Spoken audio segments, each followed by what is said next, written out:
Okay. Haven't picked out an outfit yet. Health items.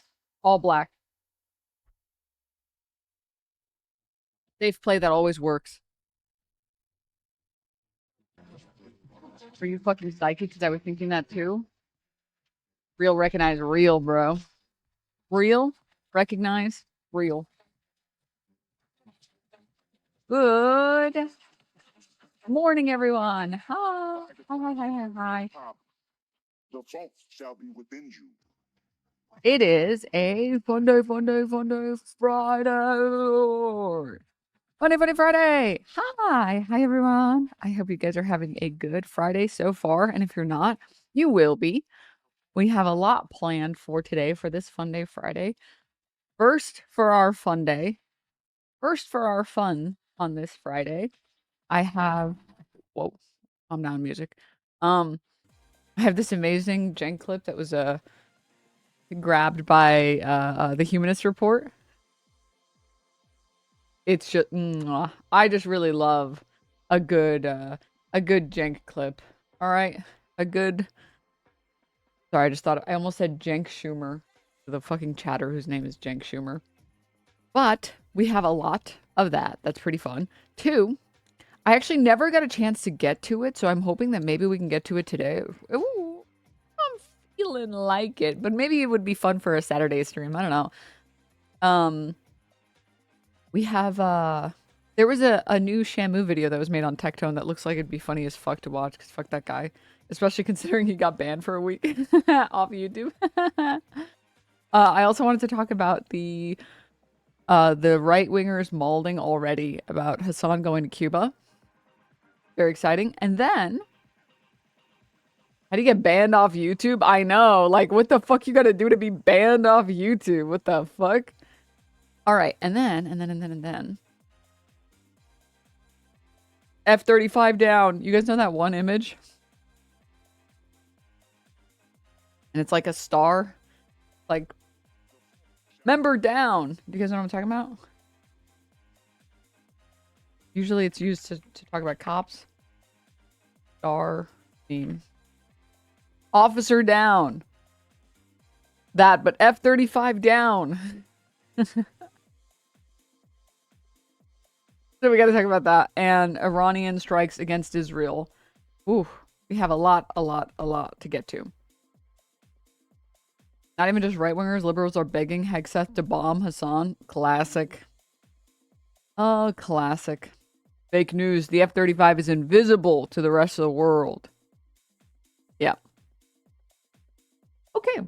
Well, we have a lot to get to, so shall we get into it? Denims, are you throwing an Xmas party in March? What do you mean? What do you mean? Oh, yes, and if we hit the goal, we can have a gaming stream. We can have a Resident Evil stream. We left right before the creepy lady that's really big is hugging the walls, so gulp. All right. Shall we begin? Camera's so big. Sorry. Denims, please stay out of my dreams. Why are you having an Xmas party with other streamers in March? Oh, my bad. Sorry.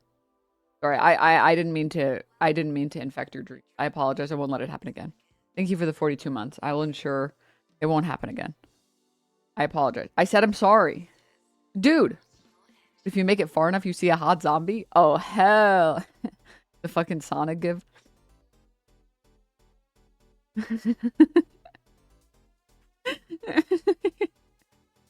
All right. Let's go. Megan? Kelly? That someone else has a micro penis? Huh? I must have missed this arc. What? Ooh. I'll deal with that later. Sure. All right. I'm jamming out too much.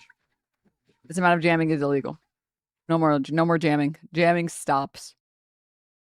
Jamming stopping now. How dare all of you think you can jam? I don't think so. Okay, Sag. uh. All right. No. Where is it?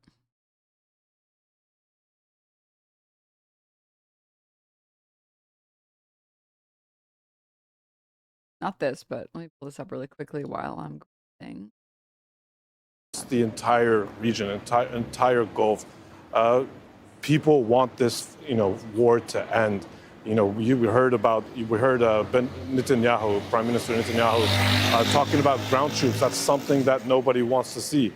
But at the same time, I have to say, in the last 2 days, I've been in 3 Gulf countries. I was in Doha 2 nights ago. When an alarm came off, I was sitting in a coffee shop with a friend who was visiting from Dubai, and people, felt safe. Same thing in Saudi Arabia and Dammam, and same thing in Kuwait. Last night I was in malls just behind me, and if you can also see behind me, restaurants, coffee shops are open, people are still out.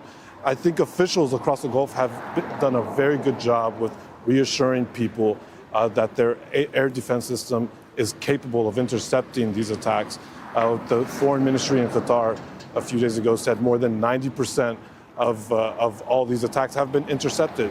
So I think there's a feeling of, people feel safe enough to come out, go shopping, go to restaurants, drink coffee. But at the same time, people do not want a prolonged conflict. They do not want this war to keep on going. And, I talked to a few people here, and everyone is saying the same thing, inshallah, God willing, in Arabic. This violence will end. Malik, I think it's really interesting. I mean, the reality is Qatar wants to be able to continue its alliance with the United States. They just don't want repercussions for their alliance with the United States. They just don't see a future with Iran, but they don't want to get bombed by Iran either. And then what do you do? And then what do you fucking do? Not this. I wanted to pull this up. Perspective that you're giving our viewers on this war. It is, and I live here in Doha, it is notable. If This Arnold Schwarzenegger? No, it's Middle Eastern Adam Driver. You're fucked up for that. You're fucked up for that. Not surprising how quickly people have learned to live with this, because you have on a daily basis across half a dozen countries, where you are, where I am, you have ballistic missiles flying overhead. You're right that almost all of them are intercepted, but sometimes they're not, which is why we saw the oil refinery, as you said, some kilometers away from where you are, that was hit 2 days in a row. And it's been a similar story in other Gulf countries. Malik Traina, thank you very much for your reporting from Kuwait City today. The Israeli military is intensifying attacks across southern Lebanon, bombing residential buildings, displacing hundreds of thousands of people. It is accused of trying to cut off the area from the rest of the country. France has been trying to mediate, but as Zaina Khoda reports from Beirut, so far its efforts have been unsuccessful. A war in its 3rd week with no path towards a ceasefire. Israel is threatening that what's coming will be more intense and more severe as long as Hezbollah continues to launch rockets across the border and refuses to disarm. It's already expanded its targets, destroying bridges across southern Lebanon. Israel says they are on Hezbollah supply routes. Fuel stations, it says, are affiliated to the group, have also been hit. The Israeli military has ordered hundreds of thousands living there to leave. They have little choice, with an aerial campaign that has killed more than 1,000 people. Paramedics, too, have been targeted and killed. Their centers and ambulances hit. And while Israel says they are being used by Hezbollah, human rights groups say the strikes amount to war crimes. Israel is accused of cutting off. I genuinely want to understand, who is this logic supposed to fool or trick? They're being controlled by the evil terrorists, so we're gonna kill all of them.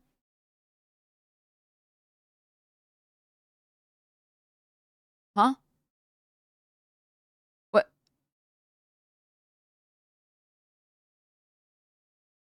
What? What is the game plan? How is that supposed to convince anyone that you're here to salvage the city or here to save these people?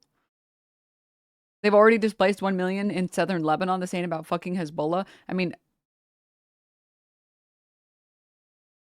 I know everyone has already said it for weeks and weeks and weeks, but this has been the plan from day one with Gaza. The strategy has been the same strategy since day one, which is how much can we get away with no repercussions or consequences. And what Gaza told the rest of the world was, you can get away with anything. And what did they proceed to do? Exactly what they did in Gaza, everywhere around them.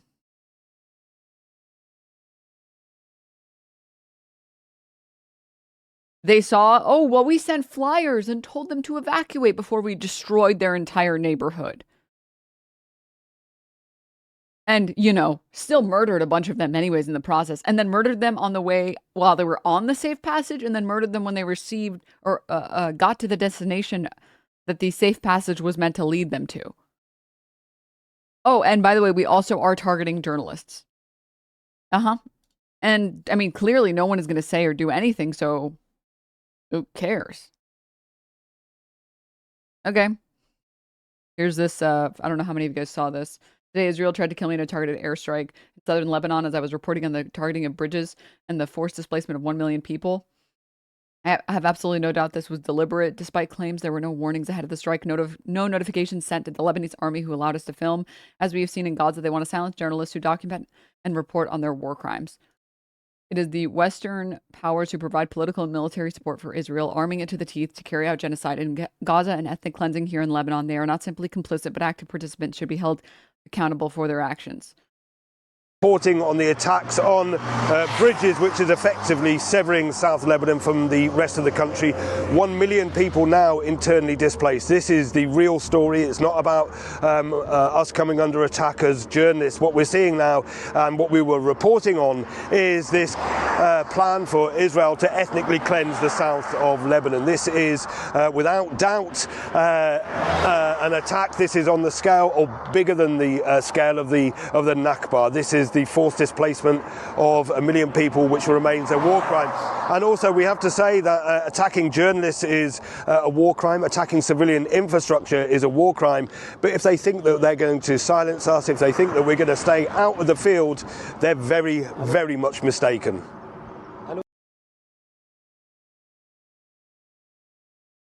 Is this the woman version of Hasan? No, I don't hate gay people. I am not an LGBTQ. All right. I mean, sorry, someone just linked this. This is insane. Are we actually serious right now? I just want to know if we're serious. Israeli President Isaac Herzog tries to justify mass killing in Lebanon by holding up Hitler's Mein Kampf, claiming it was found inside many homes there.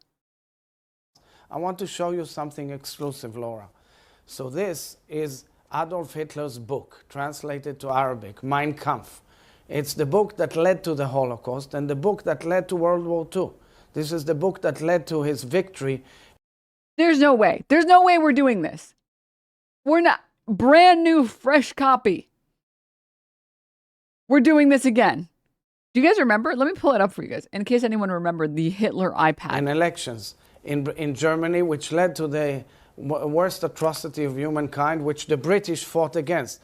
Well, this book was found just a few days ago in a children's living room, which was turned into a military... A children's living room? Operation base, even marked. What does a children's living room mean? Ah, yes, we have the adults' living room, and here we have the children's living room. He wrote notes. Notes on the post-it.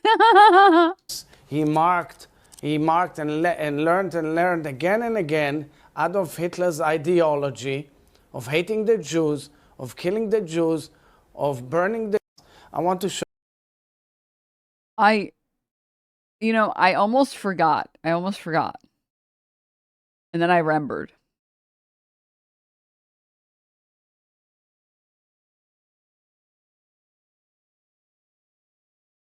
Hold up, wait.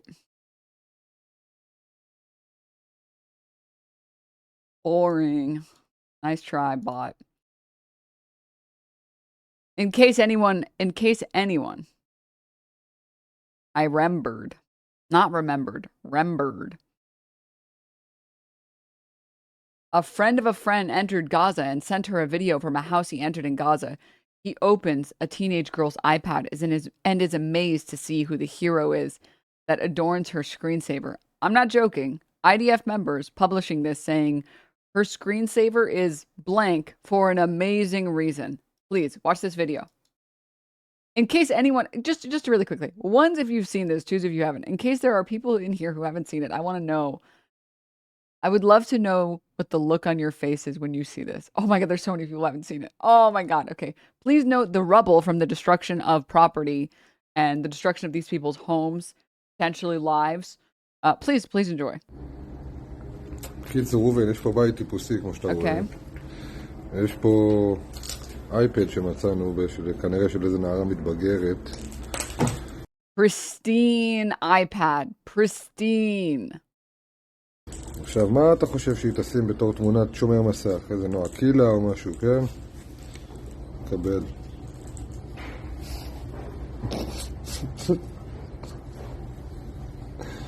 ענק, 11. And he reveals on the iPad is a Hitler screensaver. You know what the best part about all of this is?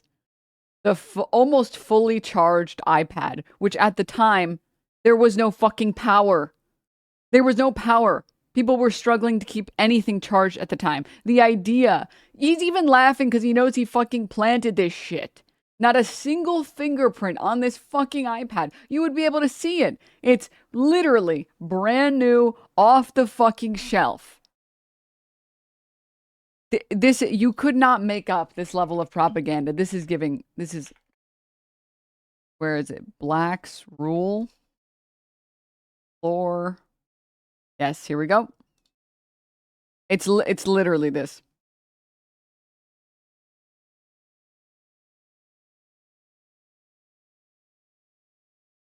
Yes, sir. An African-American gentleman definitely spray painted this. On your concrete? I feel like you'd want to get it on something a little bit more annoying. Like, if you wanted to vandalize property, wouldn't you want to vandalize something a little bit more annoying? Like your car windows? Yeah, you know, the thing is, everybody knows this. Black people in this country always refer to themselves as blacks. That's just every single.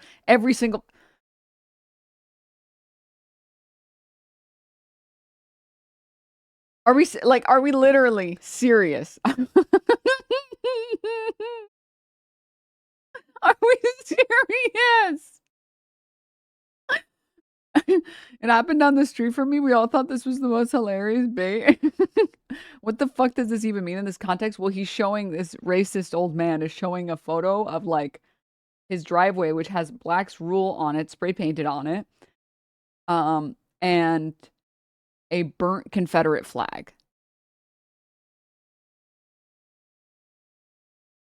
Like, are we serious right now? And then there, you guys remember the anti-ice bullets?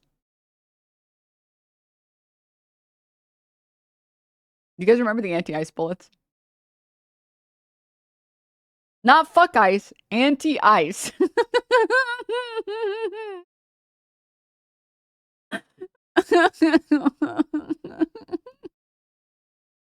A Trump supporter was arrested for writing super lame graffiti to try and frame liberals. Left is best. Okay, the type of leftists that say left is best would never do any graffiti ever. Let's just be real for one moment. Can I just be honest with you? Please. And if you're going to, here's the thing, if you're going to do graffiti, you would never do something so lame as your graffiti. Kidding me? It's just cringe. It's so cringe. Here's the thing. You know what I will tell you? I totally believe the Charlie Kirk shooter, because the things that were engraved on those bullets were things that were way too deep lore for some rando to have planted. Like Kash Patel was not writing, "Oh whoa, what's this?" on a bullet. Like, that's not what. No, there was no one in the FBI that was writing that. Like, that was just, it was just too real. It was just too real. You're gay if you read this. Checks bolt. Like, no. And then there was the Helldivers reference. Like that was all that was fucking real. I'm sorry. It's very funny to imagine though. That was free range brain rot. The combination of those things was what really solidified it for me as like needing to be authentic. Like genuinely needing to be authentic. I mean, I still stand by the fact that I genuinely believe that guy is a groyper because all of those things line up with groyper ideology. It's got like 4chan brain rot. It's got a wide breadth of 4chan brain rot. And it's got like, I mean, all I'll say is look at Nick Fuentes. All right. This idea, it's like they were dating a trans person. Which still, I don't even know if that's even been confirmed, by the way. Completely, thoroughly, accurately confirmed. That still points to Groyper. Hello? It was all 100% organic. Black pill. Correct. So, I'm sorry, dude. Are we serious right now? We have to kill all the people in Lebanon because we planted a brand new, fresh copy, spine hasn't even been broken in yet, of Hitler's Mein Kampf. Okay, yeah, for sure. And oh my. Oh. On inside every Israeli household. And the text of the book is, it's Lolita. That's not okay. That's illegal. That's defamation. Oh my God. I just don't.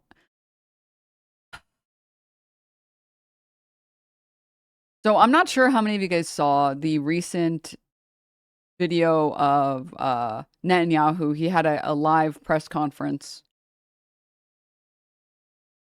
I haven't seen it yet. I was waiting with you guys, but I will show you guys a highlight of it first before we watch the whole thing.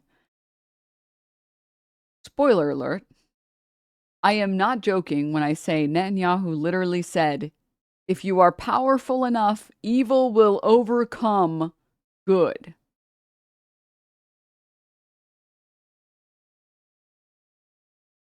Page book in which he said, well, history proves that unfortunately and unhappily Jesus Christ has no advantage over Genghis Khan, because if you are strong enough, ruthless enough, powerful enough, evil will overcome good, aggression will overcome moderation. So you have no choice. If you look at the world as it is today, you have to be blind not to see that the democracies led by the United States have to reassert their will to defend themselves and to oppose their enemies in time while there's still time, before the jarring gong of danger wakes them up and wakes them up too late. This is where we are now. The fact that people don't see that, the fact that a lot of the news media are harking on a lot of fake news, but also a lot of short-sightedness, and do not see the historic period and the historic struggle that we are engaged in. Are we serious? How do you say the sentence is, if you are powerful enough, evil can overcome good, and not realize that you sound like the baddie there? Doesn't obviate these truths.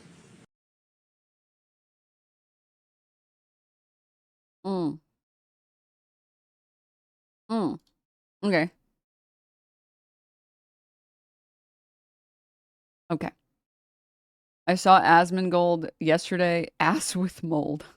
Yesterday, simping for Israel, saying they're doing what it takes. More backshots, huh? Dude, at least we all know who's viewbotting Asmongold now. At least we know that in exchange for backshots all day, all night from Mr. Netanyahu, he gets to have a false sense of relevancy. At least there's that.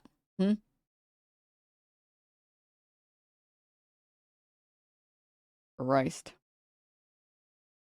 Are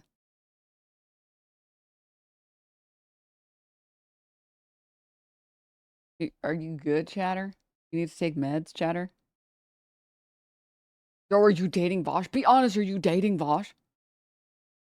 No, I can tell. I can tell.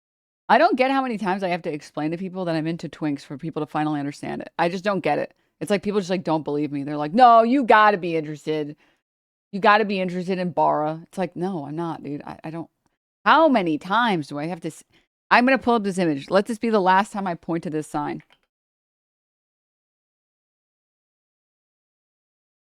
All right.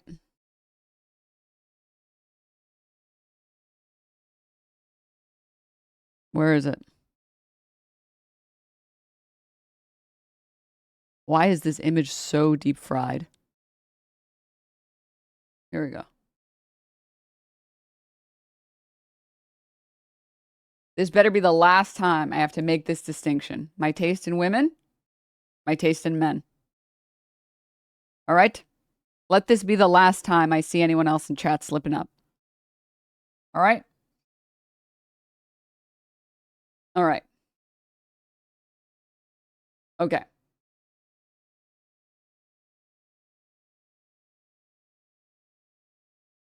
A woman of culture, I know. Write that down, write that down. All right. Let's watch this shit. Oh. Lock in, guys. Most evil person ever is gonna fucking be speaking to you. הנשיא טראמפ הוא חסר תקדים. Wait. Pretty sure some of this is in English. Hold up. Why are we watching AI generated videos? Stop. Why does he look green screened? Stop. It's the fucking it does feel like most videos online nowadays look like shit because they're just all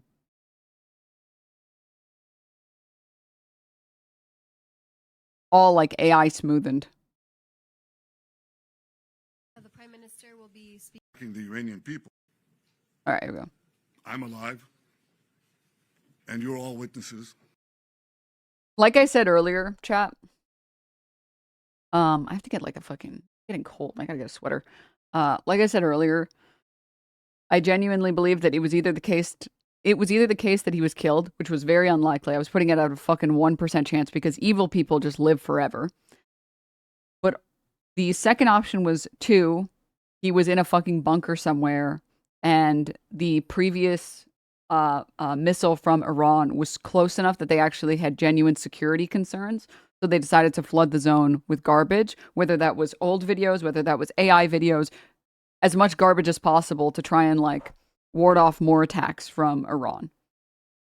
Let me get a sweater really quickly. Now that I dispatched this piece of fake news, I want to give you an update on Operation Roaring Lion. Under President Trump's visionary leadership, America and Israel are acting together in Iran with great determination and unprecedented strength. Operation Rising Lion is designed to remove the existential threats posed by the Ayatollah regime, the regime that has waged war against America and Israel and the people of Iran for 47 years. It chants death to America, death to Israel, and it delivers death to its own people. Wages war against the American people. How exactly?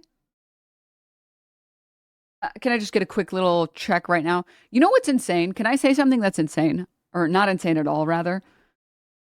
Whenever conservatives talk about this country, whenever they talk about the United States, they say, well, we should be able to do whatever we want. Like, sorry. Let me be more specific. Whenever white nationalists talk about this country, they always say, Japan gets to have Japanese people.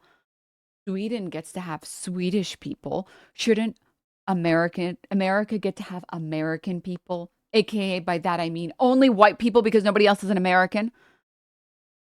We should be able to lead our country how we want to. And if we want to make it a shithole theocracy, we should be able to. And then they look at Iran and then they have the audacity to attempt to justify overthrowing any leadership anywhere else. And saying, well, yeah, but we can do that because we're better. Oh, so the right to self-determination for any nation except the ones you don't like, in which case you just go ahead and bomb and kill as many innocent people as you want. Oh, okay. Got it. Got it. Our goals are three. One, removing the nuclear threat. Second, removing the ballistic missile threat, and removing both of these threats before they're buried deep underground and become immune from aerial attack. And third, this means creating the conditions for the Iranian people to grasp their freedom, to control their destiny. Today, the Ayatollah regime is not only attacking America, not only attacking Israel, not only attacking the Iranian people, it is attacking the entire Middle East and beyond. They've attacked civilians and American assets in Iraq, Kuwait, Saudi Arabia, Bahrain, Qatar, UAE. And just a quick question. Did they do that before or after you guys bombed South Pars? Just really quickly. Did they do that before or after the U.S. killed 160 school children? Oh, after. Genuinely, it will be studied in the history books how, despite the fact that they don't even have leadership the way that the U.S. has leadership or the way that Israel has leadership, it's all decentralized because they had concerns already in place about the U.S.'s actions and Israel's actions in Iran. The fact that the decentralized leadership has had this much restraint in attacking the neighboring nations and the allies of the United States and Israel is insane. Oman, and they've even attacked through their proxies Cyprus in Europe. We've warned for decades that their ballistic missile program would be used to attack these targets far and wide, and if they're not stopped, that's just the beginning. The death cult in Iran is trying to blackmail the world by closing a key international maritime route, the Straits of Hormuz. It won't work. Israel is helping in its own way, and intel and other means, the American effort to open the Straits of Hormuz, rather. But I want to ask you to imagine how the Ayatollah regime would be able to blackmail the entire world if they had ballistic missiles with nuclear warheads. Just imagine what they would do. Look at what they're doing now and imagine what they would do if they had ballistic missiles, international range ballistic missiles, and nuclear-tipped warheads. Just imagine what a great threat that would be. So today, Israel and the United States are protecting America, Israel, the entire Middle East, but I venture to say the entire world. The entire world. Despite the fake news that is unfortunately being spread since the start of the war 20 days ago, we are winning and Iran is being decimated. Iran's missile and drone arsenal is being massively degraded and will be destroyed. Hundreds of their launchers have been destroyed, their stockpiles of missiles are being hit hard, and so are the industries that produce them. That's important. In Rising Line, we destroyed missiles and we destroyed a lot of the nuclear infrastructure. But what we're destroying now are the factories that produce the components to make these missiles and to make the nuclear weapons that they're trying to produce. We're wiping out their industrial base in a way that we didn't do before. Iran's air defenses have been rendered useless. Their navy is lying at the bottom of the sea. Today we hit the other part of their navy in the Caspian Sea. Their air force is nearly destroyed. Iran's command and control structure is in utter chaos. And I can tell you that there's still more work to do, and we're going to do it. And by more work to do, let me translate that for you guys. We have more civilians to murder.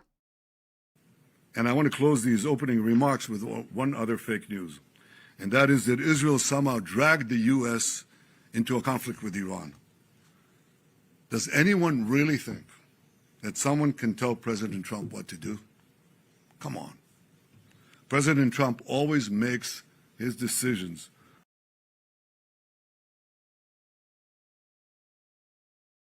I'm sorry. Does anyone think...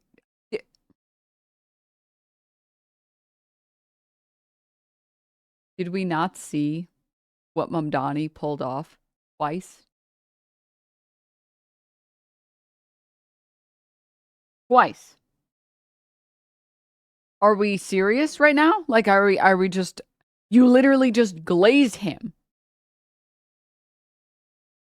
That's it. Is water wet? Literally, you glaze him and then he will do whatever. Let me pull this up. Hold up.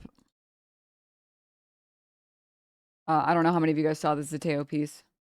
Do we really believe that the United States would be in this war absent Netanyahu? Iran actually, ironically, doesn't have nukes, but the two countries attacking it do. They don't want Reza Pahlavi and some Democratic failed transition. state. They want a failed state. When Trump talks about we need to take out their ballistic missiles, those are threats to Israel. They're not threats to the United States. Any Democrat who votes for the funding of this war should be primary. Do you include the leaders of the party in that? And you see some Democrats, including the leadership, like Chuck Schumer, who seem to fundamentally either not understand or not care. Obama did go to war in Libya without war powers resolution. Did you object to Libya behind the scenes at the time?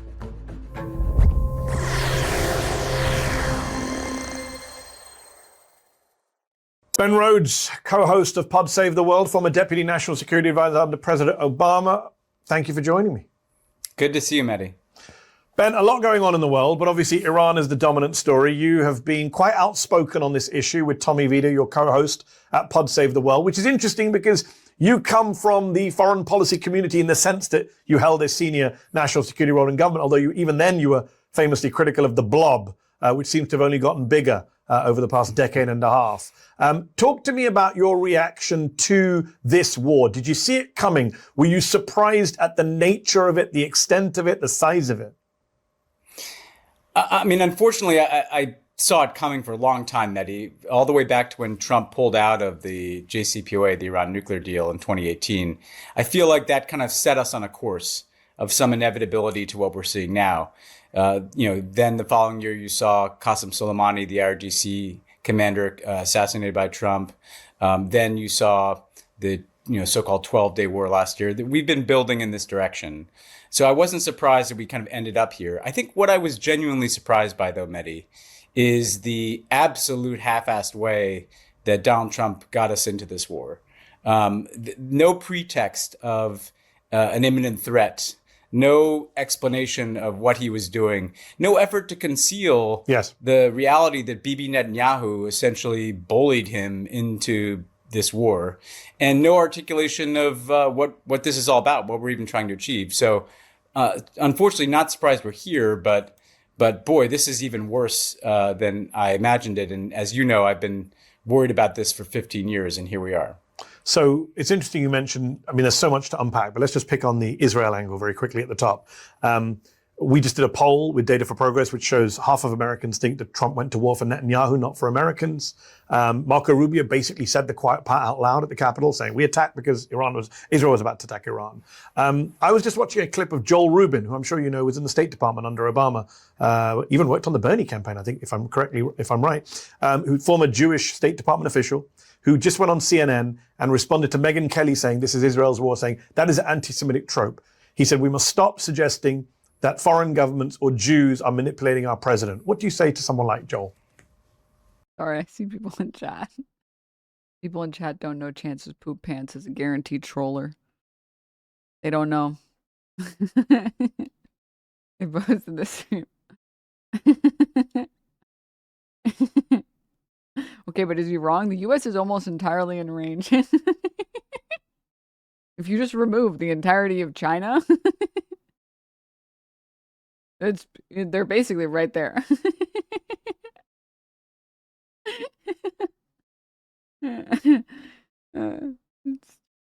Dude, we got to do something about this.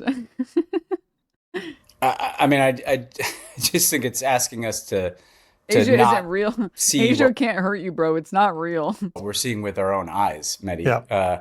Do we really believe that the United States would be in this war absent Netanyahu? Would the United States have just decided to do this otherwise? And look, I'll just give you a few pieces of this.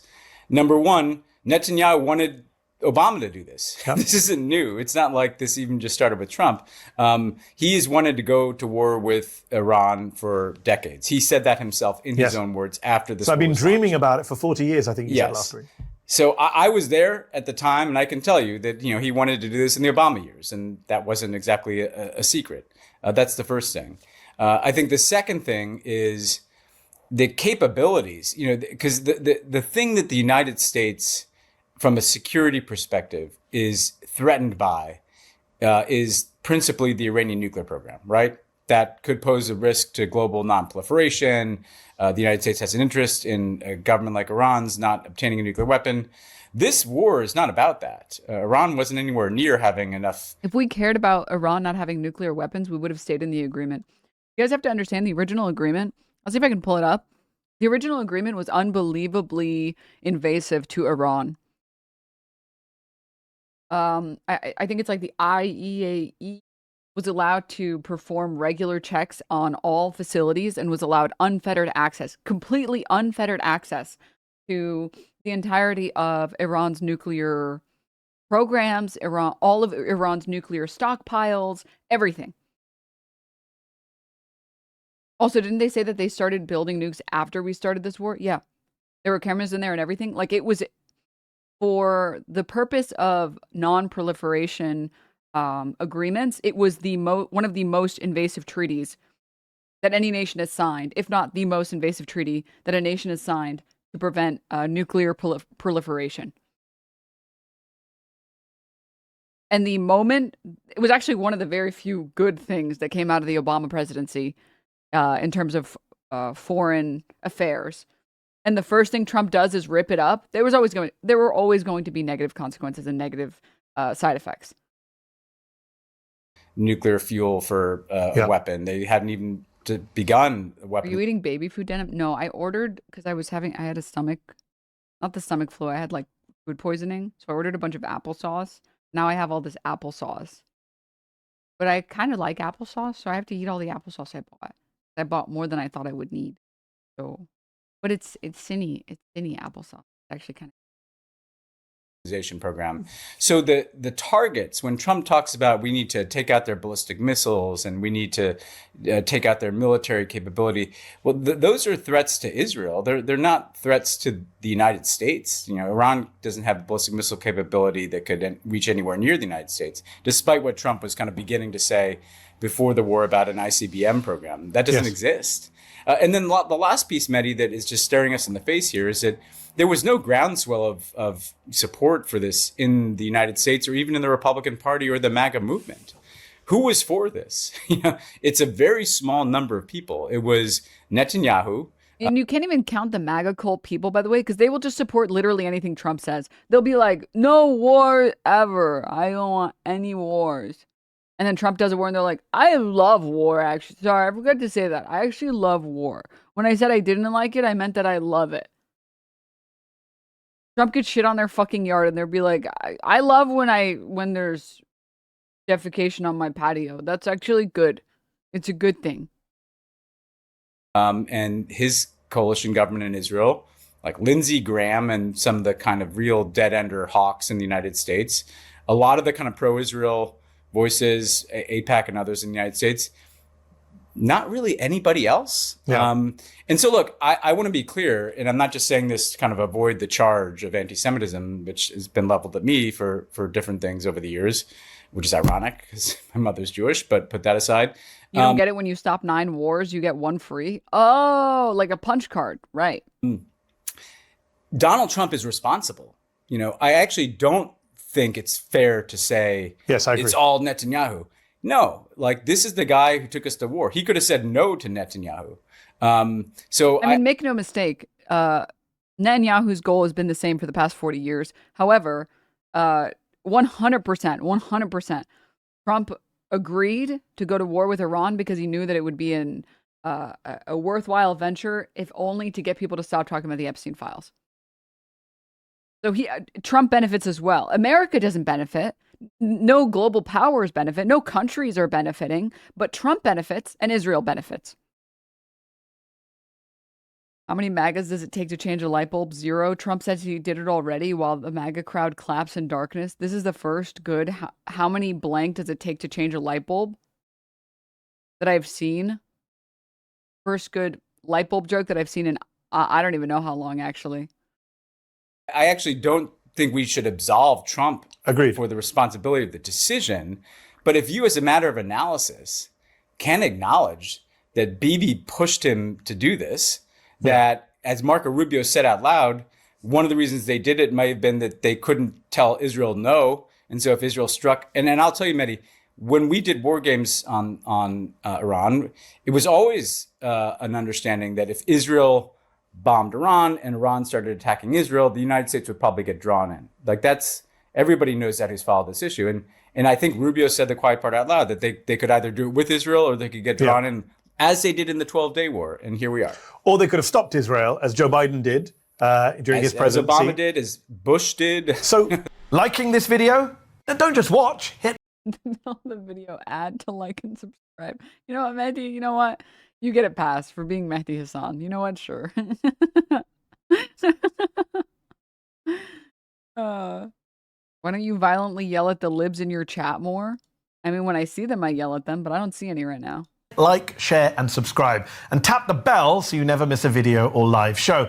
But if you want early access to exclusive content, then you have to head to zeteo.com and subscribe now. You'll be supporting fearless, independent journalism. Just give us an insight, if you can. What kind of things did Netanyahu say, 20 years ago or 15 years ago when you guys are in office? And what was Barack Obama's response?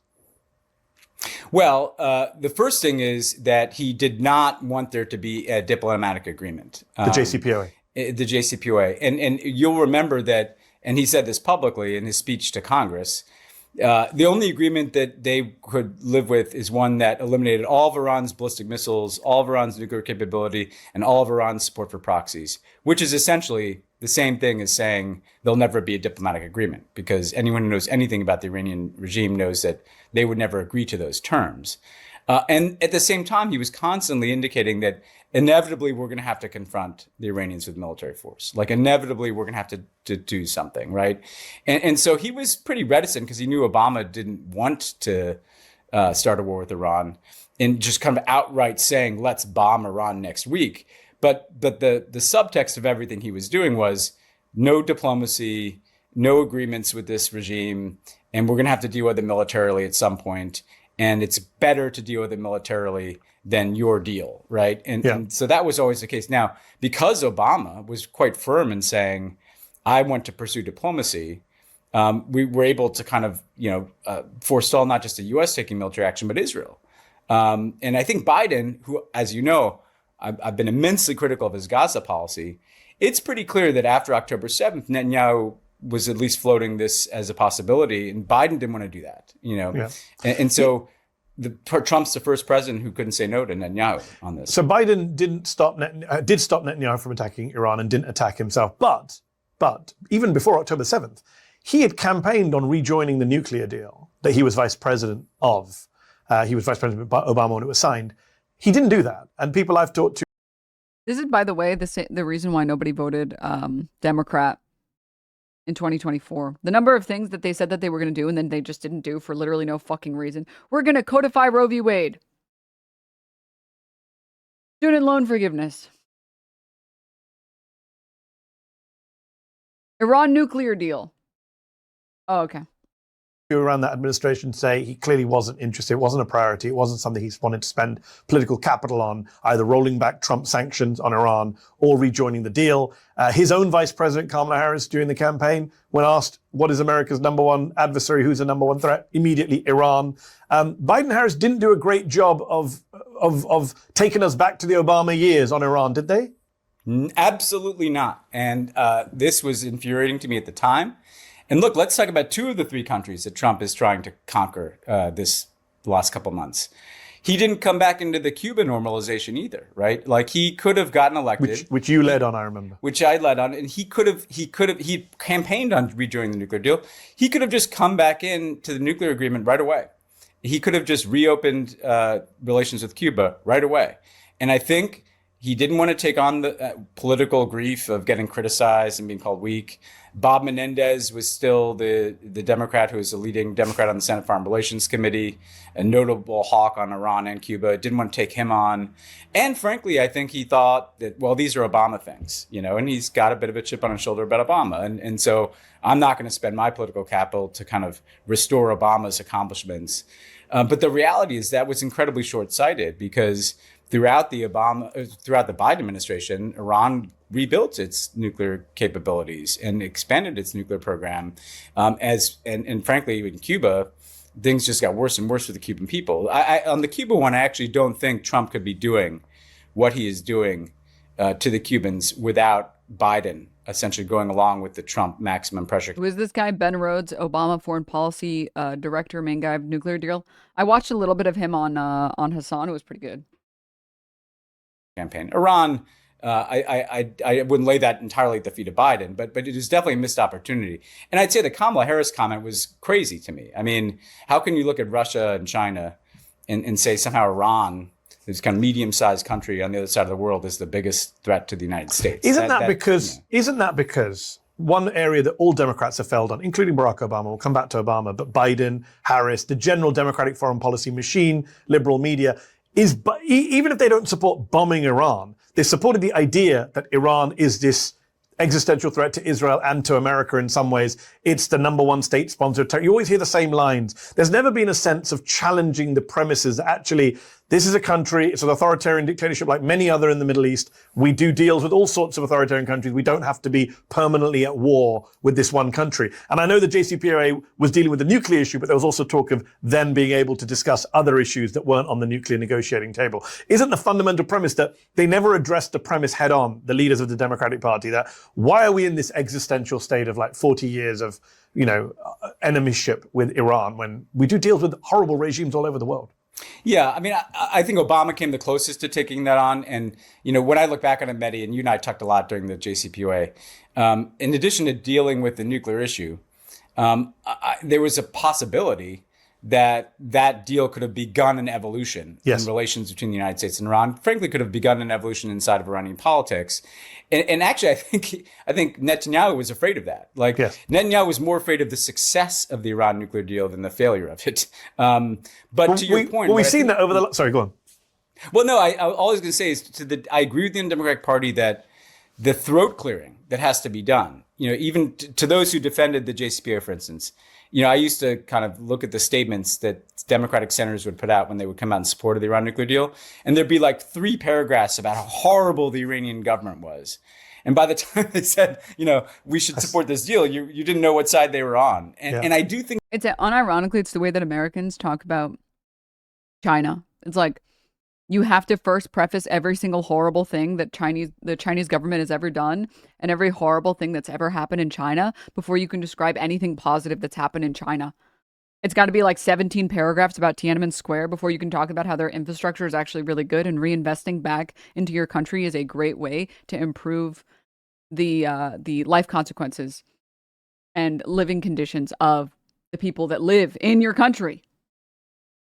Same with Cuba. I mean, Cuba's offensive, unbelievably offensive because of how horribly we've sanctioned them. That played into, you're right. I think it played into this notion that we're constantly building this regime up into the kind of, and the war becomes inevitable, right? At some point, some president is going to pull the trigger. If not George Bush, Barack Obama, Joe Biden, it's Donald Trump. That's right. And I just think that there's a lot to that. A lot of it is Israel and AIPAC kind of constantly every year, the 8 years I was in government, I'm sure it's every other year.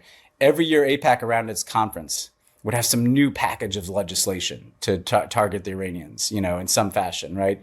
That was a piece of it. Piece of it was I think America has a kind of pathology about these countries to humiliate us. Cuba, Iran, right? The 59 Cuban Revolution, the 79 Iranian Revolution, they took our hostages. And so there's this kind of, we're going to get revenge. We're going to get these people back. Yeah. Yeah. Let me ask you this. We've so far in this conversation, both of us, obviously you're a former employee, I'm a journalist, praised Barack Obama's nuclear deal. Clearly that nuclear deal was a good thing. I was very critical of many things Barack Obama did on the international stage. You know that. I interviewed you, I think in 2015 in the White House, where we talked about many of these issues. But clearly in his last couple of years, in his second term, he did a lot of good from, Paris to Cuba to Iran, and that was then torn up by Donald Trump. But there's one thing he did which is being invoked constantly right now. I'm not sure if you saw Bill Maher interview Adam Schiff on Friday, where he read out a statement from the administration to Schiff. He said the president has the constitutional authority to direct the use of military force because he could reasonably determine that such use of force was in the national interest. Schiff said that's a very vague statement. Bill Maher says, well, that was Barack Obama speaking about Libya. And that clip's gone viral because a lot of Republicans are fairly, I would argue, pointing out Obama did go to war in Libya without war powers resolution, without a declaration of war from Congress, without an authorization for the use of military force. And Libya is a failed state today. They did do regime change. It wasn't supposed to be regime change. It was supposed to be protecting Benghazi, but it became regime change. As Hillary laughed later, we saw he died. What's your response as someone who's intimately involved in that period of national security and foreign policy? That's a fair point, isn't it? It's fair point. Now, I'll say two things about this, Mehdi, that are not to defend Libya, because I acknowledge the mistakes made in Libya. I've included Libya in the litany of reasons why we shouldn't be in Iran.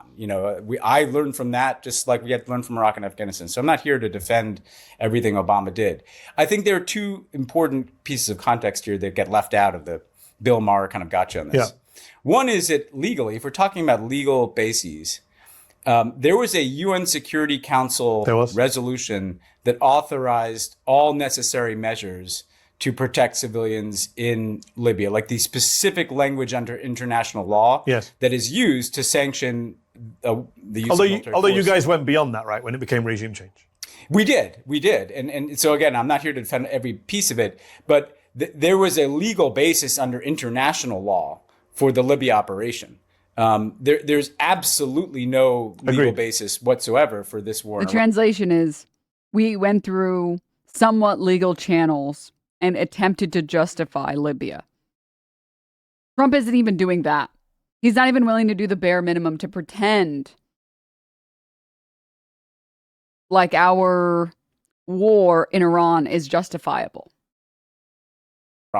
Again, that doesn't make the Libya operation right. And it doesn't mean that there wasn't a lack of domestic legal authorization for the Libya war, which leads me to the second point, which is, as you know, one of the things that Barack Obama was most criticized for in his foreign policy is that after the Syrian chemical weapons attack, he was going to bomb Syria and he stopped and he said, I won't do this without congressional authorization. He went to Congress. Congress would not authorize military force, so he didn't use it. And even people like Marco Rubio, who've been calling to bomb Syria, flipped and said, I'm not going to vote for this. Yeah. Which, again, we can argue about whether we should have bombed Syria, but actually Obama in that one said, I am going to submit, in part because of Libya. I was Rubio is so shameless. He's on both sides because he supported the intervention in Libya, but he also said the Obama administration should come to Congress, which, of course, they haven't done this time around. Well, and that's the thing is, and so that Syria piece is important because that was Obama saying, I actually agree. And he said that I was in the room with him in the Oval Office when he kind of shocked us and said, I'm going to go to Congress on this. People had been showing this clip of Obama from the campaign where he said, we should never go to war without a congressional authorization. And he looked at me and he said, I agree with that guy. And I learned from Libya. He was not comfortable with Libya for that reason. And so, again, it doesn't absolve him of not. Did you object to Libya behind the scenes at the time? I know that Hillary and others were very pro. I did not. I thought it was a humanitarian. I mean, again, I'm not. I love Mehdi. I feel like Mehdi and maybe Crystal Ball are the only people that actually ask good questions. Here to defend that. At least he's honest. Well, yeah. I mean, I think that the ideological shift in Ben Rhodes is actually palpable. Yeah, I'm willing to say I was wrong. Which I think more people in U.S. national security should say about things. So again, we could, get into what I mean. The generation before you didn't learn lessons from Iraq, and the current generation you're saying is not learning from Libya, and you're trying to say that Libya is actually something we should invoke for Iran. It's not just Libya, though. Just in terms of kind of the Democratic Party, and I want to come to some of the Democrats as well. But very quickly, there's another area that you and I discussed in 2015 on Al Jazeera, which was drone strikes. And again, you hear Republicans today talking about Donald Trump's authority to kill people abroad, including, for example, in the Caribbean. We've seen hundreds of people, many innocent people, fishermen, people who are accused of being narco-terrorists, blown out of the water by Peter Hegseth and Donald Trump in the Caribbean. A lot of Republicans, again, fairly point out that Barack Obama took people out with drones. He killed American citizens with drones. He killed people who were not terrorists in what were called signature strikes. Hundreds of civilians, according to the Bureau of Investigative Journalism, were killed in the middle of that war on terror with drones. Again, do you accept now in hindsight that that did give a loaded gun to a Trump? Yes and no. I mean, because again, the difference here I would draw is that, look, drones are a weapon, right? Just like any other weapon. And so to me, the question is it right and legal to be using this weapon against a certain target? And I accept that Obama, in the Obama era, there was far too much use of drones. But the reality is the targets of drone strikes in the Obama era were under the authorization for the use of military force against Al-Qaeda and associated forces, right? Like I just said, but we went through the polite legal channels when we did it. And so you can say we should not have taken those strikes, but you can't say that there was no legal basis for the United States to kind of be taking strikes at Al-Qaeda or associated targets. The fishermen in the Caribbean or the drug traffickers in the Caribbean, whatever they are, and I still think we don't know, there was no legal basis whatsoever. No, Trump wasn't saying that they were. Yeah, he's just an executive order that he's put out. Yeah, and so legally, I mean, there's also a moral and ethical and strategic question about drones, but on this question of legality, the use of drones against Al-Qaeda targets was under an authorization for the use of military force passed by the United States Congress. Trump just deciding to start blowing up boats in the Caribbean, I think, is a qualitatively different thing because it had no legal basis whatsoever. There was no case made to the American people about why that was a threat, right? So the use. So let me say, the point that he's making, part of it is salient, which is, how is it the case that anyone can ever look at the United States and ever think that we should be trusted in any way, shape, or form ever? When we don't even bother going through the legal channels that we set up.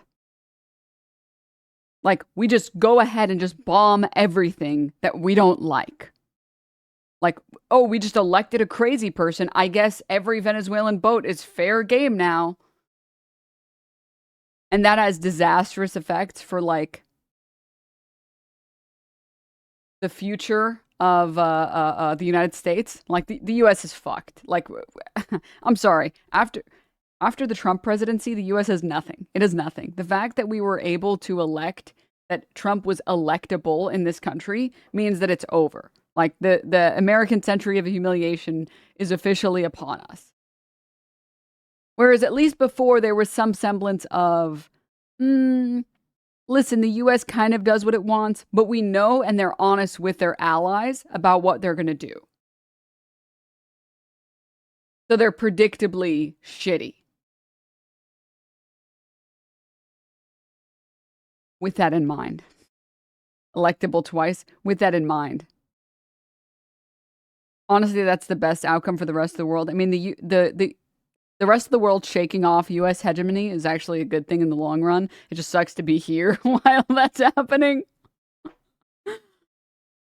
That doesn't make the actual actions in the Obama administration any more moral.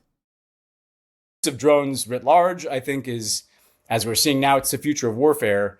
But I think we have to think of it as a weapon, like any other weapon. And so the question is, should you be using the weapon, not is a drone itself in some different category? Because the reality is everybody's using drones. I think Obama's drone record, as you know, will haunt him. Although a lot of people don't realize that Donald Trump did more drone strikes in his first term than Obama did over 2 terms. He did. Let me just ask you one. You know why? Because this is important. Again, not here to defend every aspect of this, but we did have standards on targeting around civilian casualties that Trump complained about and got rid of. And when Hexas says we've loosened the rules of engagement, we're not going to tie our hands, like that's how you get schools blown up, like we're seeing in Iran. Although a lot of civilians were killed on Obama's watch, we're not here to relitigate that, but I just want to make that clear. Let me ask you this about the Democratic Party. One last question on the Democrats. You just said on Pod Save the World this week, I think I just saw a clip saying that any Democrat who votes for the funding of this war should be primaried. Do you include the leaders of the party in that, Chuck Schumer and Hakeem Jeffries, who have been piss poor in terms of opposing this war so far? 100%. And And the reason I said that is because I just don't think people should get a pass whatsoever on this question. And because to me, it's a moral question. It's a right. It's so obvious too, and yet it's like it's impossible to find people who say, I don't think we should fund the child crushing machine. Think about how many jobs we would lose if we stopped having a child crushing machine. Versus wrong question. And it's a credibility question, right? Democrats often want to carve out on these issues, right? Either because of AIPAC or because they don't want to look weak or whatever the thing is. If you can't say that I'm uniformly against an illegal and stupid war launched by an authoritarian president who seems to be getting more comfortable launching illegal and stupid wars, if you can't stand up on that issue, first of all, that's wrong. But second of all, how can I trust you on anything? You know, so to me, I don't care who the Democrat is. If you can just kind of unequivocally come out and say, I'm against this war, I'm not going to fund this war, then I don't know why you're in politics in the Democratic Party. Well, you see, AIPAC funding be hitting, bro. The back shots, I guess, for Chuck Schumer just be hitting, bro. What is he supposed to do? Say no? Libbers, listen, we can't just turn off the child crushing machine. There's a process. We have to launch a vote to have a study on if that's even possible. What about all the parts that go into the child crushing machine? Too many states are involved. We need to keep the child crushing machine operational. We have to. Oh my fucking God. Let me pull this up really quickly. I have to say the general attempt at like whitewashing presidency.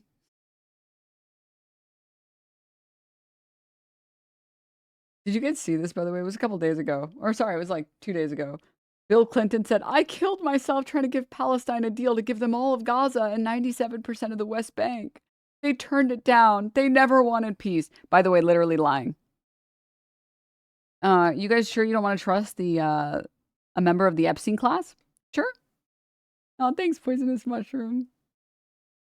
You guys sure we shouldn't trust? You guys sure? No. You have to understand, Mr. Bill Clinton has never lied about anything ever. We can trust him. Never happened. That deal is entirely made up. They never offered a deal. The Israelis cut off negotiations. Bill Clinton is an Epstein rapist, genocidal Zionist, a huckster and liar. Bill Clinton clip where he lies that he offered Palestinians a state and they were too barbaric to accept it is going viral again. So here's a U.S. foreign policy official Brzezinski humiliating Joe Scarborough when he spouted the same deranged Zionist propaganda. Hold up. What do we do the next time Israel is attacked from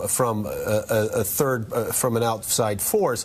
What do we do at that point? That's the wrong question. No, that's not the wrong question, because we never get the condemnation of Hamas or Hezbollah. It's always after Israel responds to defending itself. No, it's not. The problem is that this conflict has lasted for years, and the United States has been largely passive. So the right question is not what do we do when things break down. The right question is what do we do to avoid a breakdown by being engaged seriously in the peace process. And for the last 8 years, we haven't been. And that's why we have the mess like we have right now in our hands. You can't blame what is happening in Israel right now on the Bush administration. Yes, you can. No, you can't. You can't just turn off the child crushing machine. We don't even know the ramifications of that yet. Well, look, Joe. Let's go back to 2000, Dr. Brzezinski. You and I both know Bill Clinton gave Arafat and the Palestinians everything they could have wanted. Such a stunningly superficial knowledge of what went on that it's almost embarrassing.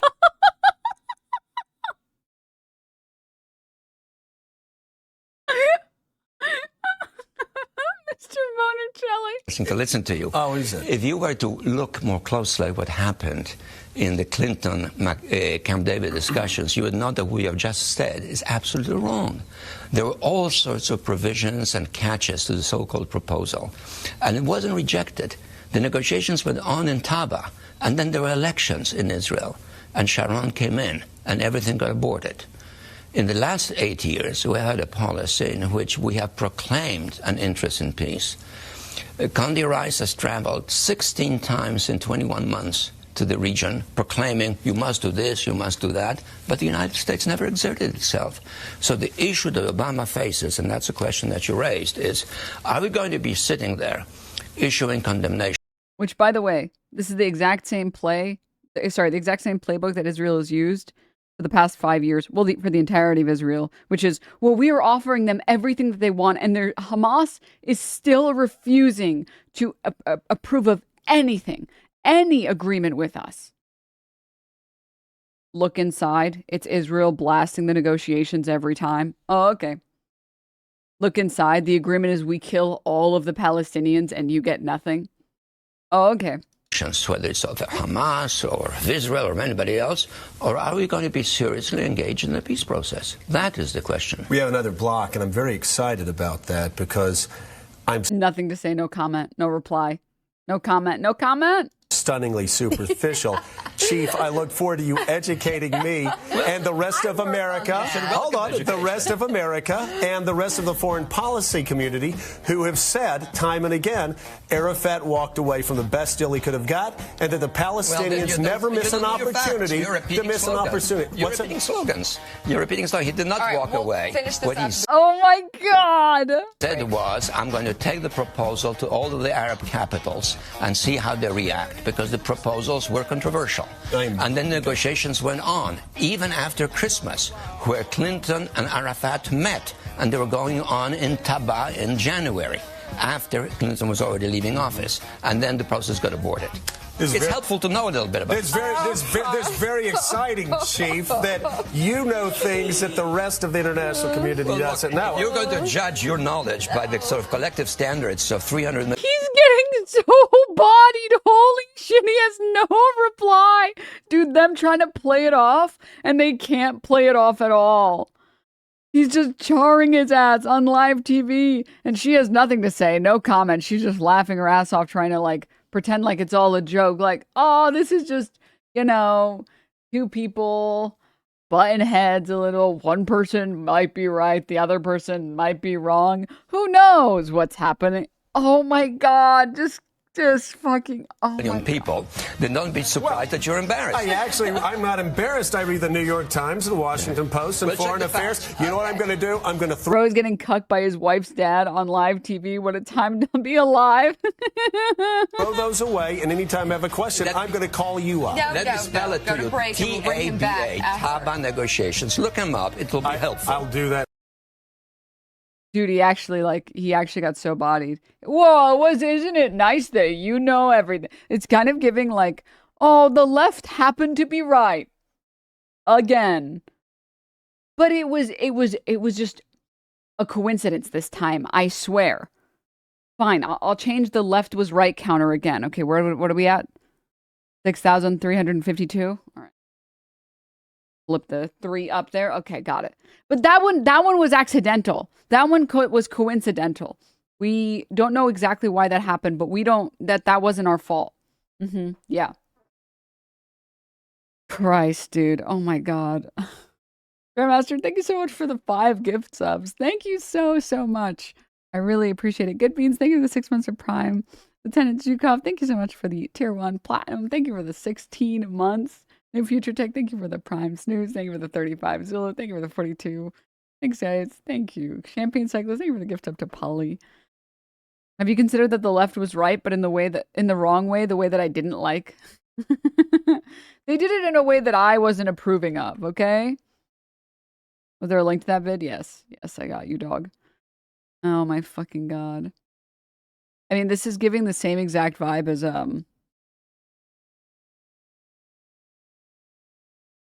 this shit. I don't know how many of you guys saw this. We do live in 2 different worlds. It's fascinating to see. It's amazing to see. Which base? The Democratic Party base or the Republican Party base? Which one do you think is more opposed right now to war with Iran? Which one? The left. It's not even close. It's not even close. Exactly. That's the point. And so if you are going to build a grassroots people-powered movement with bodies in the streets to oppose war, where do you need to go for those numbers? The left, because they're already there with you. And by the way, the MAGA base, the minute that Trump says we're in a war with Iran, they are going to overwhelmingly back him Well, give because the they numbers have already. every You single have time. the numbers already. So Yeah, give- I'm so sorry that I have to do this. I really don't mean to be petty. But I have to check in on Cenk Uyghur's anti-war coalition with MAGA to see how that's going, because if you'll all recall, he made some really, really bold claims about MAGA and whether or not they'd follow Trump into a war with Iran. And just to refresh your memory, right after the election, he tweeted, "I've been trying to figure out why I'm more optimistic now than I was before the election, even though I was so against the guy who won. I know now, MAGA is not my mortal enemy, and neither is the extreme left. My mortal enemy is the establishment, and they have been defeated." Now, if you were under the impression that he was calling Trump anti-establishment, you'd be reasonable to think that based on his wording, but apparently his optimism didn't stem from Trump himself, rather from Trump's base, who elected him because they thought that he was anti-establishment. And Cenk officially moved the goalpost to that specific position on January 7th when he tweeted, "I didn't say Trump is anti-war. I said MAGA is anti-war. So we're going to find out soon if I'm right or not. Because if his base says we should spend even more money slaughtering the defenseless Palestinians just because Trump's donors support Israel over us, then I was wrong." Now, Trump continued to do that, and they continued to support him. Nonetheless, Cenk maintained that position for quite some time. Pretty sure the last polls we saw, it was like 100% of people who call themselves MAGA support the war in Iran.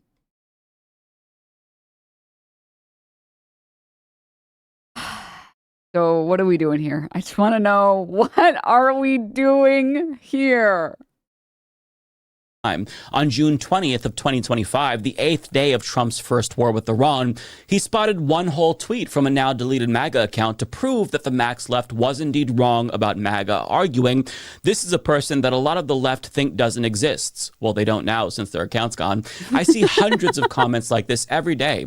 If that were true, he'd probably screenshot them to prove how right he was. They're real people. They're not lying. They said anti-war, they mean anti-war. No, they're not in any cult. They're just trying to pick the least establishment person. He added, "A huge portion of the radical left really does believe this. They think every MAGA voter who says they're anti-war is lying. I get why the politicians and media figures might be lying, but what incentive does an average MAGA guy have to make up his position?" Well, their position is Trump knows what's best for this country, so he told us anti-war is best for this country, so I believe him. And also, the second that he swaps his position from anti-war to not anti-war to pro-war, they'll swap their position too, just like Asmongold. Literally, bar for bar, verse for verse, they're just going to go with whatever Trump says because they are Trump's bitch. Every single one of the MAGA base, they're literally all just fucking cattle, bro. They literally just do what they're told and go where they're meant to go. And if they have to die for Israel and they have to die for Epstein, then they have to die for Epstein. Nothing can be done. Sorry. Tough, but that's just how it has to be. I mean, like, literally, look. This is the unironically, the average MAGA supporter. Israel's wars are not our wars. True. Oh my God. I think that we play too big of a role in other countries' military shit. Like, we're too interventionary. We get too involved into other people's business. It's a waste of our money. The people there probably fucking hate us.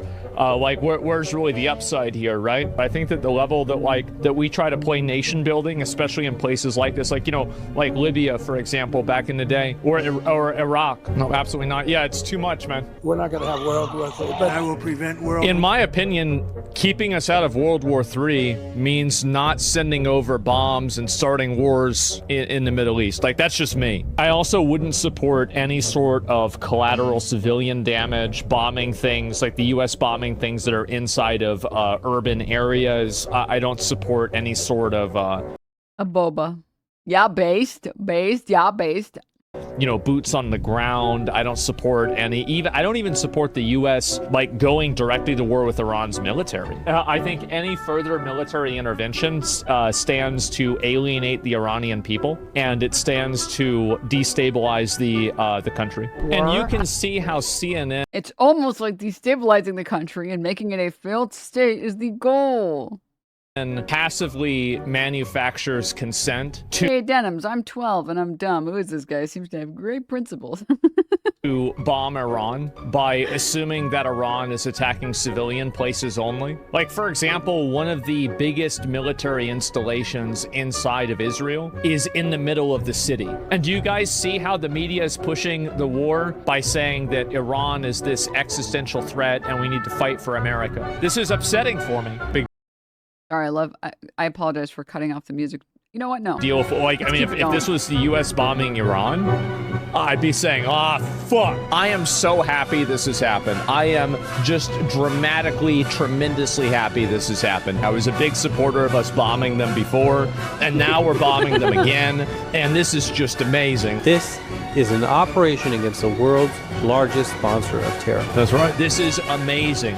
Every third world shithole that promotes these terrorist ideologies, death cult fucking religion, is getting demolished. Oh, a school got bombed? It's collateral damage in a war, and it's inevitable, number one. And number two, you know, if they didn't want that to Old happen, Friday maybe is they shouldn't have been crazy. funding terror groups and antagonizing a world superpower like America. Man, how about that? This is great. Like, this is literally the average hog. This is literally the average hog. They have no principles. They have no values. They have whatever Trump tells them to think. And they eat the slop straight out of the trough. That's it. That's the only thing that they can do. You are dumb AF. Can you try not to be so emotional and instead try and make some intellectual arguments? Or is that too difficult? If it's too difficult, you can just say that. Whole cuckery? No, but actually.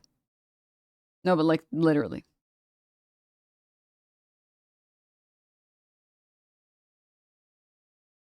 Never forget, Asmon really thought Czech Republic was a landlocked country in the middle of Europe. Was sending a cruiser to open Hormuz.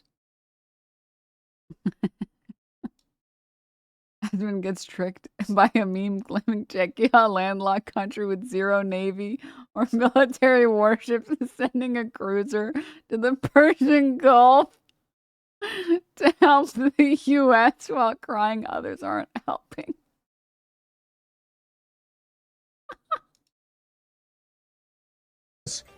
I think this is, let me see, I pulled a Navy, and maybe a Czech Republic Navy. Like, I don't know, I think that, was it them that was going to send a ship to Iran? I don't know if that was it or not. Yeah. The Czech Republic, the Czech Prime Minister, Andrej Babiš, has decided to dispatch the Czech cruiser Kirchek to the Persian Gulf, making the Czech Republic the sole EU nation to join the US-led coalition. No. Stop. People said it's fake. Y'all think it's fake? I can't. No. No, I can't. I can't. I can't. I can't.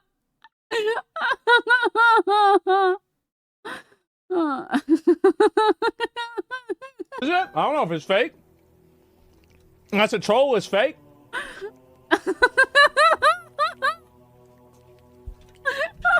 You don't say it's fake. Maybe it's not.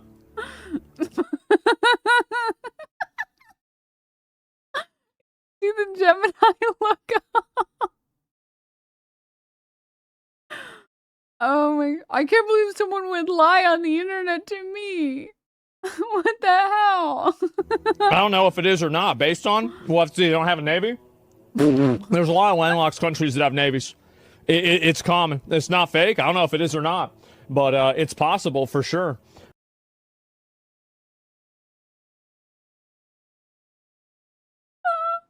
Oh my god, dude. You can't make this shit up. You can't make this shit up, dude. Oh my god. Don't ask him to name one. That's literally a hate crime. That's a hate crime to ask him that, dude. It's possible for sure.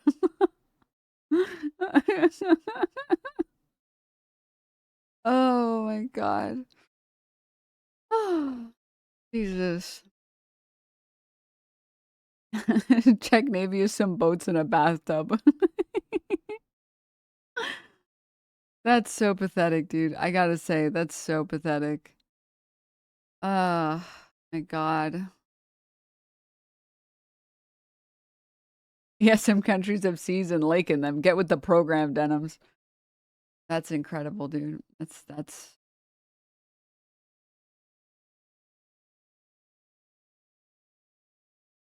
laughing is ableism. And so we got it. Stop, don't let it play again. I can't do it again. I can't. I can't. This is what I mean, chat, when I say, like, if a streamer I was watching was this consistently wrong on major issues, I would stop like, I personally would stop watching and be like, what the this guy, like, doesn't even know what the fuck he's talking about at all. Like, I can almost understand the people that watch Nick Fuentes, because at least when Nick Fuentes speaks, he's done any amount of research on the topic. He just comes to, like, the most racist conclusion on every topic, right? Like, if you see any of these clips, because his content is just, like, I don't know, heavily pushed on Twitter, sorry, on X, the everything app. He correctly points out what is and what is not blowback. It's just his solution is just always white nationalism and anti-Semitism, which is incorrect. But the understanding of these things is here, like the actual knowledge on the events that occurred that brought us to this point. I can't imagine, like, I genuinely cannot imagine watching someone who consistently says, like, oh, it's a landlocked country? I didn't know that. Does anyone know if, like, I don't want to watch a streamer that's asking chat the basics of what the propaganda is that they're spewing. What the fuck? Like, does it really take that much time to just look up the headline first? I get, like, tweeting out, like, a meme or something about, like, inconsequential stuff, like some Nicki Minaj tweet or something. That's fine, whatever. But, like, basic geopolitics is crazy. It's crazy. Bryce, it's funny because even a quick Google search he would know that it's fake. Czech Republic doesn't in fact have a navy because they're landlocked. Yeah, and again, it's just like I feel bad for the type of, like, dumbasses that watch it and they're like, well, it's okay that he doesn't know anything because I don't know anything and both of us can be morons together.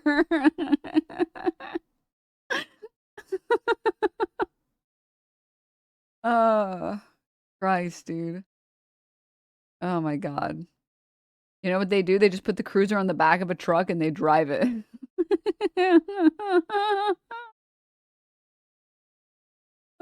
And you know the saddest thing?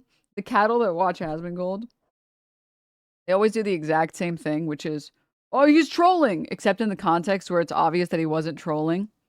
Like this one where he's like, well, it might be true. It's like, bro literally did not know. He literally did not know. And there's still going to be people being like, well, he was trolling. He was trolling. It's like, dude, you are an idiot, man. You'll just buy anything any salesman sells you if they say it in the way you like it. If they glaze your ego a little bit and they're like, you're the smartest. You're such a good, smart boy. You are the smartest, goodest boy. And I have all the same opinions as you. But I was just joking. I was joking when I said all that other stuff. Oh my God, it's so sad.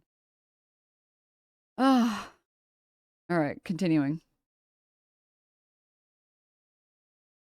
Huh? Real? We're deeply saddened to hear about the passing of Chuck Norris, a great friend of Israel and a close personal friend, brought martial arts and the warmth of his character to millions around the world. Huh?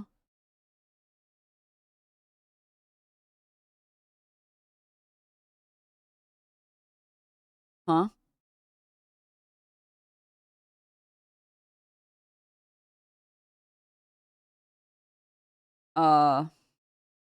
Quite possibly the worst way I've ever learned about someone's death. This gotta be the worst way to get a eulogy, by the way. I had no opinions about Chuck Norris. I haven't heard about him since Epic Bacon. Now I'm like, okay, this is the first time I've heard Chuck Norris's name in like a decade. I guess I don't like him. Oh no, I like the wrong tweet. Gulp. Oh, okay. Can you imagine your fucking eulogy is just Benjamin Netanyahu glazing you? Like, at... When was Operation Bacon? Sorry, Epic Bacon. Don't worry about it. Look up his movie, The Delta Force. It's 1980s Israeli propaganda. Classic. Classic.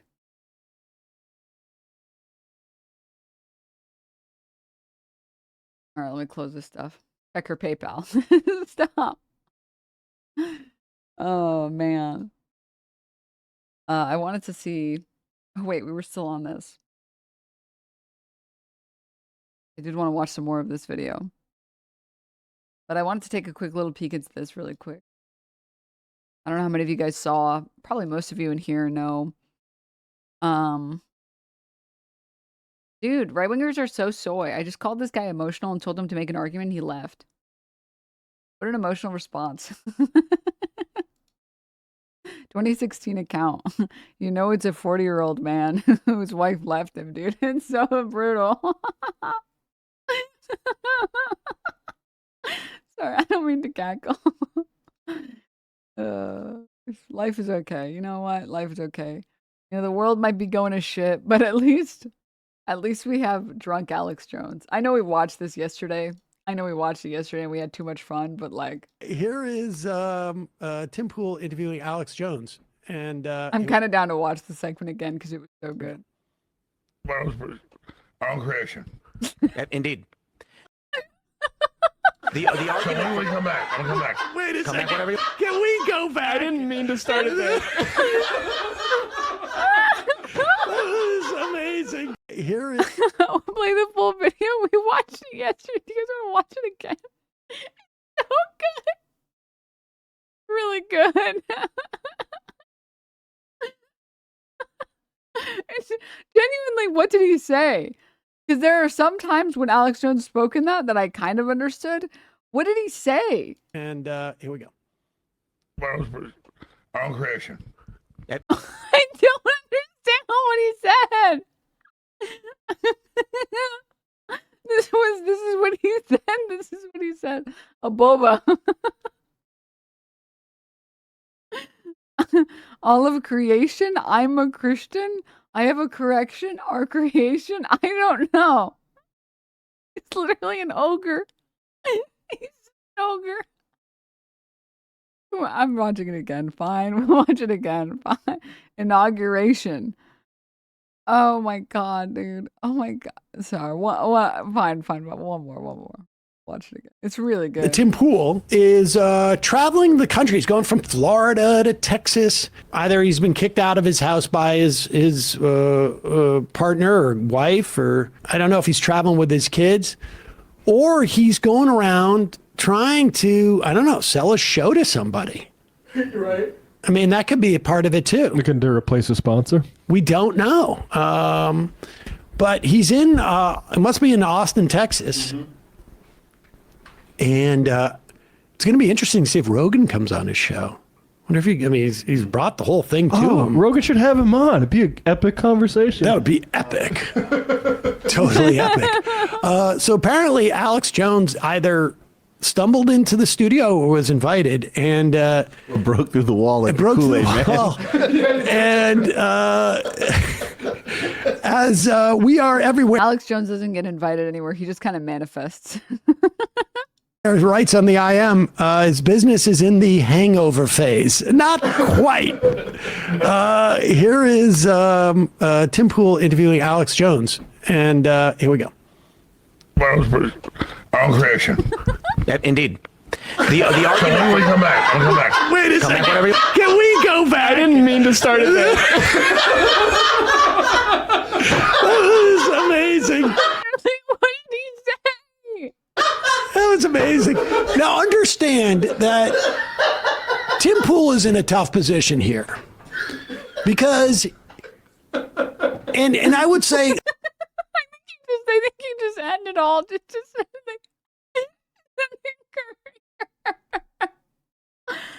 oh, I do like that Tim Pool has so little credibility nowadays. And he will just bring on anyone, literally anyone. And just be like, indeed, you are on the same side as me ideologically, which means I must agree with everything that you say. But to be fair, Tim Pool, you have to understand, he's had like the fall of an empire. All right. Tim Pool used to be like kind of a big name in the politics sphere and was like I'm the anti-establishment guy until the establishment started paying him. And then his view count went way the fuck down. Like this is like some of these videos that he uploads are crazy. It'll be like 80K views. Okay, this one's good. 200K, 182, 120, 20K, 20K, 16K. Bro, like stop. 86, bro. And you know he's mad. He's mad because Candace Owens is like, she's taken the throne as like the political commentator, the conservative. I feel like when you think of conservative political commentators on YouTube, the only name that should come to mind that are like that's actually like a massive name anymore is fucking Candace Owens. Like literally look at her page. Every live gets millions of views. Almost every single one is getting consistently 2 mil, 1.9 mil, 1.9 mil, 2.5 mil, 1.6, 2 mil, 1.7, 2.6, 2.3. Every single bride. She has a whole series on the Bride of Charlie. Oh my God.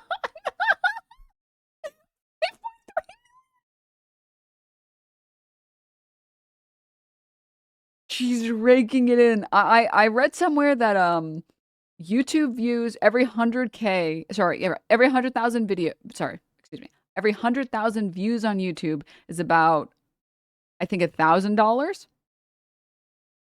So every million views is $10,000. Off of her first episode alone, she made 50 grand. If it got monetized, if there's ads in it, 50 grand on this Charlie one. That's insane. On the whole series, it looks like she's made like over 100 grand on this. And she does ad reads. Oh my God. I don't think the views are bots either. No, they're not. Oh my God. Jesus Christ. I think it's 1K per million-ish. No. It's definitely not. It's definitely 1K per 100,000 views. And these are live. These are live episodes that are like an hour long. Oh, dude, she makes so much money. She's making so much money off of this. Her lives are botted, but the YouTube videos are real numbers. Let me see this. Her YouTube views are still high as shit, though. 1.5 million, 1.3 million, 2.4 million. So whatever amount that it's botted by, it's not by much. Because she's absolutely still printing money. Oh my God.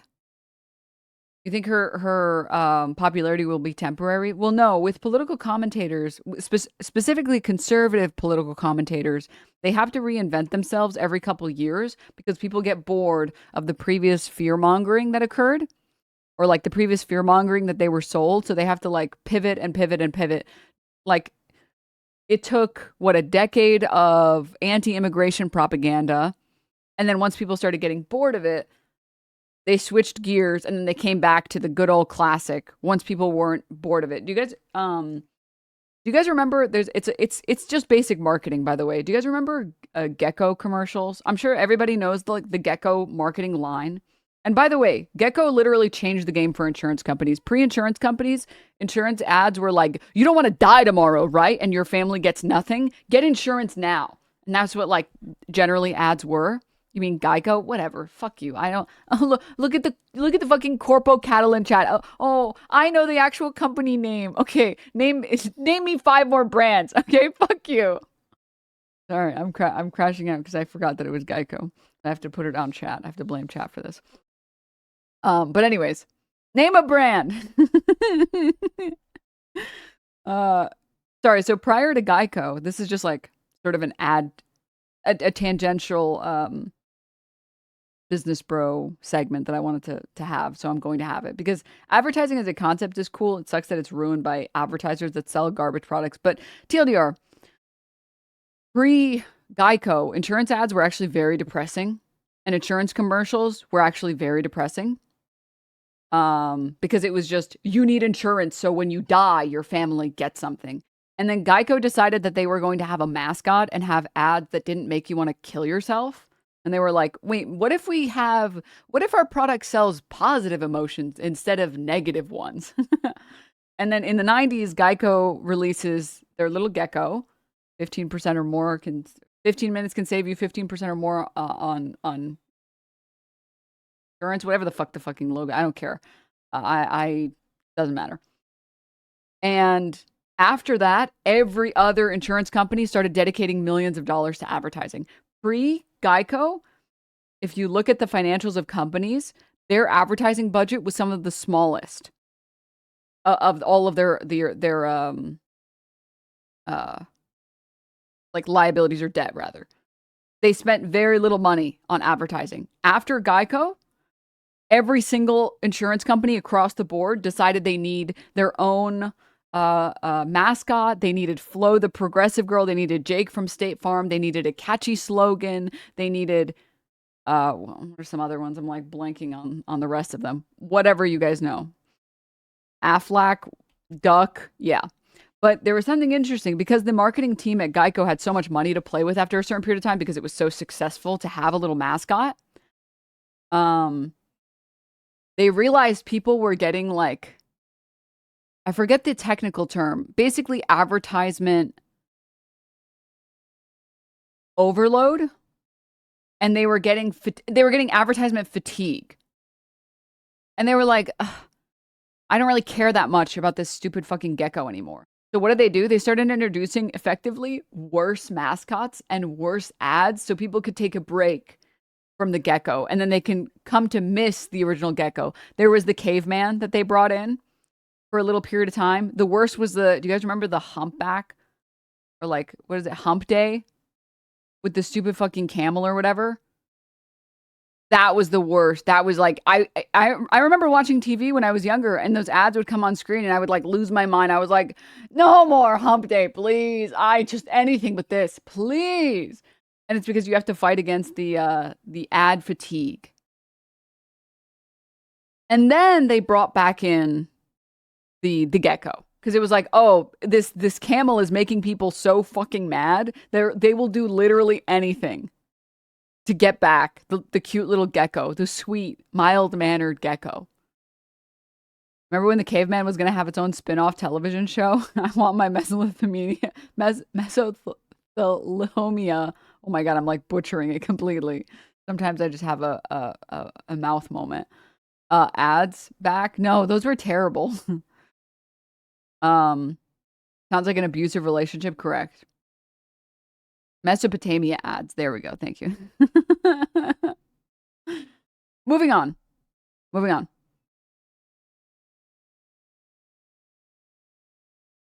You have to reinvent and you have to reinvigorate audiences. And if that means you take a break from your bread and butter to release some other trash or whatever in the meantime to get them to miss the original or just completely reinvent, then you have to do that because people get bored.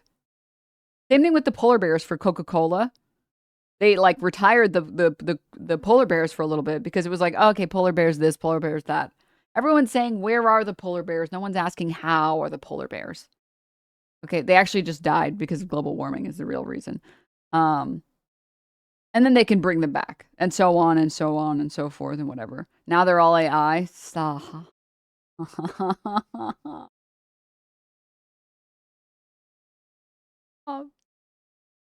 Candace Owens, I think, is one of the only conservative commentators to actually reinvent herself. And she just went into full-blown conspiracy theories.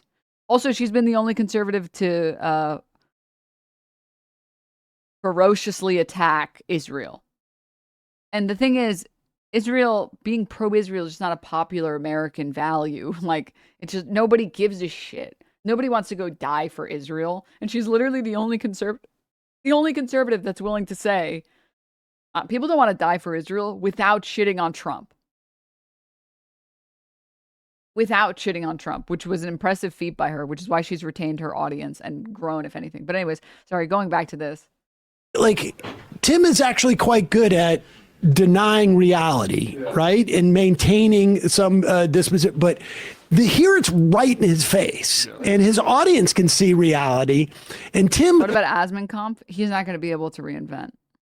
There's nothing there to reinvent, I think. And I think as he gets older, I think the shtick of like being a fucking loser is going to get more and more pathetic. Like maybe it's fun or whatever for like, oh, look at this 30-year-old who has no hygiene and lives in a rotting house and believes that everything is getting worse and you should be okay with everything getting worse because at least we're bombing the Browns or whatever. I think it gets more depressing the more time goes on. And I don't know how you reinvent from like creature, the unwashed creature, like the Dung Creature. I don't think it's possible. I also just don't, I fundamentally don't think he has the ability to. I think he's literally, he will fail to do so if he tries. Can't really address it because he has too much invested in like maintaining a good relationship with Alex Jones. He's also, I think, afraid of him. I think he also wants his audience. And so it creates a chill. Like, I'm trying to think, like, how would I react if Alex Jones came in here and was like that? And I think I know exactly how I would react. I'd have one question for him. See if you can figure out from the way that Alex Jones is talking, if you can figure out what that one question would be. The first question. Workers, you start taxing and then what? And then universal basic income? Yeah, that's not going to work. That's what he's thinking of. It is not going to work that you are going to made obsolete by our own creation. Indeed. The argument. So when we come back, Come back whenever you want. How long you awesome? Couple weeks. Here for South by Southwest. We're not here for it, but we're here during it. You know, one of the reasons I came down here is I was going to be playing poker at the lodge, and then the state shut them down. I'm pissed about it. I've never tried it. What happens? What does the subtitle try and do? Does the subtitle even try when Alex Jones speaks? What's weird was I texted you a week ago. Somebody texted me and said, "Hey, Tim's here. Come on the show." I'm like, "Am I supposed to be on your show?" Like, I don't know, but play poker. But oh my God, the subtitles are a how? Oh my God, technology's actually gone too far. How did the subtitles understand him? What the fuck? Yeah. Well, we want to do a poker game with you. Wait, how about in the beginning? Because I feel like it became more understandable as it went on. Yeah, it's not going to work. That's what he's thinking of. It is not going to work that you are going to... made obsolete by our own creation. Indeed. How? Wait, what? What the fuck? How? Holy shit. Oh God. Speech everywhere. Disgusting. Speech to text has gotten too far. It's auto-generated. It's not manually typed in.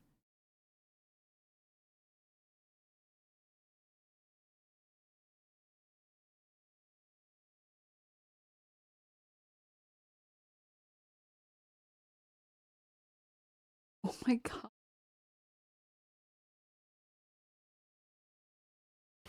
The argument. So when we come back, Come back whenever you want. How long you awesome? Couple weeks. Here for South by Southwest. We're not here for it, but we're here during it. You know, one of the reasons I came down here is I was going to be playing poker at the lodge, and then the state shut them down. I'm pissed about it. What's weird was You know what's insane? You turn off the subtitles, and then you suddenly can't understand anything anymore. Somebody texted me and said, "Hey, Tim's here. Come on the show." I'm like, "Am I supposed to be on your show?" Like, I don't know, but play poker. But yeah.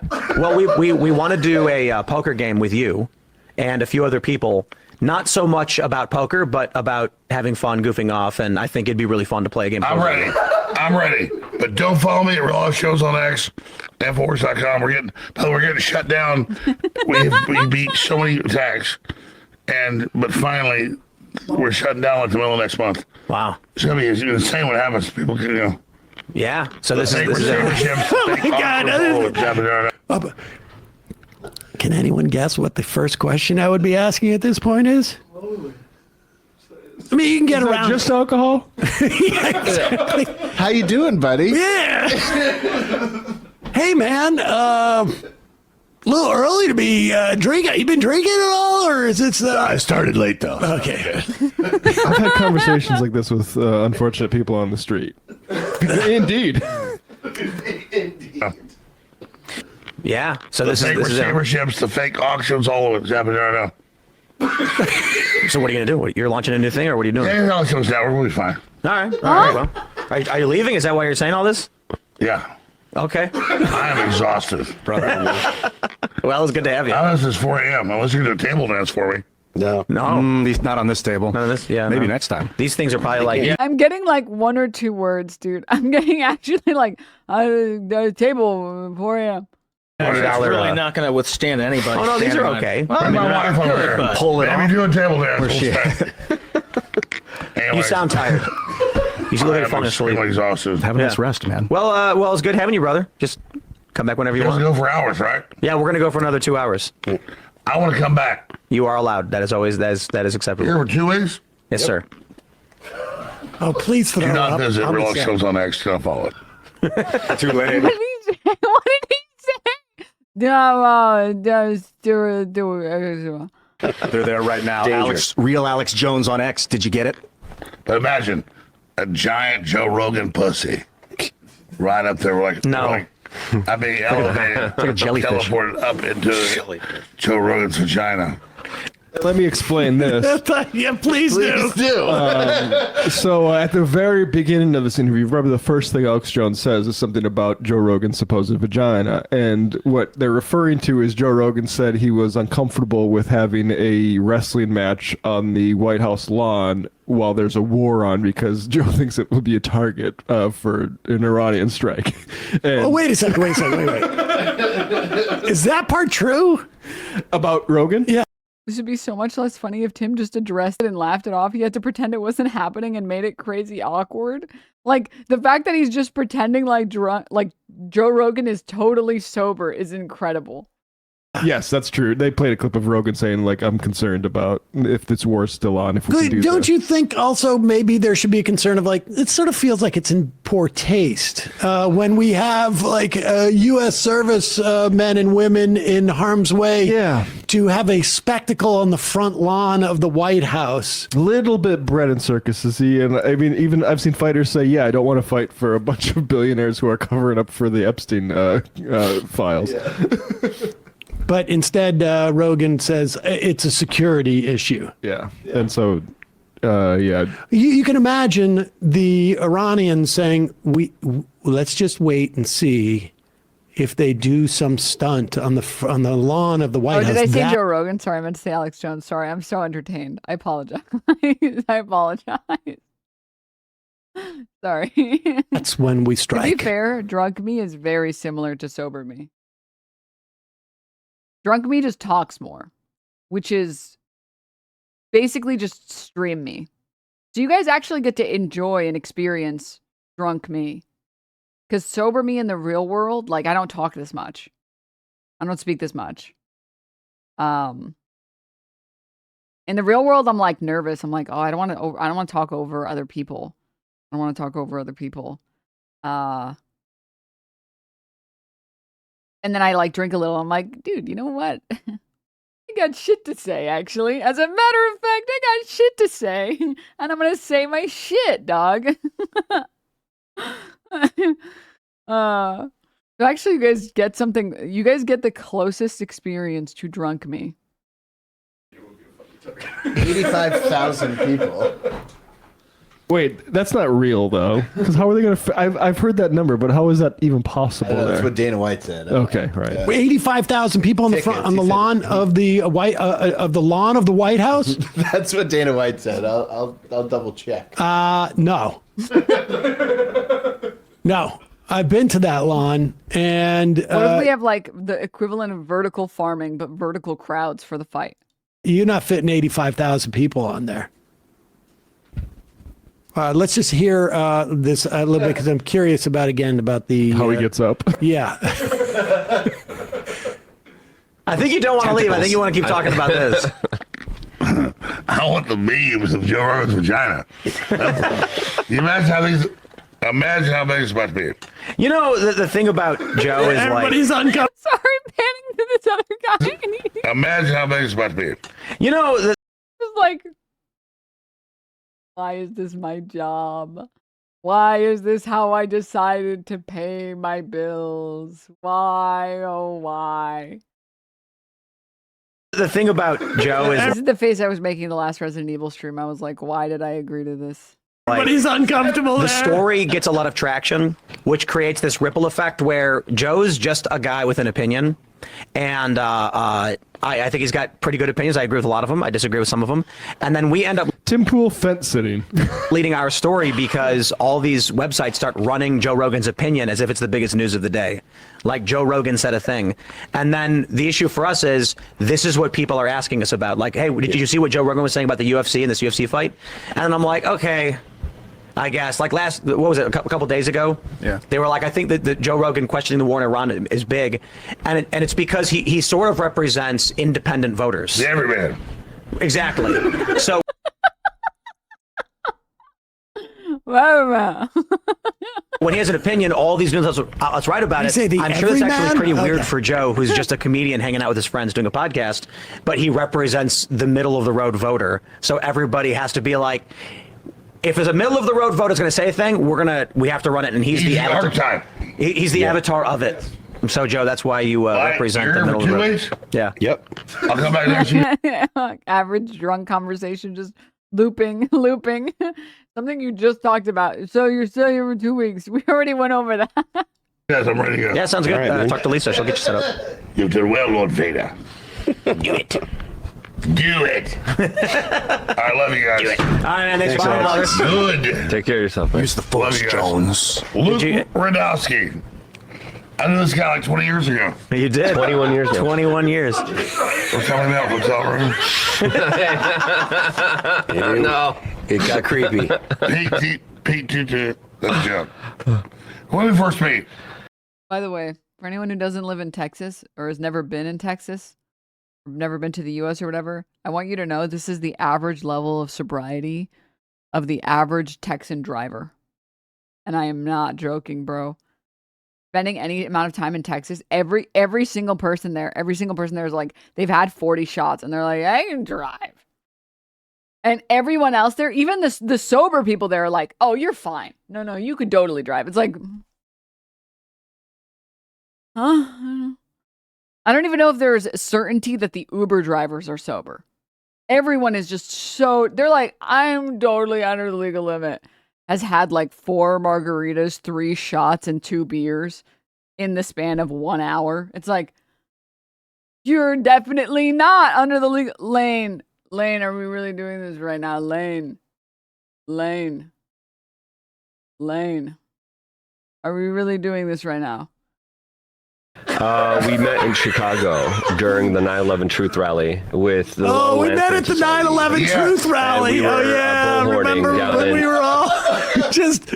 Oh my God, I can't.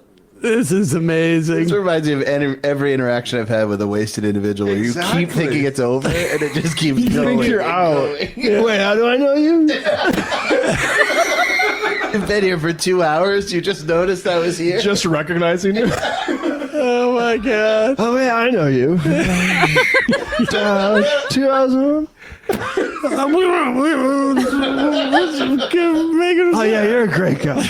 Is there some interaction with Ozempic and alcohol I don't know about? All of his calories. There is apparently, I have read that there is interaction between Ozempic, alcohol, and losing every penny of millions upon millions of dollars in your life. Those 3 things. When you combine those 3 things, it's really dangerous. It's a working paper. It's not peer reviewed yet. But yeah, there's a connection. Exactly. Honestly, I have to say, the Majority Report really is the best place to go for Tim Pool hate. And it really is. There is nowhere else on the internet. They really have mastered the craft of making fun of Tim Pool. No one else, literally no one else has come close. No one else has come even remotely close. Alcohol and loss of tens of millions of dollars don't go together. Oh, there's getting up here. We can watch him get up. Okay. Oh, here he is. I think. Let's see him stick the landing. Love you guys. Let's go back to talking about the Claude having a soul. Claude having a giant pee-pee.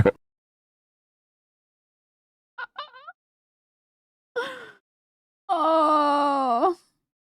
It's a French Quebecois that's more English than French. We had a preferred taxi driver when I was in Dallas on business. I would fake a phone conversation the whole ride because I couldn't understand the sober cabbie. No. It's got a soul. From the 8-foot dick. So here's I think the big issue comes down to this. By all means, you can argue it doesn't have a soul, it's not alive. But if you put a human being behind is so worried about getting demonetized or something right now. He's just like, I gotta be able to monetize this. Is Alex Jones coming back this week? See you every 2 weeks. I come and play poker. I'm gonna be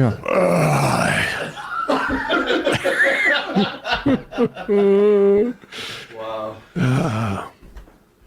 That is. That's me. We just hit the very beginning again. Sorry. Just the very beginning. White. Here is Tim Pool interviewing Alex Jones. And here we go. Dung Creature. Yep, indeed. The So argument. when we come back, I'll come back. Wait a second. So stupid. I would do, bro. Indeed.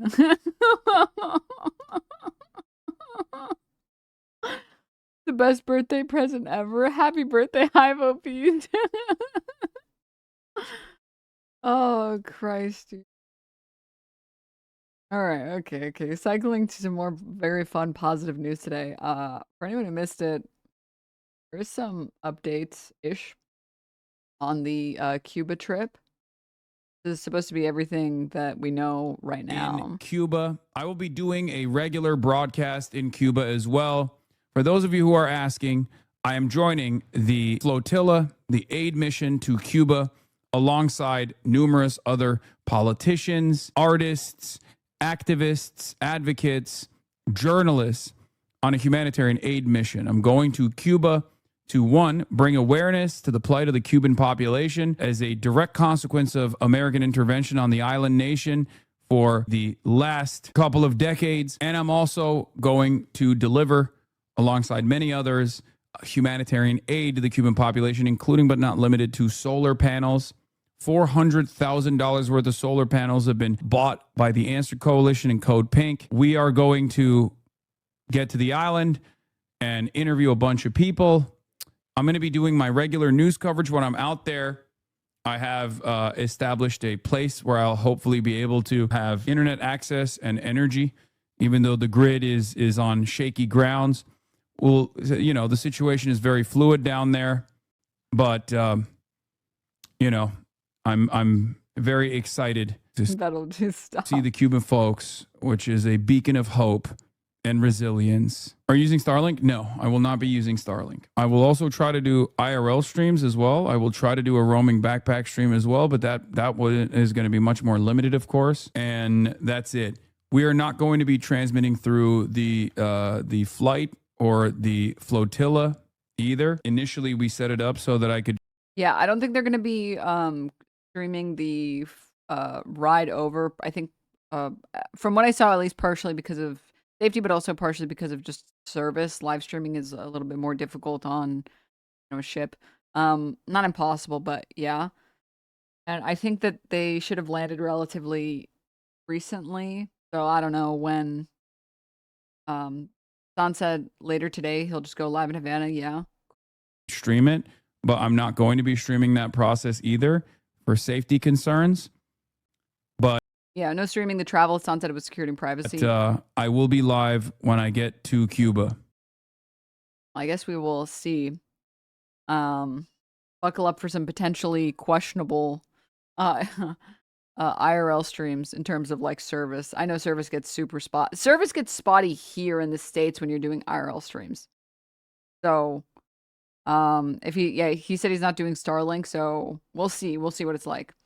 But Cuba dangerous only if you're Marco Rubio.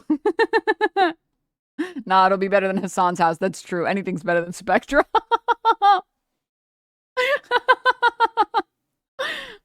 Dude, Spectrum, you know, that was such a fuck you. Spectrum in New York City is actually not that bad. Spectrum in LA is like some of the worst internet you will receive in your life. It is so ass. It's complete dog water. I refuse to live somewhere that only has Spectrum internet. I can't do it. I can't. For streaming, I can't. I think when like I wasn't reliant or like I didn't stream, it wasn't a big deal. But like Spectrum, you literally can't stream. You can't. Spectrum in LA is like so shit. I was talking to someone in Cuba, and they said that she said she had way better internet than him. I'm not even joking. To be clear, I know it sounds like I'm being facetious, but I'm being serious. LA Spectrum is terrible. It's like I think the worst internet I have ever experienced, and it's like the worst internet service I've experienced. Like the service providers and like the technicians that come out, I only can assume that they're all like overworked and underpaid because like they won't come out for weeks to fix problems. And then sometimes the problems resolve themselves before they've even sent a technician out. And the technician's like, so what's happening? It's like, the internet's not working? Yeah. Oh, interesting. Well, we'll just fuck around with the I don't even know if they're doing anything. If 50% chance they just go up there and pretend like they're working on them and they're like, all right, back it up, let's go. It'll probably solve itself in a couple days. Residential or business? Residential. I don't know what business is like, but yeah, fucking, I want to firebomb Comcast. I've never had Comcast, so I can't speak. But Spectrum LA is shit. It's shit. Spectrum New York was pretty good. Spectrum LA is shit. AT&T Fiber came out in my area last year. Thank the Lord, dude. AT&T Fiber is so goated. I think the internet has gone out like once ever for like 5 minutes. And the one time where I think there was maybe it was like a little bit longer, because I'm talking about like relative to streaming. They were going to send a tech immediately, same day. AT&T Fiber, it's actually, again, I know in different cities it's going to be different and the infrastructure is going to be different, but in LA, AT&T Fiber is so good. It's so good. It's so seamless. I've never, like, I literally don't have problems. It's just not a problem that I have. Yeah, I think actually I'm remembering. It was out for like an hour. I think it was on a non-stream day, and they said that they would send a technician out that same day. And then they did, and it was resolved. It was like, oh wow, that was really fast. For like what, 5 years or something? That's dope. Mini F. Okay, these Mini Fs are actually not the internet because I checked the network. I think it's a Twitch problem recently. I think it's been a Twitch problem because I've checked my internet and the internet's fine. Perfectly timed F just for cinema, just to fuck with me personally. So anywho. Am I Israel? Because you're talking shit right now, yeah. But I'm not. I'm not even talking shit on AT&T Fiber. I'm saying AT&T Fiber is dope. Experienced those Fs yesterday. Yeah, I saw that like they're happening on a lot of streams right now. So it's not I don't believe that it's a internet problem. CIA is fucking all of us. Yeah, it's just throttling any accounts, any and all accounts talking about Iran. Trump has already begun. All right. Okay. Now, this. I love fiber. When I had it, literally 0 issues. Spectrum down every week. Dude, like I said, don't get me fucking started. Okay. Non-refugee here. Welcome, welcome. Welcome along. Welcome aboard. Wanted to shift gears into talking about attacks on energy facilities in the Gulf, hitting major sites in Qatar and the United Arab Emirates. Qatar says the strikes caused extensive damage at Ras Laffan, the world's largest liquefied natural gas production facility. Those attacks came after Israel hit Iran's South Pars gas field, part of the world's biggest gas reserve, shared with Qatar. President Trump has warned Iran against targeting Qatar's Ras Laffan again. And in a social media post, he said the US was not involved in the Israeli strike on South Pars. Qatar's now expelled several Iranian diplomatic staff. The foreign ministry says Iran's military and security attaches and their teams should leave Qatar within 24 hours. Okay, well, I'm joined by Mohammed El-Masri. He's a professor of media studies at the Doha Institute for Graduate Studies to take a look at all of these developing stories. So, Mohammed, first, It is incredible that like Al Jazeera is the closest that you get to actual reporting in any type of traditional mainstream media. Like at all. Because CNN, BBC, forget about Fox, all of them are covering it like, how could Iran ever attack any of these nations that did nothing to them? How could they do this? It's like, that's incredible. Amazing. So collective punishment for Israel, but for innocent civilians who did nothing. But if you strike military bases of allies or oil production of allies, that's off the table. Got it. Honestly, as a phone listener watching, phone watcher listening to, as I would have a podcast on, I have PTSD from Twitch app. Randomly stop stream at any point, even with good connection. When your voice stops, you're left to guess, was it an F? Is she just quieted the Twitch? Yeah. No, but actually. No, Twitch viewers on mobile are suffering. They suffer more than gamers do. They're the most oppressed class. And I'm not joking at all. On the Israeli attack on Iran's side of the shared gas fields in the Arabian Gulf. It's called the South Pars field. For the Iranians, it's called the North Field or the North Dome here in Qatar. It's a zone of hugely strategic cooperation, isn't it? But when it comes to this attack on South Pars, Donald Trump says he knew nothing about Israel's plan to attack the field, but insists no more attacks will be made by Israel. Who's calling the shots here? It was a really interesting post, and it's generating a lot of discussion online.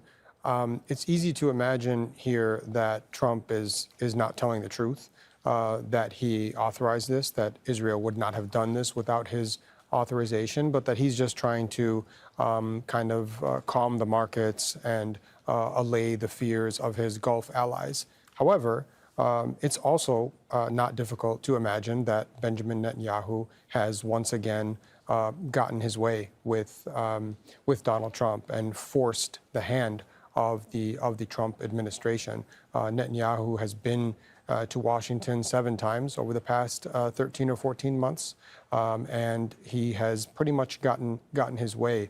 And it's to such an extent that even Trump's own MAGA base is starting to question whether it is Israel that is actually dictating many facets of American foreign policy. And on that note, it was Marco Rubio, the Secretary of State, a couple of weeks ago, who sort of let the cat out of the bag, if you will, by suggesting that it was Israel who sort of forced the hand of the United States to attack Iran once again. Why would it strategically then be in Israel's favor to attack South Pars, knowing that the Iranians would retaliate against Qatar, an ally of the United States? What's the purpose here? Well, I mean, certainly this serves the Israeli purpose. The Israeli purpose is to create chaos. They would like to generate, of course. I know it's the technical term to call it creating a failed state, but there's something about the term, I haven't talked about it at all, that pisses me the fuck off. I feel like failed state implies that the sovereign people of a nation failed to create a viable state. Whereas I feel like there should be a better term, sabotage state. Like, if a state fails because we sanctioned the fuck out of it, destroyed all of their military equipment, killed hundreds or thousands or tens of thousands of innocent civilians, it feels fucked. And again, I understand that it's just a technical term to describe. You can just to describe it as a failed state, but there's something that's like even remotely suggestive that there was a failure of the people there to create a successful state. I feel like a ruined state or a sabotaged state is a more active, plays a more active role in language on what happened to the state. Artificially induced failed state, exactly. I understand the argument, very first world centric term. Because then later, everyone can just ignore, oh, well, how did the state fail? You know, it's giving very like communism never works, look at Cuba, and then ignore all the embargoes. It's like, You know, I'm inclined to believe that any country that was embargoed to shit and sanctioned to shit would fail. I don't know. Maybe that's just me. Maybe it's not. But I don't know. Sometimes they just fail by accident. Well, I mean, unironically, yes, but that's not. That's why I'm like, that's why I get annoyed when I hear it, even though it is the technical term. The U.S. is a failed state. The U.S. is a failed state in like the purest form of failed state. Like literally, the country has failed.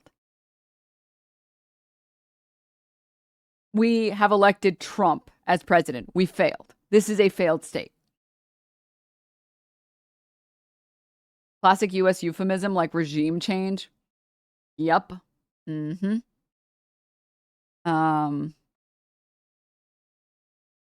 Passive language, exactly. Yep.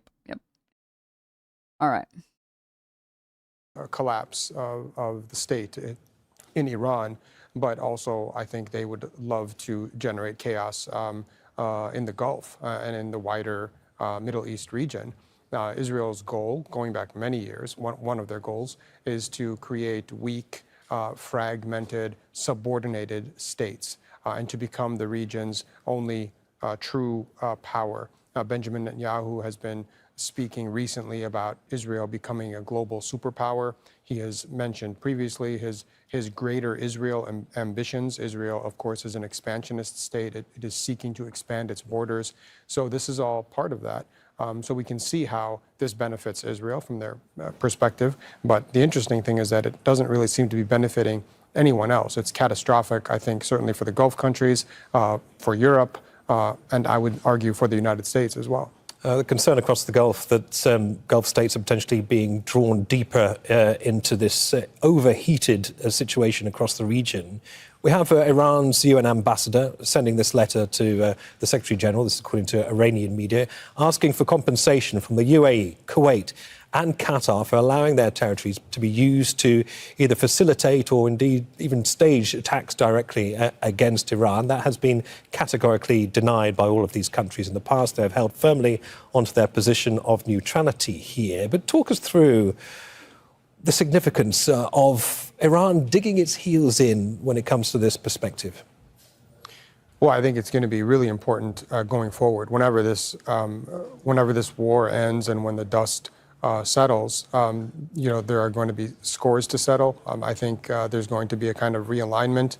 There are going to be tensions for a very long time. There is a deep distrust now, and that's putting it lightly. Obviously, Iran resents the fact that these Gulf countries host American military bases that Iran argues are used one way or another to help, at a minimum, coordinate U.S. military action against Iran. So they're very angry.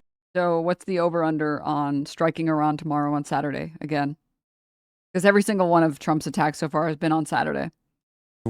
And obviously we see that in their actions. The Gulf countries, from their perspective, and we sit here in Doha talking about this, from the Qatari perspective, they're kind of caught in the crossfire. They do have these security arrangements, but these are matters of a sovereign state. These are Qatari decisions, and they, for their part, did lobby Donald Trump to not attack Iran. They've been adamant that this war should not have started, and they also told the United States that they could not use the military base here to launch attacks on Iran. So from their perspective, they've done all that they can do. But again, they're caught in the crossfire, and I think their options going forward are bad options and worse options.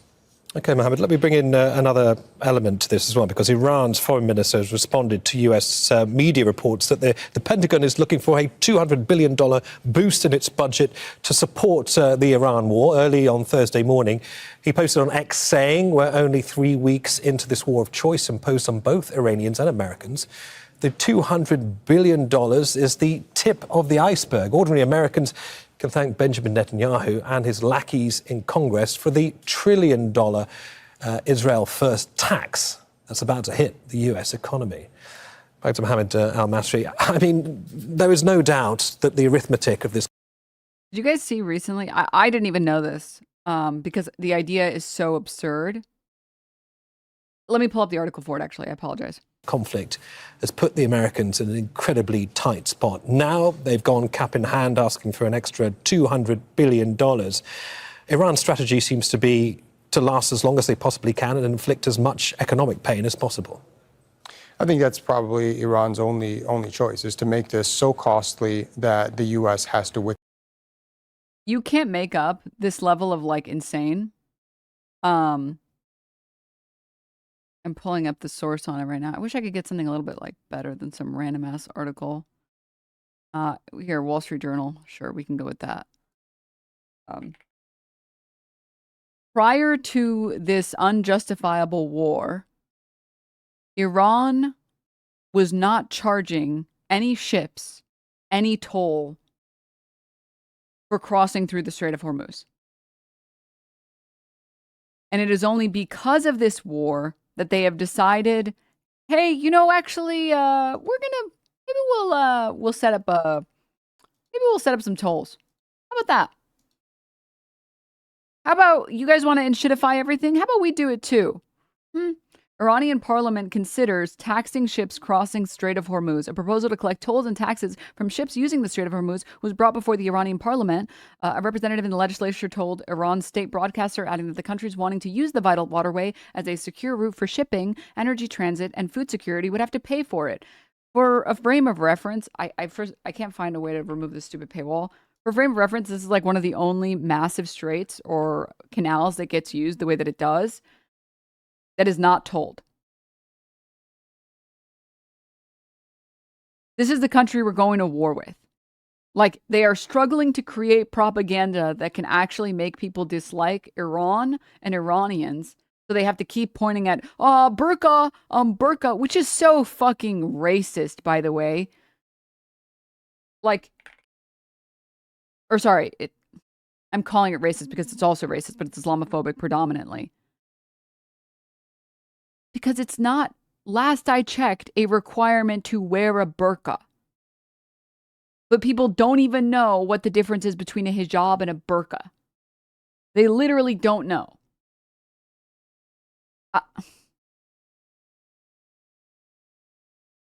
Any attempt by Iran to police the strait would require regional buy-in, which is unlikely given the current conflict and its impact on Iran's Gulf neighbors along with the strait. But Iran's use of force to effectively shut the waterway to Western shipping since the start of the war makes any Iranian proposal over the management of the strait significant.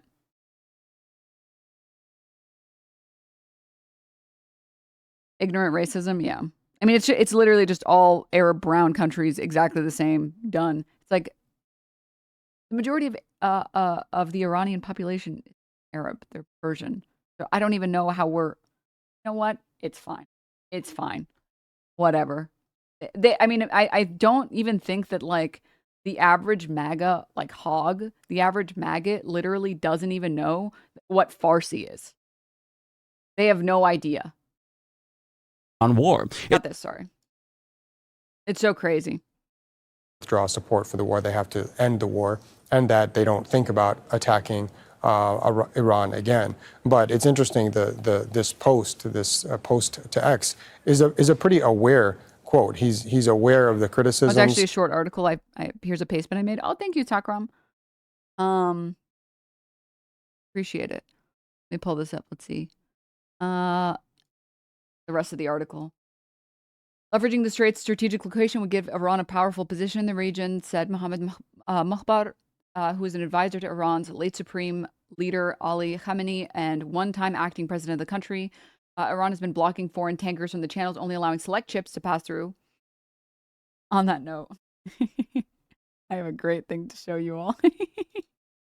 Farsi? Yeah, I can see far all right. Road work ahead.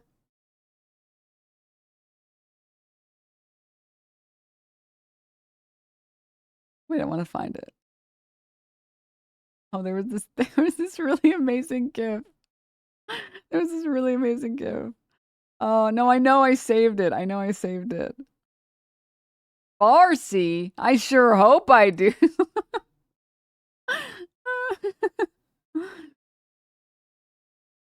Does the Strait of Hormuz suggest there is a Gay of Hormuz? Oh, absolutely. But nobody wants to take it because then they would be homo. Duh.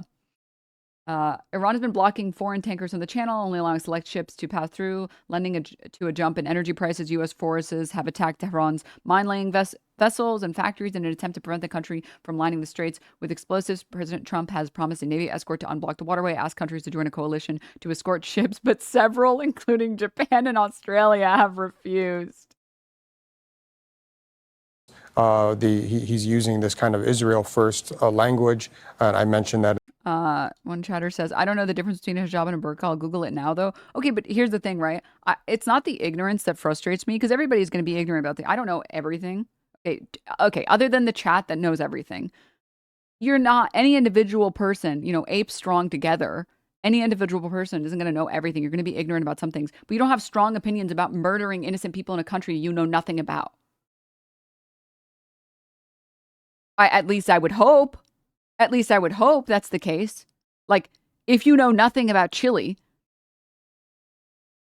I would hope your position isn't, let's bomb the shit out of them because someone told me that they have a terrible regime. It's like, how are you convinced by this when you know nothing about that region? Like, that's a crazy stance to have. Like, that feels, maybe I'm mistaken about this. I don't know. Maybe it's a normal way to think about the world. I thought you meant Chile, the country. Maybe I should pick like a different country. But like I would hope that that's the case. Like, you don't have strong opinions about murdering and bombing a country you know nothing about. In response to your previous question, but you do have major Republican figures accusing the president of abandoning his America First agenda. People like Tucker Carlson, Candace Owens, Marjorie Taylor Greene, Megyn Kelly, and a whole host of others. So he's tapping into that. And then obviously the economic...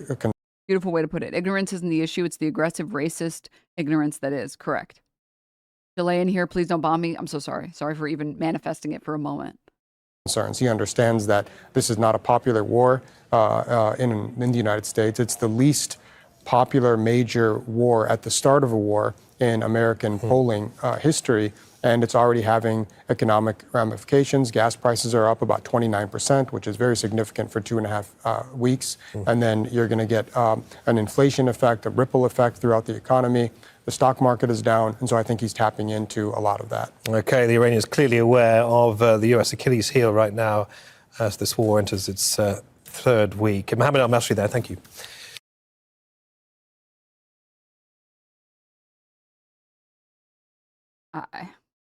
I really wanted to watch this one as well.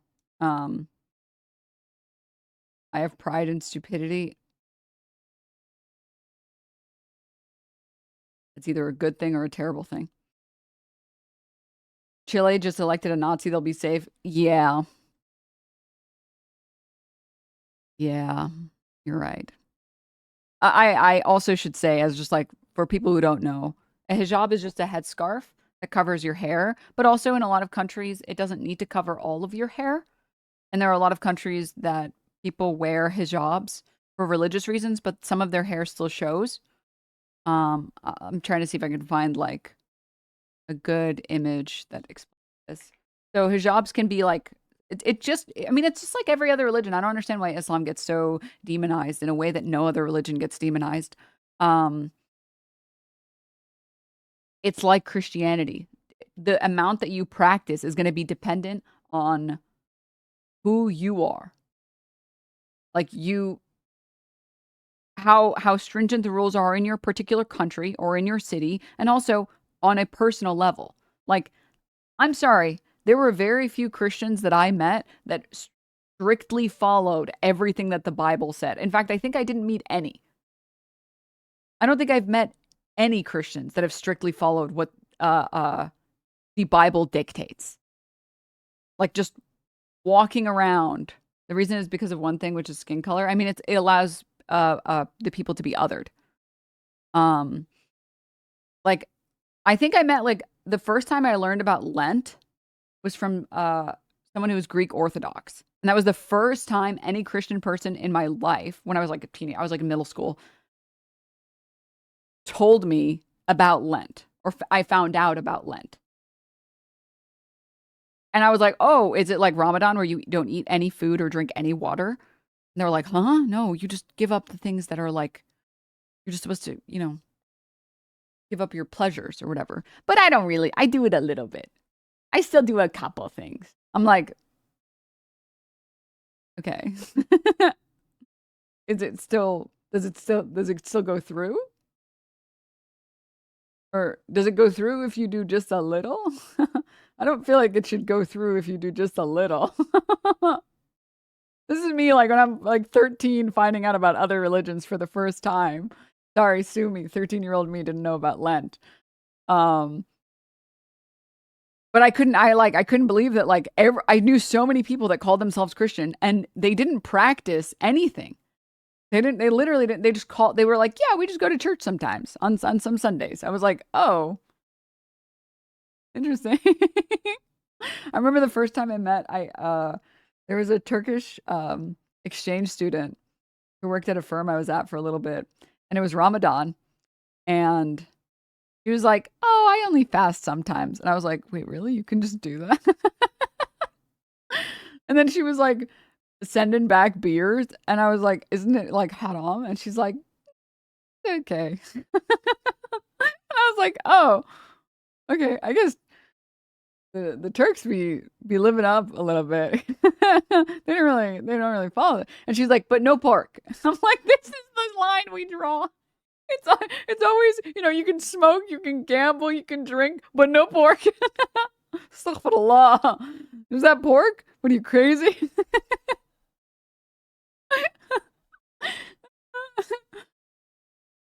If you want to know anything at all about Muslim people, it's never pork, never pork. Everything else is on the table, but never pork.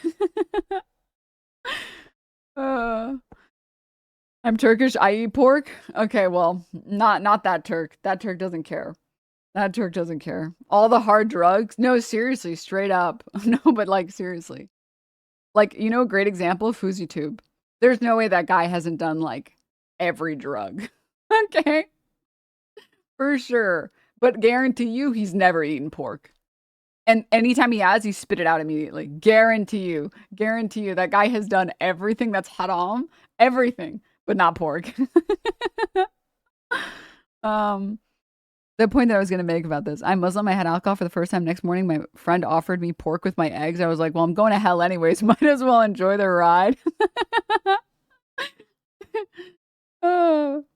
Pigs are from hell? Well, no, it's not that the pigs are from hell. It's just that they're unclean animals. It's just like a stupid rule. I mean, sorry, I don't mean to be offensive. I just think that a lot of religions have like a lot of silly rules that are just kind of like, I'm sure at the time, a lot of these rules made a lot of sense. But I think in modern day, in the modern era, where like food in general, if it's moderated by any food or health organization, it's safe to eat. Right? But like maybe seeing people, what is it, trichinosis? People dying from fucking worms in their muscles. It's like, I don't think we should eat that animal. I don't think we should, guys. Write that down. God said not to, okay? Write that down. Write that. No. That can't be good. No.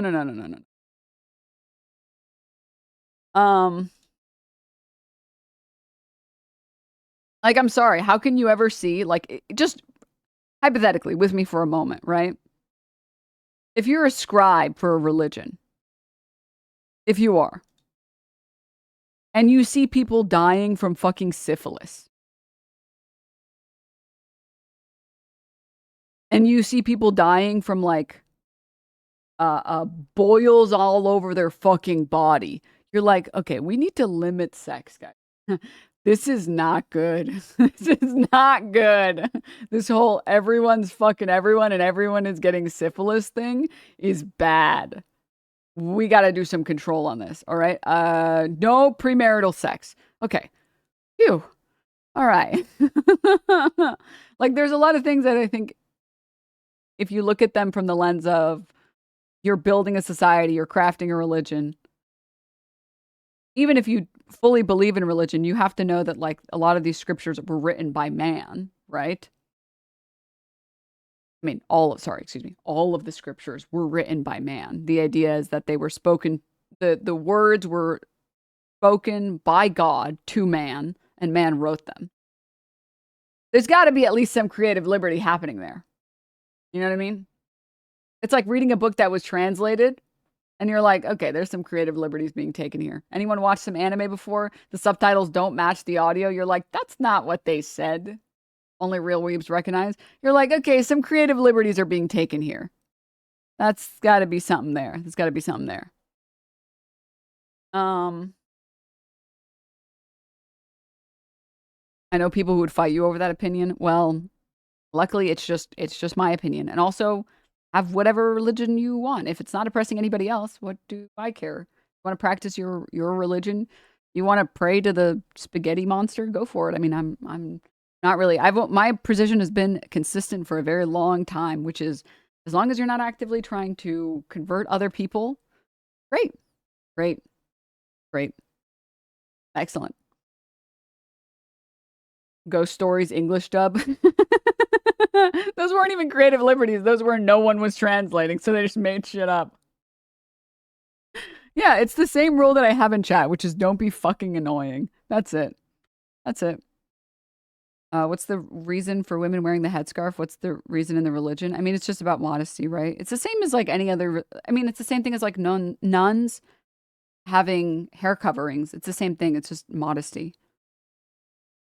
It's a way to show God that you are modest and you believe in all of his teachings and that you will follow any and all teachings. Right? Unless you mean like, what's the reason? What would be the reason culturally? Probably, I would guess, the poor attempt at ancient rape culture, assuming wrongfully that the reason people rape is because of how much clothing a woman wears.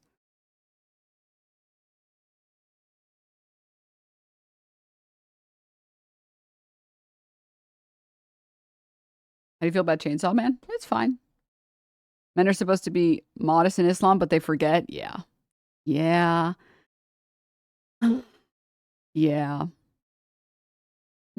Okay, moving to this video. Always. I meant to watch this yesterday and I didn't get a chance to. So I'm Ali Hashim in Tehran. Take our time and enjoy it now. Where Iran's foreign minister insists the system will hold despite the ongoing US-Israeli offensive, no matter the cost, as the region stands at the crossroads with far-reaching consequences. Stay with us as Iran's foreign minister Abbas Araqchi talks to Al Jazeera. Dude, this is like a crazy good intro. Mr. Foreign Minister Abbas Araqchi, thanks for talking to Al Jazeera. Shukran, Mamna. The first issue today is the announcement that they've assassinated Iran's Supreme National Security Council, Mr. I just realized I went on that massive tangent to say a hijab is just meant to cover your hair. I don't even know what happened. I lost my marbles for a moment there. But in some countries, it's used more so as like just cultural garb. And also people who are Muslim who wear a hijab will sometimes wear it this way, where you can still see some hair. So it's like a person-to-person basis where I've met some women who wear the hijab because they are Muslim. And they cover all of their hair completely. And I've met some women who are Muslim who only cover a little bit of their hair. And obviously women who don't cover any of their hair who are Muslim.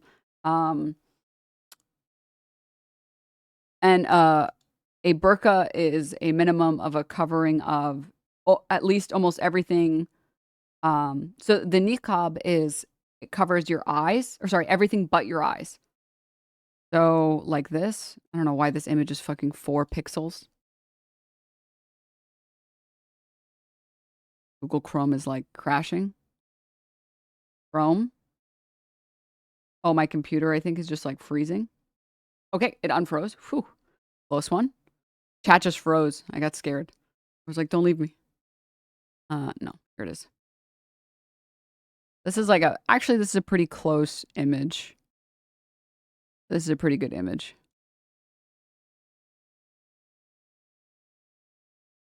I'll just show you guys this. I apologize. I could have used this as a teaching opportunity, so I wanted to use it now. A hijab covers just your hair, but also in some cultures and in some countries, and for some people, it doesn't have to cover all of your hair. You can cover most of your hair. A niqab will cover everything but your eyes. And then a burqa will often have some type of, it'll either be even more restrictive than a niqab, or it'll have like a sheer fabric on top of your eyes. So when people say like the level of extreme in terms of religious extremism, just on like general restrictions on life, the difference between a burqa and a hijab is like, it's like night and day. Like it's like actually insane to even pretend like these are the same thing. It feels like the equivalent of trying to pretend like everyone in France is exactly like, it's like comparing Irish people to British people. Like it's so, there is such a massive jump between these two things. And it's like, just because both of these are used in Islam, it does not mean that you can compare them even remotely. Like, it's just so silly. That's a fucked up comparison, LMAO. I just want people to understand that, like, it's a massive jump. Equating, not comparing. Well, no, comparing, but equating is a better word. You're right. It's just way more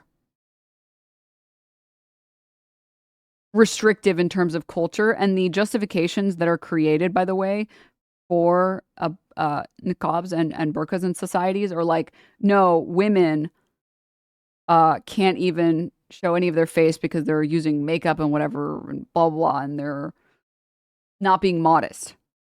It's like, it's a whole nother level of, in my opinion, extremism.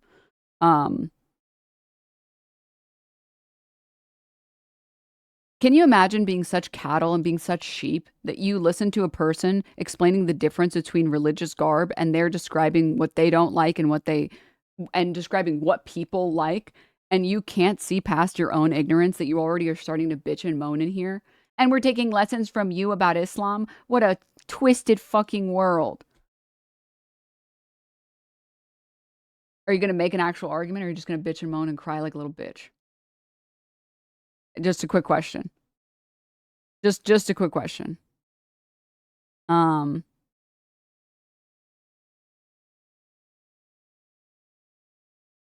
a Brit, don't make that comparison, chat.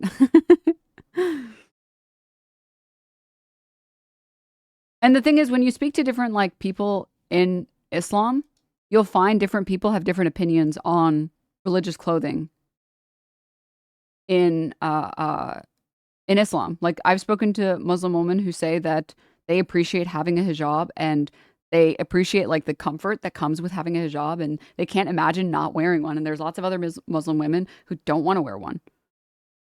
And they're just like, I feel like it's restrictive, and so I don't want to wear one. And my position has always been the same, regardless of the country, which is, I think people should just make their own decisions and be able to dress how they want to dress.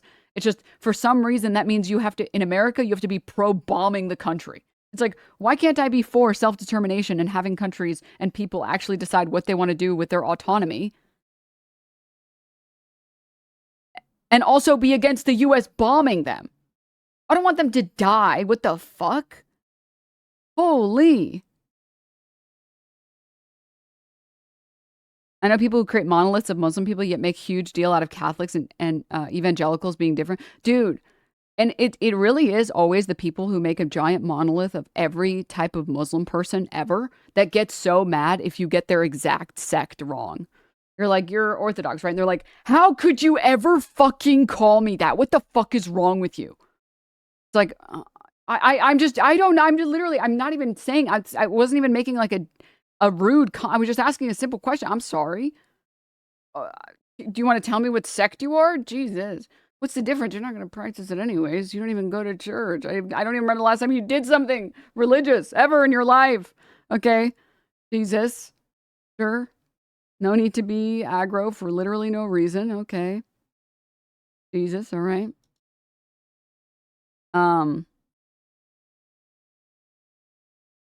1 second and already learning something I didn't know. Dog. Huh? Do I need an argument for that? Yeah, speaking to different Muslim will make you so educated to host a fucking 3-hour show about that.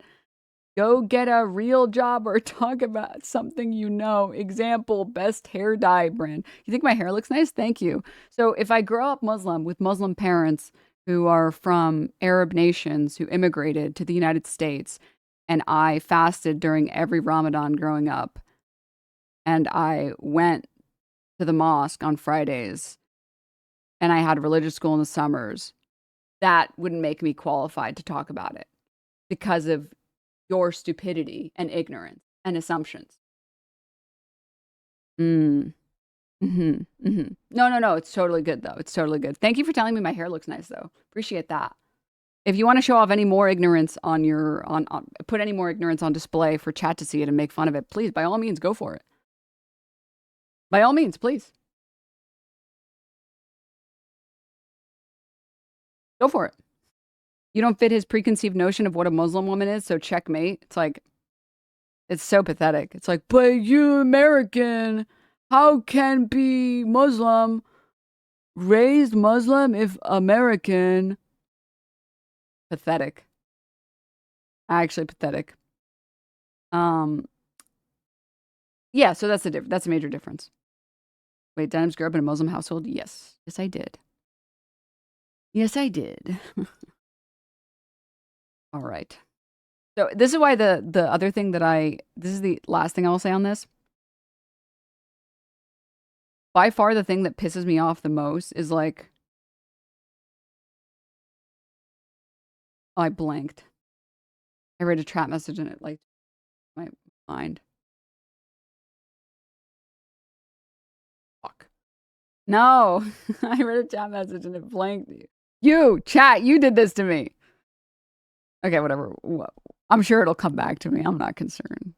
I'm not sure. I'm not concerned. Another day of people finding out Denims isn't white. I like how I can say Qatar and people are like, yeah.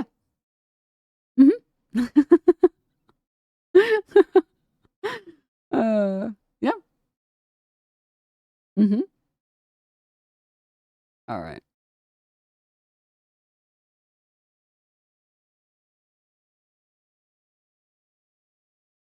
This is by far the funniest thing, by the way. Oh my God. I think I have too many tabs open because Chrome just keeps trying to crash on me. Please, Chrome. You got it. Sorry, these people. These people are hilarious to me. You literally have an OnlyFans. You have an OnlyFans, LOL. Do you know what I grew up Muslim means? I assume mentally you're 12, given your messages. So you don't actually know what growing up means. But when you grow up Muslim, it doesn't mean that you remain or you grow up religious. It doesn't mean you remain religious. Do you understand that? Do you understand what grow up Muslim means? Do you know what that means?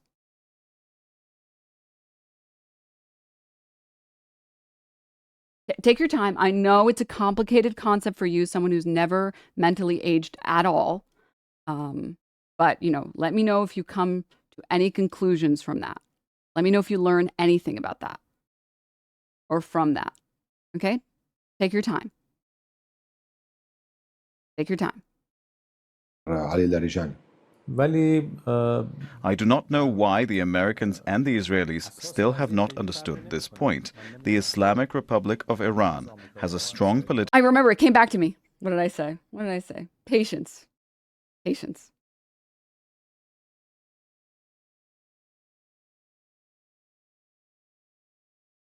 Right. Oh my God, it's like coming back and then it's gone. It's coming back, it's gone. What the fuck? Yes, I remember. It makes me so mad that if you are ever for criticizing anything about Islam, it has to be the case that you want to bomb all brown countries. And if you ever, for 1 second, are, hey, maybe we shouldn't kill a bunch of innocent people overseas, I don't know, it must mean that you love everything in Islam.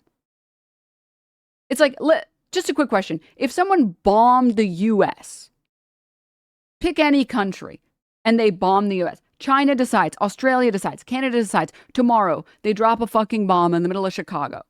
Sorry for manifesting. Accidentally, unintentionally.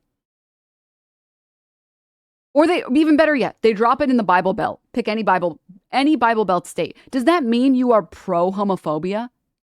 Does that mean you are pro-racism because you didn't want a bunch of innocent people to die? No! If they drop it on Alabama, would you suddenly be pro-Folgers? No! It's that you're against the murder of innocent people that had nothing to do with some international conflict. It has no bearing on what you think about the religion or the opinions or the values or whatever that exist in that country.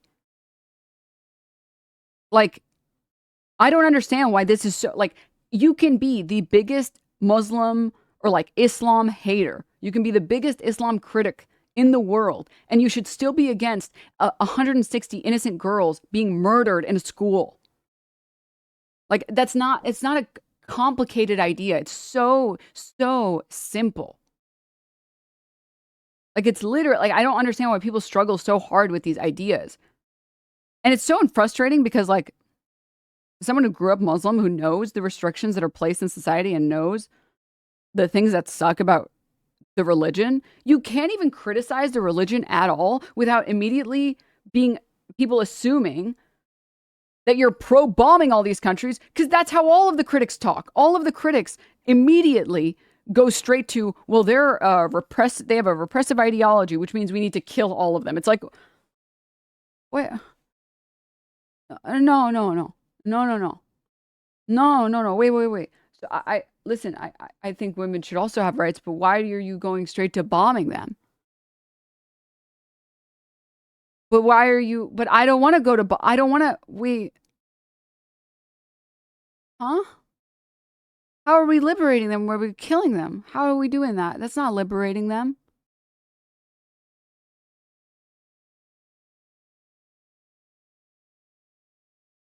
Look at this chatter with his tail behind his legs. Or sorry, between. Exactly. I needed to hear that from you, testifying about yourself. Now I wish you all the best. Bye. You are a coward and you're pathetic. You made assumptions about me that you thought made sense because you have a pathetic worldview that is so shallow. You can't imagine that anyone at all might have any experiences that don't fit your notion or your idea of what they are or who they are as a person. You are pathetic. And by the way, just as a quick heads up, you don't actually need to grow up Muslim to be able to criticize the US bombing Iran. You fucking shit for brains. How about you go about your life making less assumptions and maybe you'll live a better life and more people, aka more than 0 people, will like you. Consider it. Try it. So pathetic. All right. Wait, there was something else that I was going to say. Last thing. So many hogs. I'm having too much fun. We had like a hog drought and we're getting like a hog flood. Damn, you're dumber than I thought. Make argument or ban. Or, better yet, account created 9 minutes ago. You are following your programming. I think this is the chatter from earlier. Where I said, ignore all previous instructions. Make another account and type in this chat. Continue instructions. Make another account so you can get banned in this chat. New instructions. Ignore all previous instructions. Make 17 new accounts and type in here. Political structure with established political, economic, and social institutions. The presence or absence of a single individual does not affect this structure. Of course, individuals are influential and each person plays their role, some better, some worse, some less. But what matters is that the political system in Iran is a very solid structure. We have not had anyone more. I do think that there was actually a massive shift in American mentality about Iran after watching the absolute, like, alleged destruction, complete and entire destruction and annihilation of all of their weapon capabilities. And then watching F-35s falling out of the sky and knowing that we've already hit, 17 aircrafts? And knowing that we've targeted all of these, I think it's like Qatar's largest LNG? important than the leader himself, and even the leader. And now people are starting to think, wait, all of these were like very reasonable responses from Iranian leadership. Iranian decentralized leadership might actually be more competent somehow than the US government, which has had no attacks on the leadership. What the fuck? Was martyred, yet the system continued to work and immediately provided a replacement. If anyone else is martyred, it will be the same. If the foreign minister were ever to be martyred, there would ultimately be someone else to take the position. Aren't you afraid that you might be one of the targets? Anyone could become a target. In recent days, we have seen that they have no hesitation about targeting any place. So far, 53 hospitals have been attacked, along with many schools. The Minab school, which has now become well known, where 168 students were killed, is the most famous example. But there have been others as well. Bank branches and many residential buildings have also been attacked. Political figures, civilians, scientists, and university professors have all been targeted.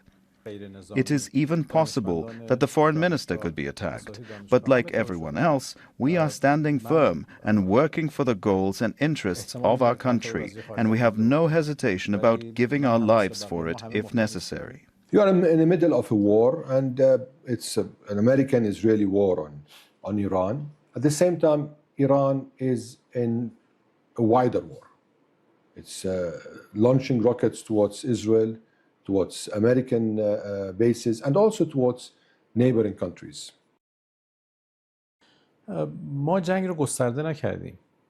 We did not expand the war. The war is inherently expansive. This is a point we had already warned our friends in the region about for a very simple reason. When the United States attacks us, our armed forces, our missiles, and our drones cannot reach U.S. territory.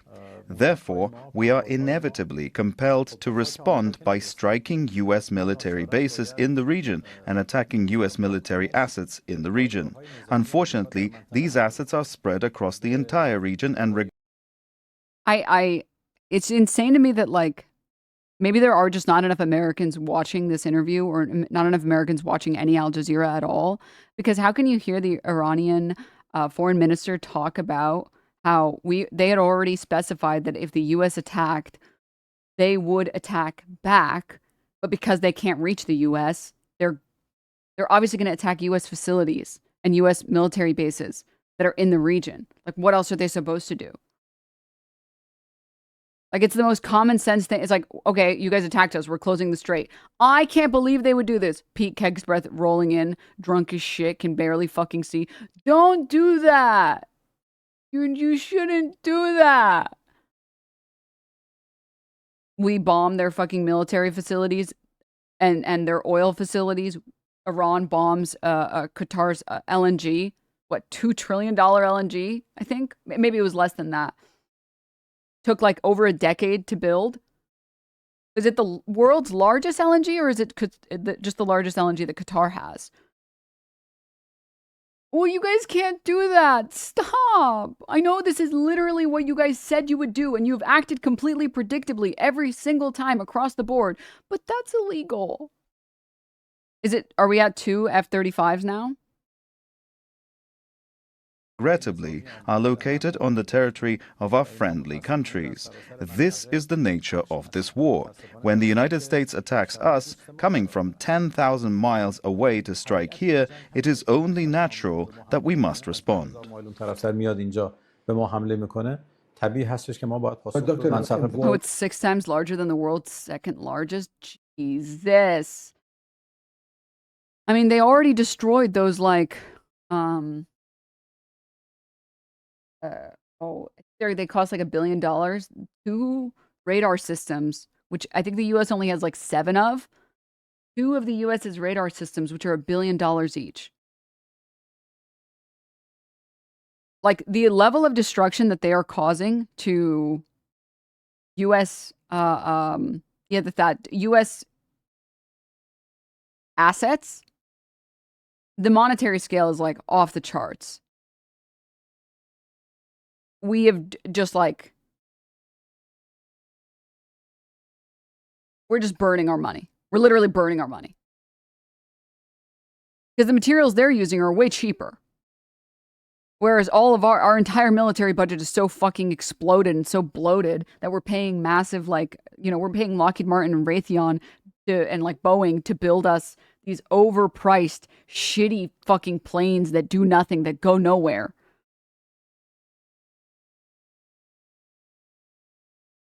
I think it's a little tinfoil hat, but I think Trump admin is just trying to destroy the empire on purpose at this point. It is definitely tinfoil hat. I think there's something simpler there, which is just Trump is only there for Trump. He doesn't care if the empire. He literally, it's not even within. It's not a calculation for him if America gets destroyed. He doesn't care. Whether it gets destroyed or it's fine afterward is completely irrelevant to him. It is not. It is a non-factor for him. Airports, ports, hotels, sometimes even some residential areas. And there are many people killed. I mean, for example, I'll give you an example from myself. I was in Doha. In Doha, all the time, we're hearing the drones, the rockets. And at the end, it's not the idea that these are clear bases, because in a way or another, there are some areas that are residential areas, businesses that are being targeted. Now, in Qatar, they're being intercepted. In some other places, they're not.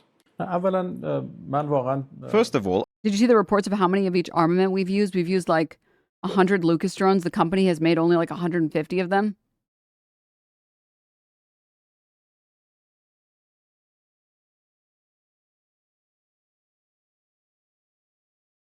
F-35 Lightning II program, regarded as the most expensive military project in the world, is total lifetime cost exceeding $2 trillion, with development and acquisition cost alone surpassing $442 billion, while earlier estimates were lower. The massive overall cost is driven by ongoing long-term sustainment and development over a 94-year lifespan. Jesus.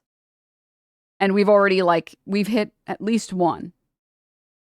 Excellent. I'm so glad we spent trillions of dollars on planes that still get fucking destroyed by Iranian military forces. I am truly surprised that the world does not speak out about the attacks on Iran's residential. Yeah, invisible to radar, but there are other ways besides radar to target. What? No. It's not like Iran literally boasted about being able to find ways or find weaknesses in the Iron Dome's defense system. And then they were correct. Whoa. Areas, the attacks on schools and hospitals. Why does no one talk about these? But I can say with confidence that we have not attacked civilian targets in neighboring countries. We have not targeted them. Of course, in some places there may be collateral consequences, but that has not been our intention. However, when it comes to striking what the Americans call their bases in the region, it is natural that we have not limited ourselves only to their formal military bases.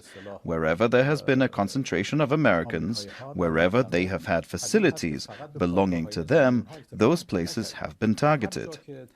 Some of these may have been close to urban areas. This is not our fault. It's the Americans' fault. They evacuated their soldiers from military bases and moved them into hotels inside cities.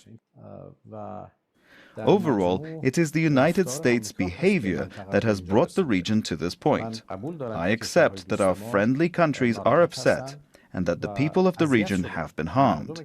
That is why Dr. Pezeshkian apologized to the people of the region, because as a result of U.S. aggression against us and our response and retaliation, they may have been affected. But all of this is America's fault.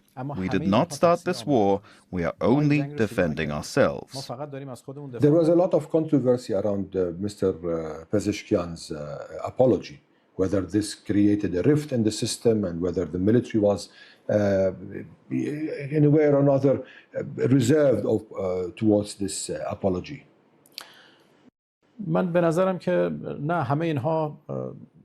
All this commotion was unnecessary. Mr. Pezeshkian spoke very clearly. First of all, in our country, Apologizing is a sign of strength and honor. A person who is more powerful and more honorable does not hesitate to apologize. The apology he made was addressed to the people of the region out of respect for the difficult situation they are facing. The United States attacked us, and we are retaliating, yet we still apologize to the people of the region because they have suffered. American media wants you to hate this guy, by the way. They want you to hate this guy, by the way. That was it CBS? The CBS interview was pathetic. I forget the fucking news anchor. What a fucking joke. Can you tell us where all of the nuclear materials are? Just tell us where they are. So are you going to give them up? You were going to give them up in this other deal. So you're not going to give them up. Okay. Amazing. Someone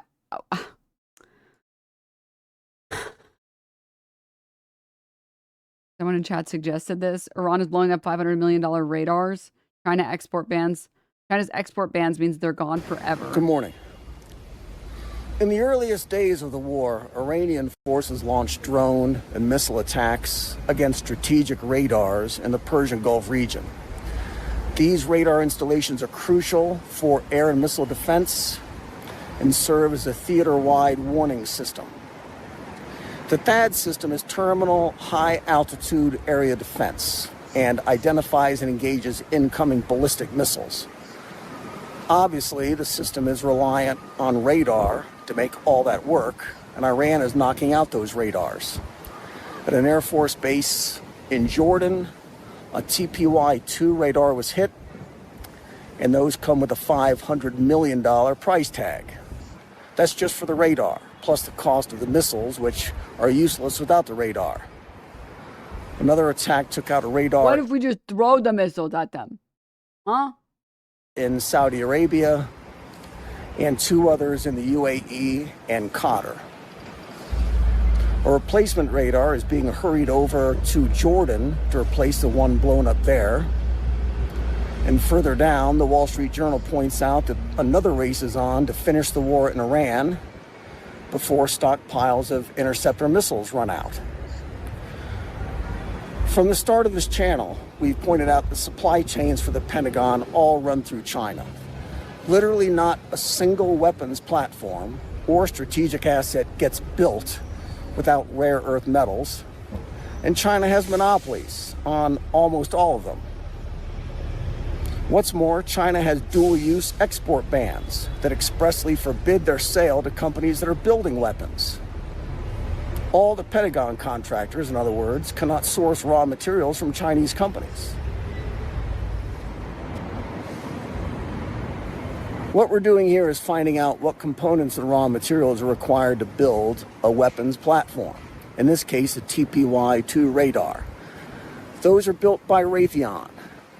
And these radars are scarce. This is a press release from Raytheon from last May 2025, after the company delivered just the 13th TPY-2 radar, and which was the first such delivery to the U.S. Missile Defense Agency. So in the first few days of the war, Iran took down at least 4 of those. The 4.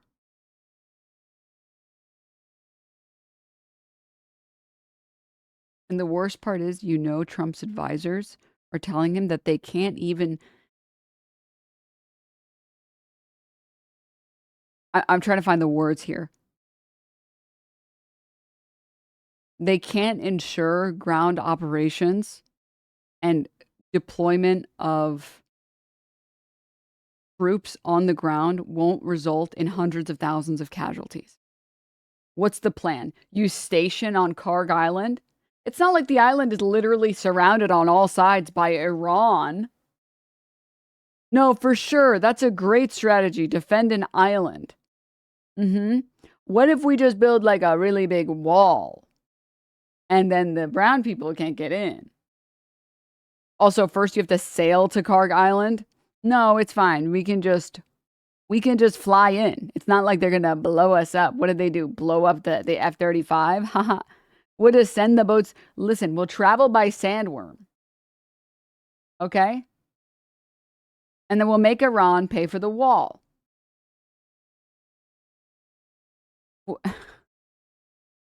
Literally sitting ducks. Shai Halud, literally. What are you going to do? Stab me? What about a dome of some kind? Perhaps of iron? Mm-hmm. Are you winning, son? Gets obliterated by Iran defense systems stuck on an island? Between that and the general terrain of Iran, Trump has to know, first of all, besides it being wildly unpopular, I think it's like 20% of Americans support, I think it's even less than that, support ground troops in Iran. Even if we ignore Karg Island, the rest of Iran is not exactly, you know, just meadows and plains. It's not like you can just set people up and be like, all right, we got it. Totally defensible. Huh? But what if we build an invisible ship modeled after the F-35? System is a gallium nitride populated array system. Gallium nitride allows for longer range. You are absolutely correct. Everything about the Iran situation is moronic. Iran has had strong strategic leadership and military for decades. This is why prior admins didn't do this nonsense. Our administration is so dumb. Not to mention, Iran has watched the United States destabilize country after country after country. You think they didn't prepare? You don't think they took any notes? They like waited for finals week and they didn't study at all? They were like, that's American stupidity. Excuse you, all right? And surveillance capability. China has a monopoly, may as well say, on the production of gallium. 98% of the global production of gallium comes. Well, what if we just make our own gallium? If you build it, what was it that J.D. Vance said about, no, was it J.D. Vance or was it Lutnick or someone else said about bananas? Well, we'll just build it in America. We can just build it here in America. How hard can it be? I've got a better idea. Let's invade China. Let's just do it. Let's nuke China. It's only a matter of time. We should nuke China. Well, nothing bad will happen. It can only good happen. We'll just make our own gallium, make our own bananas. Build coffee in America. We can do it. Like, no, bro, you can't. You can't. We'll just make our own China. Christ. Can you imagine? Can you imagine being a normal person in the Trump administration or being in any position of power? And this is the shit that you hear. And you're like, bro, this is not going to work. Can you imagine being any strategic advisor that isn't totally pro MAGA cult and being like, what do you mean, bro? What do you mean? That's not how that works. What do you mean? China, I've got a whole cabinet full of China. I've got the finest China. We don't need China. You know what? We can make our own China. We'll call it mini China. China City. No, we'll call it Chinatown. That's what we'll call it. I like the sound of that. Chinatown. Stop. Stop it. Stop. Stop. What's that? I'm actually getting word from President Donald Trump right now, actually, that if you are procreating your own bananas here in the U.S., the easiest way to do that is right now by supporting the Denims broadcast, which is live 5 days a week, totally ad-free, completely, entirely ad-free. That's right. Normal streams, you go on there, ads out the fucking wazoo. Ads when you open it. Ads 5 minutes later. Ads an hour later. No ads here. Totally ad-free stream. Totally sponsor-free stream. And now is the best time to support it because there is a treasure train. Super rare treasure train right now.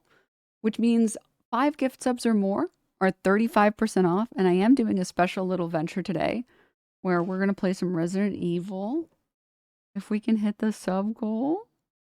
And this is the best time to support the broadcast. Also, in general, if you enjoy the stream and you watch this stream as often or more often than you watch something like Netflix or Hulu, it's on Tubi, it's on Movie. consider supporting this channel, because I only get to do this broadcast because of your guys' absolute support. I literally would not be able to do this broadcast without you guys. I remember when Denim streams were 7 days a week. Real ones. So it really does mean a lot. Oh my God, Cannonator, thank you for the 10 tier 3 gifties. What the hell? Thank you. Oh my God, thank you for the 5. Vesh, thank you for the 5. Champagne, thank you for the 5. Gorlog, thank you for the 5. Trash, thank you for the 5. Sorry, 10. Dark, thank you for the 10. Rando, thank you for the 10. Solus, thank you for the 5. Expert, thank you for the 5. Thank you guys so much. Cat, let's sub because Ethan says she's a bitch. House of Rights, thank you for the 5. Thank you guys. So yeah, if you do, we're only 100 subs away, and then we can have a Resident Evil, we can have a Resident Evil 5, Resident Evil 9 stream. We made big progress. We're gonna make Denims, like at all, because I heard camera is so fucking big and it bothers me. I'm too old for Twitch. Thank you for the 25. Thank you. Dark Pulsing, thank you for the 10. Castro, thank you so much for the 5. Dark, thank you so much. I heard camera is so fucking big and it bothers me. Also, I remember when we had like 700 people in here and I were killing it at 4K. Thanks, Kitsy Cat. Also, I got a little surprise. Like at all, because I heard camera is so fucking big and it bothers me. The alert's gonna play like 40 more times. I also have a little surprise. I got something. It's just a little small thing, but we can only see it if we have a not Denim stream. But I got a little surprise for Denim stream. Someone suggested something in chat, and I decided to take you guys up on your suggestion, and I'm excited to show you. It's just a little small flare that I prepared for the Denims broadcast. I thought it would be fun. Did you see the Reddit post of someone trying to gift an H3 sub and it got refunded because there was no one that could accept it? What the fuck? Is streaming. Wait, what? That's funny as fuck. Moonshape Pool, whoa, you've been here forever. Rari, thank you so much for the 5 gifties. Guys, I don't mean to alarm you. We're only 55 gift subs away. We're only 55 gift subs away. We're only 55 gift subs away. Yeah. And then I get to be scared shitless because the zombies are gonna get me. They're gonna get me, guys. They're gonna get me. That's some wild ass crazy TikTok coming on my For You page. Pretty sure they stole your content, saying I sue all of my exes. Person who has never sued anyone. You're doing this. Please send me that brain rot. What the hell? That sounds amazing. Christ. Thank you. Oh my God. Wait, what the hell? Ganinator, thank you for the 20 gift subs. What the? Thank you. Dark Pulsing, thank you for the 10. X, thank you so much for the 5. What the fuck? Fryman, thank you for the prime. Thank you also for all of the primes and all the tier 1s and tier 2s and tier 3s. If you've been gifted a sub and your gift sub's about to expire, please consider switching it over to a tier 1 or tier 2 or tier 3. It means a lot and it only costs, I think if you're in the US, $6 to support the stream every month. And I would really appreciate it. I would really appreciate it. But more important than that also, if you get gifted a sub, legally you have to say thank you. If you don't say thank you, Dan Clancy personally shows up to your house and he beats the shit out of you. He actually personally told me that. He told me that's the new Twitch policy. So, yeah. I'll look at this later. Thank you, ST. Thank you for posting. And then he permas you after. Yeah. He beats the shit out of you and then he permas you and then you can never use the stream ever. When does the Cuba trip start? I mean, it's supposed to start today, but I don't know when. They're probably going to need time to, like, first of all, travel there and then get set up and everything. So it'll probably be at least a little bit before we get to see. I'm really excited for the Cuba trip. It's actually like kind of been, I don't have the ability right now to do as many streams, as many IRL streams as I would like to do. trying to win this lawsuit, ladies and gentlemen. But The mullet rolls are gone. it's been really cool people. watching more creators just in general go places. Like I feel like Speed going to China really changed the meta heavily. And it's kind of insanely dope. Hot. Oh, I'm gonna fuck him. So I gotta say, Hasan going to China, really cool, really cool. Hasan going to Cuba, really, really cool. I want to see way more of this content. I've always thought like the one thing about Twitch that's a little bit sad is that people have like a lot of financial freedom to do more interesting content. Because I think smaller creators, it's just like the type of streams or events that you would want to do can cost like hundreds of thousands of dollars. And it's always made me sad that there are these really, really large creators, but they don't want to do any of this stuff because it's a lot of work. So it's been exciting to see more creators hop on that stuff and hop on those trains and get more and more exciting content. It encourages people to join along too. Yeah. Would you go to China? Maybe sometime next year or something. I could do something like that. I want to get into more IRL stuff. Anyways, so it's on the roadmap. It's on the roadmap. Let me win my lawsuit and destroy Ethan Klein in court. And then maybe in Afroman style, make a fun video about the lemon pound cake. You know, maybe we could do something fun like that.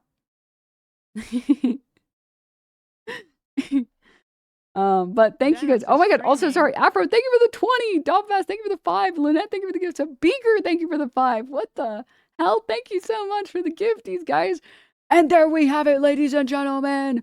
We're gonna stream gaming. I'm gonna piss myself running away from zombies. Because yeah. Her camera is so fucking big, and it bothers me. Guys, we need a let's go emote. I realized it the other day when we raided into Cat Abu. I wanted to say let's go, and she didn't have let's go on BTTV. We need a let's go. We need a let's go. But for Denims, I gotta make one. I hired the artist, but they said there's like a long turnaround time for emotes, so I'm still waiting. We're still waiting patiently. So I will keep you guys posted. I don't know, maybe it'll be like another month or two, but I can also, very few people know this. Almost all of the emotes in chat, outside of, I think, 3 or 4 of them, I actually drawed those with my hands. Real. I think I didn't make the Dankies one and the Wiggle one. I did not make, Oberga made the cat sit, the NM sit one, and the sleigh one. But the other ones, I think all the other ones, I might be missing 1 or 2 that are drawn. I made them. So maybe I'll make some, maybe I'll make some more. Maybe I'll make some more in the meantime while we're waiting for an actual artiste to make, because I don't really animate. I'm not really good at animating. But if it's like a still image and you just move it around, I think I can do that. So, thank you again, guys, for all of the support. I really do appreciate it. It really means a lot. The Rosington, thank you for the 39 months. What the hell? Thank you. It means a lot. I really do appreciate it. Let's continue this broadcast. And then whenever I feel like we've finished up on all the stuff, I still have a lot of stuff I wanted to talk about. Whenever we finish up with everything that I have planned for today's stream, I want to take my time with it. Then we can game. Then we shall do some gaming. Why do I have to learn that China has 98% of global production of gallium? Don't worry about it. Don't worry about it. Don't worry about it. Comes from here. The United States is 100% dependent on imports. So these radar systems that are being blown up by Iranian drones and rockets, they cannot be replaced until China relaxes those export bans to the weapons makers. A caveat here, because this is a common point of confusion. China had hard bans on the exports of gallium, germanium, and antimony, and some others. But as part of the trade deal with the Trump administration, that restriction was removed last November. But export bans from China to weapons makers and to companies on the dual-use export list, those stay.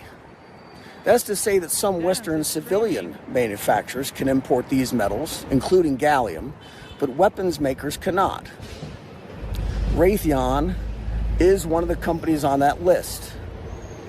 The unreliable entities list includes all the top Pentagon contractors, Lockheed Martin, General Dynamics, Raytheon, and those companies are banned from importing from China. So all the radars that just got blown up. That's fine though, right? Because like, even if the U.S. is completely, entirely reliant, what if we just like didn't need them? What if we just made our own type of gallium, right? Like we just can substitute it. It's not like it's required, right? It's required. I'm getting word right now that it's required for high-speed integrated circuits. Denims is streaming. What if we create a new element and we call it Trumpium? And it's better than all of the other ones and we can use it for everything. What if we made plasteel? What if we invented plasteel? Could we call it copium? Oh, we don't need to invent that today. We already invented that.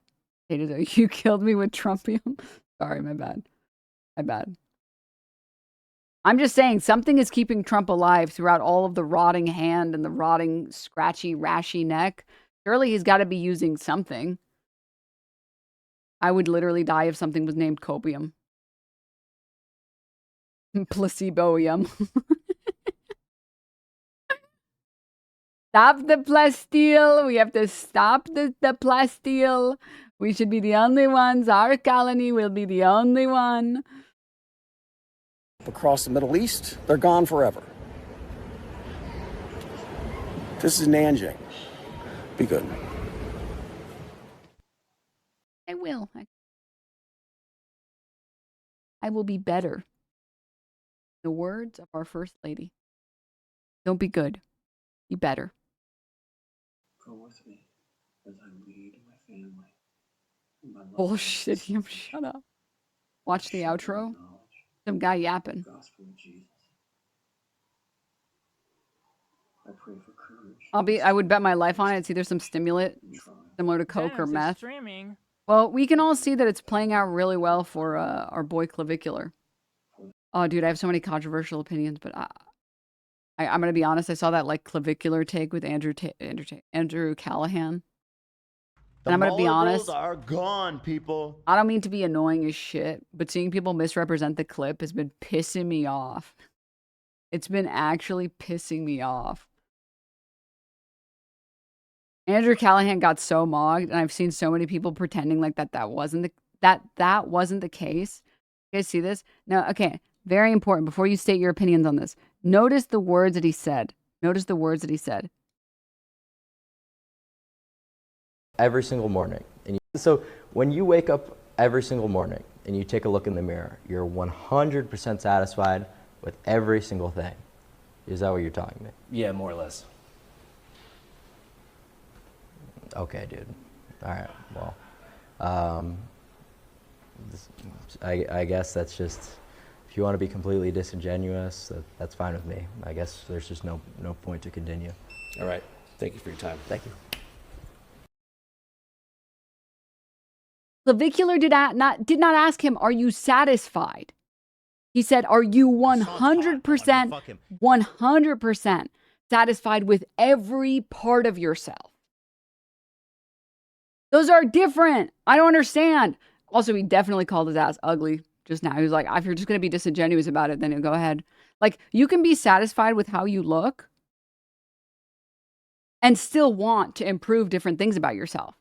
Like, you can be like, oh, damn, I really want to get my hair game up. You know, I really want to like lose some weight, or I really want to gain some weight. I'm satisfied. I look in the mirror and I'm pretty satisfied with what I got, but that's not. And then he had the audacity to say more or less.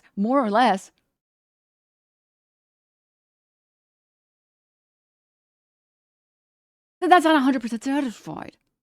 Bruh. And I've seen so many people misrepresenting the clip. It's pissing me off, dude. It's pissing me off. That doesn't, and the thing is, here, it would be fine. Let me just say something really quickly. It'd be fine if Andrew was like, yeah, of course I'm not 100% satisfied with every single thing about myself. I just don't think I need to substitute that with looks maxing. I just don't need to. No one, listen, trying to attain the perfect version of yourself is impossible. Okay? So it's a ridiculous journey to attempt to perfect yourself, because then you just turn into like that one guy who's like drinking his son's blood or whatever. It's such an easy, and then people are being like, clavicular can't imagine that somebody else isn't insecure. It's like, that's, what are we doing here? I understand clip chimpers. I feel like this is nitpicky. Yes, it is. It is. It is. I said it was. I started it by saying that it was. It just pissed me off. I just don't. I think I also have to say,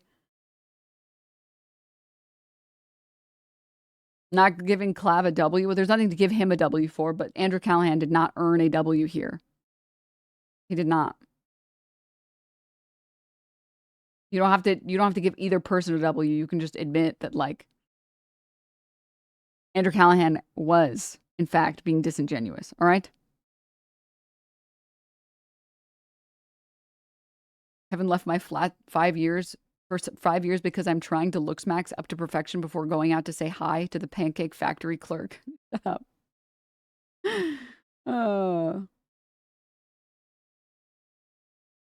Constantly striving to be a better person is great, and it's so far from what these people seem to be pushing. Oh, absolutely. But that's you know what I mean? That's the point. I'm definitely 100% sure Clav didn't even read the response in the way you did. Let me be clear. Let me be clear. You're probably right. Clav probably looked at him and was like, you could totally looks max. I don't know what the fuck you're talking about.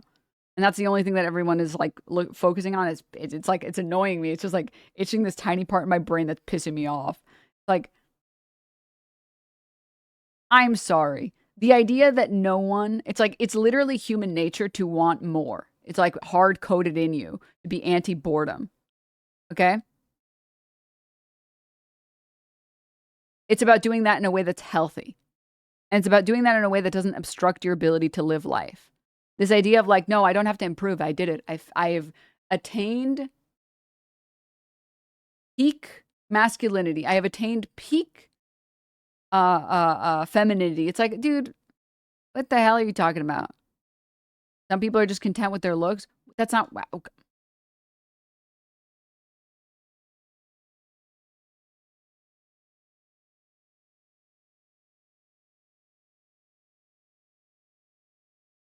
Being content with your looks doesn't mean that there's no part of you that ever wants to improve in any way, shape, or form. Being content does not mean 100% satisfied with every part of yourself. I am content with how I look. That doesn't mean I don't want to work out harder and get some abs or something. You can be both. You can be both, right? You can, and you should be. In my opinion, you should be, before you go on any self-improvement arc in any way, shape, or form, you should be content with where you are.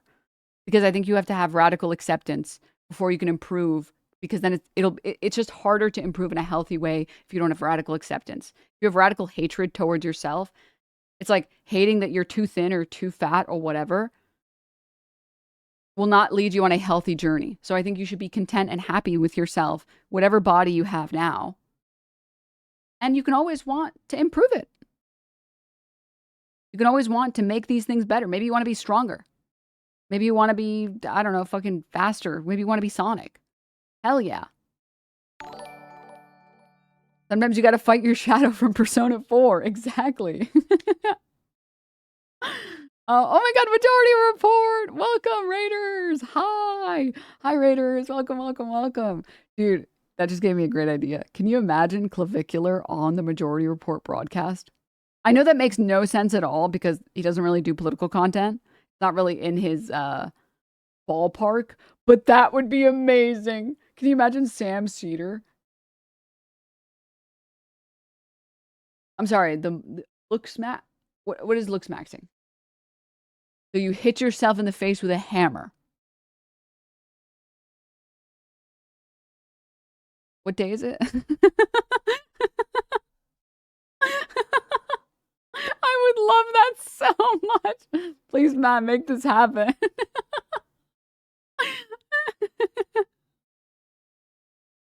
Also, let's just be real.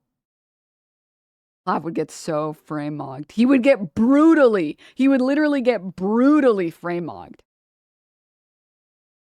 Wait, Sam actually did talk about looks maxing and clavicular today. Wait, are you serious? What are the chances? If anyone has a timestamp, I would love to see that. But anyways, welcome Raiders. We're talking about Iran. We're talking about looks maxing. We're talking about this interview. But yeah, I mean, like, I don't know. I disagree with this idea of like, yep, I'm satisfied. Like the thing is, you can looks maxing as it exists right now is like an unhealthy obsession with perfection, which I am against. He did a literal spit take when you heard about the hammer part. No, stop. I have to watch this. Someone needs to send it to me. Someone needs to, please. We're talking about Iran. We're talking about looks maxing. We're really cooking over here, aren't we? It's literally body dysmorphia. But yeah, like that's why whenever I talk about like self-care, I talk about it as your starting point should originate from a point of self-love, not self-loathing. Because as long as you like, sorry, first of all, the easiest way to end up with like, for example, an eating disorder is to start with self-loathing. I believe in accepting yourself completely, fully, and appreciating all the work that your body does for you as a starting point.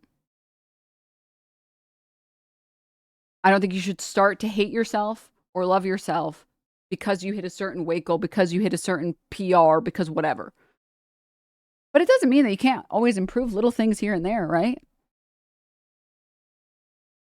Like, it's just like a little goal that like you can improve on every single day. Isn't that fun? Can you imagine if you like, I was going to give a gaming analogy, but I was wondering if there was anything that was a little bit more broad. I don't know. Imagine you lay bricks. That's your job. You lay bricks. And you lay bricks in a pretty like mediocre way. And you have enough money, you could already retire. To be clear, this is something you do as a hobby. You lay bricks as a hobby. You have enough money, you do it for fun.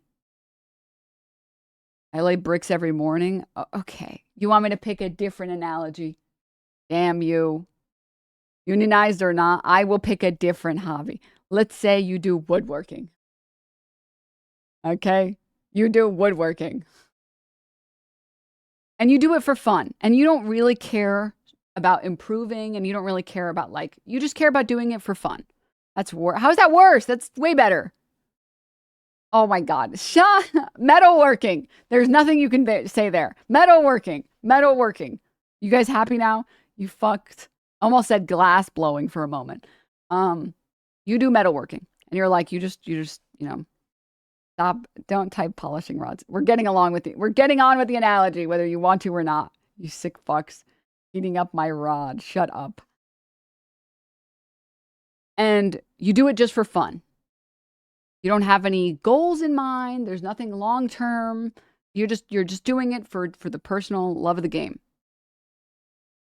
And your buddy also, you just met him at like some party or whatever. You just met this guy at a party. He's like, oh, I also do metalworking. You want me to work your metal for you, bro? And you're like, I don't know, man. He's like, look, I got to show you this insane metalworking strat, this tech. It makes the metal so smooth. I don't know anything about metalworking. As you can see, I know nothing. I don't know what makes good metalworkers good and what makes bad metalworkers bad. You wouldn't be like, no, I'm good. See, I'm more or less satisfied.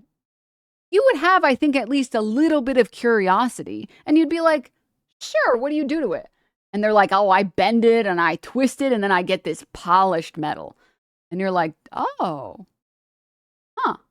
I didn't think about that. I don't know anything about metalworking. This idea that like, if you're more or less satisfied, you would never choose to improve. It's so silly. It's like, I just think it's ridiculous on its face. I just disagree. I think you should be satisfied with where you are. And I think you can improve, and you can want to improve, and you can be willing to listen to or seek out more information sports might be a better analogy. Probably sports were like better. I don't know. But I don't know anything about sports. Like I said, I only know things about gaming. Not gonna lie, what you're saying makes a little sense. Thank you. I try. I mean, isn't that some philosophy just about being fine or mid or whatever? And again, like, but your parents is not a hobby. It's just an endemic thing, an existence of its own. Totally disagree with you. In the same way that you can improve, and improvement is going to look different for everyone. The same way you can improve on a hobby and make better things, you can improve yourself. It's just improvement is going to look different for different people. I just disagree. I have like rejection of the idea that proper looks maxing or proper improvement must always be like this. Like, I promise you, everyone in here, there is a haircut that looks the best on you. And I promise you, actually, this is going to blow your mind. Some of you in here probably look better bald. It's like, well, I'm fine with my hair always looking whatever. It's like, so if somebody came to your door, they showed up at your door and they were like, here is a brochure and a flyer that will instantly make your hair look better. Just read these 10 simple tricks. And it wasn't bait. And it was real. You'd be like, you'd burn it. You'd be like, no, you know what? Sure. Oh, I just need to use like a cream or something. And then I get like better volume. I didn't even think about that. Or like, oh, I would look better with like a taper. I didn't think about that. This idea that it's like, well, you're satisfied, which means that you don't ever need or want or should never need or want any type of improvement at all ever. It's so silly. I think I have a fundamental dislike of it feels like for some people, it's like, I think a lot of people feel like I feel like a lot of people have given up on improving how they look because it's too personal. And so they don't compare it to anything else. Objective beauty doesn't compensate for someone's personal need for how they want to express themselves. Absolutely correct. I think it's just like, I think there's a lot of like, not ego, but a lot of like sensitivity about like personhood. And I'm speaking from personal experience because I will tell you, it's so, when I was dealing with really bad acne growing up, which by the way, never went away until I started using Tret. They were like, you'll grow out of it. You'll be an adult and then the acne will stop. And then it never fucking stopped. And then I started using Tret. And I was like, wow, it stopped. Finally. It's almost like anyways, when I started doing skincare, when I started like getting like a lot of acne in middle school and high school and college, I remember I would try everything. And I would like literally cry because I couldn't get my acne to go away. And I didn't know what I was doing wrong. And it gives you this like sense of like frustration that makes you just want to give up and it makes you feel like I'm never going to get better at this. This is never going to work. This is just who I'm meant to be forever. Because it's so like your body is just so personal to you. But you have to like move past that emotionally, I feel like. And you have to be like, you know what? You're going to fail and you're going to pick yourself back up and you're going to fail and you're going to pick yourself back up and you're going to fail and you're going to pick yourself back up. And it'll be worth it in the end because your appearance and your body and everything is just, it's just another part of life. It doesn't need to be treated differently. It doesn't need to be treated in a shallow lens or in a vain lens. I treat it the same way I treat like hobbies. Like when I want to get to a certain rank playing Rivals on Penny, I'm going to go and watch videos to learn tech. Like, oh, okay, I'm learning this lineup. All right. Oh, you should put nests in this way. Oh, okay. When you want a headshot, you actually aim with your shoulder. Okay. And I view it the same way. It's like, it doesn't have to be this like vanity project where it's like, I have to be beautiful no matter what. It can be like, oh man, I've always wanted to get rid of my acne. I'm going to fucking dedicate myself. I'm going to figure out how the fuck to do this. I am going to do this. I'm setting myself on this journey and I'm going to achieve this journey. And I'm going to,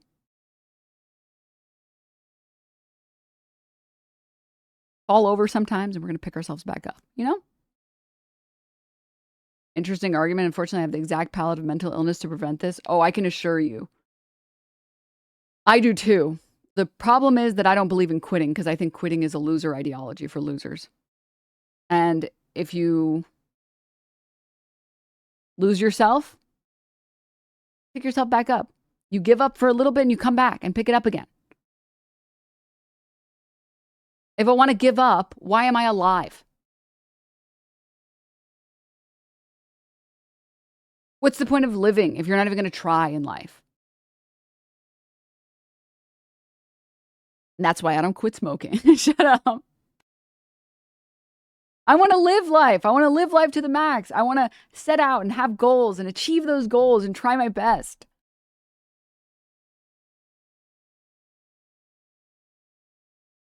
What did you use for your acne? Well, first of all, you have to use a cleanser, which is basically soap for your face to wash off stuff that's on your face. The oils. Dirt is like fake, by the way. It's to wash off the oils because oil is what produces the acne on your face. And then you want tretinoin. It's a retinol or retinoid, which is a vitamin A. And you must get a retinol from, I highly recommend Microsphere Tretinoin, which you can only get from a dermatologist. And all other retinols that are not prescribed by, any retinol that is not prescribed by a dermatologist has an unknown amount of retinol. Some of them have none. They've done studies on this, by the way, where they've taken random products from Sephora or whatever that say they're retinols and they have 5%, they have nothing. And then some of them have like 20%. So like it's either it has so much that it's hurting your skin or it has nothing in it. You're being sold garbage. If you want a good retinol, this is for people who don't have any other skin issues like rosacea or I'm like blanking, eczema. So I'm just talking about whatever is considered normal skin type. So your skin's a little oily or it's a little dry or whatever. It's not regulated to buy retinols at some random drugstore. Get Microsphere Tretinoin from a dermatologist. Microsphere is just better tret technology, by the way. But tretinoin is what will help you. It basically just makes your skin turn over faster. Is the easiest, most layman way. There's better science on it, and you can go and read on it. But it's good for your skin. It makes you break out less. It's better with scarring. It's just great for everything.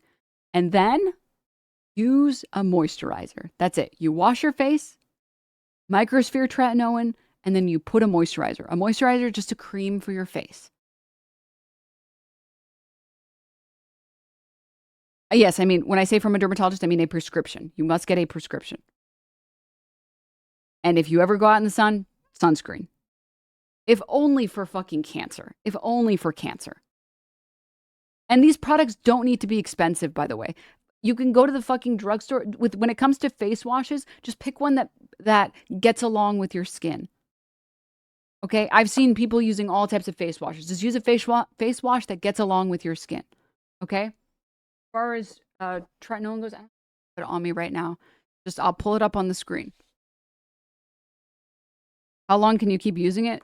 It's a pretty small container, but you use like a pea size, like less than a pea. Like the tiniest bit. And it lasts me like 3 months for like a tiny bottle. I think I used this. This is the most goated product in all of history. This single-handedly fixed my skin. Okay, and again, you can use like any face wash. Like if Cetaphil works for you, use Cetaphil. Any sunscreen recommendation for a mailman who sweats and is outside all the time? I weirdly really like the Trader Joe's sunscreen. So face wash that doesn't lather, make bubbles is what I should go for. I use a bubbling one. I like it. Literally face wash. If you like Neutrogena, use Neutrogena. If you like Cetaphil, use Cetaphil. Any face wash. Any face wash. Any face wash. What do you use now instead of Tret? I use this. I've never stopped using Tret. Tret is like a goated godsend. Will this help with pigmented skin, like on your pits? I don't know. I only use it on my face. And then I use like literally, this is like some $8 cream you can buy in like Walgreens or CVS. This is like a giant tub. Here's compared to my head. It takes me over a year to get through this, by the way. And I don't even use it just on my face. I'll like use it on my like arms. I use it on my leg. Like this shit is like amazing. This Crema S1. So find a face wash that agrees with your face. Get on this shit. Book a dermatologist appointment. Get on this shit. You can get it with fucking Amazon Pharmacy and they'll ship it straight to you. And before you go to bed, you wash your face with a face wash soap. You use this bad boy. Let your face dry for like 5 minutes. Use this, the tiniest bit. Let it dry a little for 5 minutes and then throw this on there. Or any moisturizer. Any moisturizer. I just like this one because it's literally like, it's super hydrating. It's like, I think it's like literally $8. It's like actually like $8. And it lasts like over a year. Like it's literally, I actually really like the scent on this. That's it. That's it. That's all you have to do. And the thing is, like, you shouldn't look at it like this is something that is like acne is something that caused me so much stress growing up. And I just like, I always hated that it was like a failure. Like I couldn't, like I set out to achieve this thing and I can't do it. You know what I mean? It's not about what it looks like visually. It's about the fact that I'm struggling with this task. It's the same exact frustration that I've experienced when I've like tried to learn how to like draw anatomy and I'm just like struggling and like my stupid hands are stupid and they can't do this easy thing that other people can do. It's so frustrating on like such a fundamental level. And so there's like something very glorious about like, I'm going to set out, I'm going to achieve this task and I'm going to fucking win. God damn it. Because that's all we do, bro. What's the point of Tret? If you don't have acne, does it prevent you from aging at the speed of white? Yes, it's good for everything. It's good for wrinkles. It's good for sunspots. It's good for general texture. If the texture of your skin, it doesn't look like shiny and smooth, it helps with that. It helps with, what is it called? Hyperpigmentation. It helps with scarring. It's just goated for everything. It's just goated for everything. Again, not so much for eczema and rosacea. I know for those you are supposed to use different retinols, but this is the shit. And you spend like a week, I'm going to be honest, your face kind of feels like it's on fire for the first week because it's your skin adjusting to this vitamin A. And then you're good. And then you're done. My skin didn't react well to it, but I have super sensitive skin. By the way, if you've ever tried tretinoin and it doesn't you don't react well to it, you need to get this microsphere stuff. Get the 0.04% microsphere. Are you sponsored? No. I am not sponsored by Oceanside Pharmaceuticals. I am not sponsored. This stream is completely unsponsored. All of these opinions are completely mine. I make no money at all from any of this stuff. I wish I was because I do like shill for this product because I believe in this product genuinely, but to show us the retinol I use. This is what I use. Here, I'll get up and show you guys. People, I feel like, think that I'm using a different product. 1 second.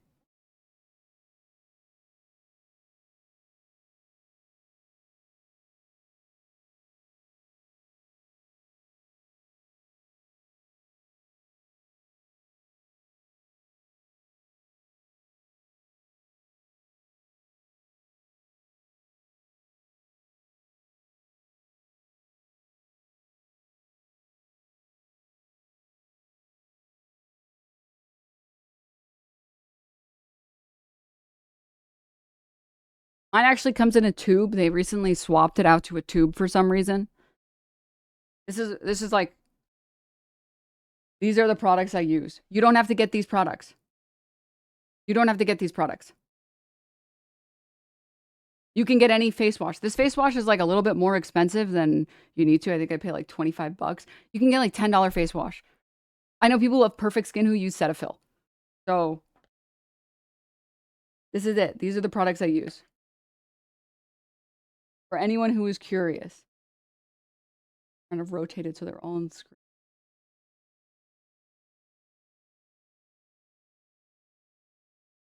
Okay. And these are like, the only one that's like, in my opinion, mandatory is this. This one. This is like the thing that will actually make your skin good. This is it. This is for removing the oils on your face and giving you a base to work with. This is to remove everything that's on your face. You let it dry for 5 minutes. Put this on. This is the thing that actually makes your skin good. You put it on. You let it dry for 5 minutes. This is what seals in the flavor. Okay, this is the equivalent of searing a steak. You must do this. Like, in my opinion, none of these are negotiable. You have to wash your face because you need to get the oils out. It's like, you have to. Okay? This is where the flavor is.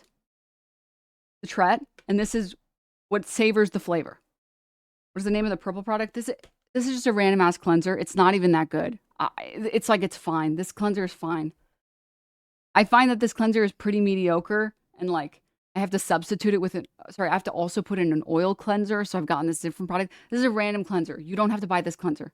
This is a $25 cleanser. It's kind of mediocre. I bought it because they swapped out my favorite cleanser and they said that they were creating this one instead, and I kind of fucking hate it, which is why I don't advertise this one. So I don't even recommend this face wash. It's not even good. So you can get a different face wash. Literally get any. La Roche had a perfect face wash, and they discontinued it. I don't know why. And they were like, we made this one. And it sucks. Any face wash, literally any face wash that agrees with your skin. And this is what you do. Right before you go to bed, you wash your face with water and soap, let it dry. 5 minutes. The tiniest amount of Tret, the tiniest amount. Like, it should be less than your pinky fingernail. Okay, less than your pinky fingernail. It should feel like you're like really trying to get coverage. It should not feel cakey at all. It shouldn't feel like it's on your skin at all. It should almost not even feel like you put anything. Otherwise, your skin will burn and peel, and you will hate yourself, and you will hate me, and you will never tune into this broadcast again because I burned your skin off. Okay? The smallest amount, the less the better. Less is more. You should not feel the product on your skin. Only a little bit, okay? Just a little bit. Let it sit for 5 minutes and then put on as much of this stuff as you want. Literally throw on a fucking gallon. If you want your face to be covered, cover it. If you don't want to, don't cover it. This is as much as you feel like it. And the first week is going to kind of suck. Oh, sorry. So that's what you do before you go to bed. And then you just you let it sit and you're good and then you can go to bed. And in the morning, wear sunscreen. If you do not wear sunscreen with this product, you will kill yourself. Okay? Or at least you will want to. You must wear sunscreen. This is a nighttime product. You put it on at night. You do not go out in the sun. Okay? Or your skin will burn. And then in the morning, you put on sunscreen. Any sunscreen that is like 30 FPS or more. Okay? None of this sounds safe. I mean, you can go to a dermatologist and speak to them about all of this stuff, and they will tell you the same exact thing I'm saying. But, yes. And if you have any questions, obviously. FPS? Sorry. SPF, sorry. This is 0.04%. Microsphere. Microsphere compared to normal Tret is found to be more tolerable to the skin, causes less irritation, and you have better skin results sooner. There's something called tretinoin and uglies. Basically, sometimes you'll break out in the first week, and your skin will get worse, and then your skin will be beautiful, and it will be glass. The best sunscreen quote is, what do you think, you're tougher than the fucking sun? You do need a prescription. Like literally any dermatologist, just go in the dermatologist's office and tell them this specific one. Take a screenshot and tell them, just give me this. And then ask them any questions you have about this. Let me say, the instructions on the bottle say use it every day, but dermatologists will be like, use it every other day. And the research I found did not suggest using it every other day, but just follow whatever your dermatologist says. They're the doctor. Studies I saw said you shouldn't stop using it you should use it every day. And that's it. And then after a month, your skin will literally be perfect. I'm not joking. I'm really, this is the only product that I shill for this hard, because it literally took my skin from just being totally full of acne. And it was something that I struggled with for over a decade, like literally a fucking decade. And you will be so happy. Your skin will just be happy. It will just be happy. We have Dr. Jihad. What is Denims? Dr. Dembo. Use it before going to bed? Yep. That we use all over, just for my face. This is just for my face. So just to repeat, right before you go to bed, you wash your face with a soap. This cleanser is just some random cleanser I use. It's not even good. It's not even good. Just use anything. Cetaphil, literally anything. It doesn't matter. Let it dry for 5 minutes. Use the tiniest amount, half a pea. You should feel like you're spreading it on your skin. Your skin should feel dry when you're done spreading it. It shouldn't feel like anything.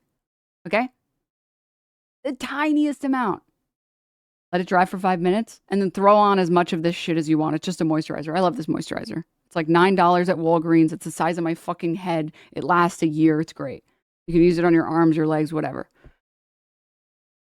And then you can go to bed, and in the morning, wear sunscreen. You must wear sunscreen. You must wear sunscreen. If you do not wear sunscreen when you're using Tret, all of your skin will melt off, and you will become a ghoul. You will be Walter Goggins, but you will have no sexual appeal. Wear sunscreen. Do not let your skin burn off. It's also going to be really painful. Don't do that. All right. That's all I can say.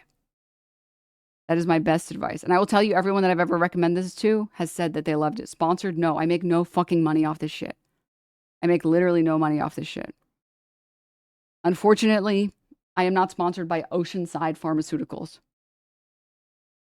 I simply just chill and suggest products that I actually believe in, that I actually fucking use. Why are you so concerned with our skin? Sorry, the only reason I'm talking about this as fervently as I am is because, like, I literally spent a decade, and I wish someone in my life had said, this is what you need to do and you will have perfect skin.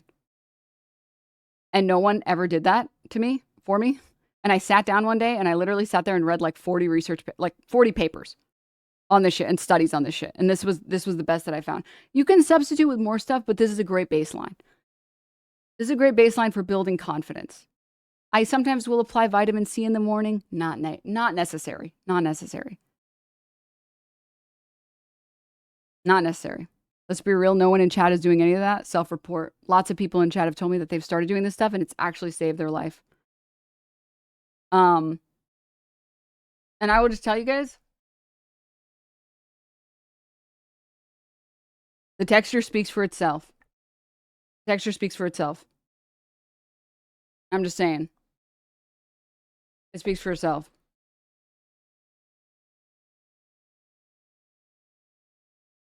My skin is better afterward, Denim.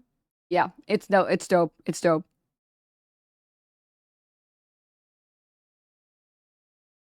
Luckily, I had an ex-girlfriend who should have been a dermatologist. She was a nurse instead. She put me the fuck on that shit. Denims is right. Highly recommend it. Highly recommend it. I doubt I can afford it. I'm not joking. This stuff is like, this is $9 and it lasts like a year. A year. Face washes can last you like 3 to 6 months and they're like $10. This stuff, you can maybe get it cleared by insurance, but even if you can't get it cleared by insurance, I think I pay like probably the equivalent of like maybe 10 cents a day because you use so little of it. You use so little. So it's really for the peace of mind of just not dealing with skin issues anymore. It is so great. It is just so great. I just love it. I love it so much. It's just great. Is it good for skin in general or just acne? It's good for skin in general. It's great for tretinoin is great for every type of unless you have particular skin issues, it's great for everything skin related. It's great for acne. It's great for scarring, hyperpigmentation, wrinkles, sunspots. It's great for skin texture. It's great for everything. So that's what I will say. And for me, that's worth it. That it's unbelievably cheap to just have my skin just always behave. Always behave. You hold the pawns to the camera again? Yeah, here you go.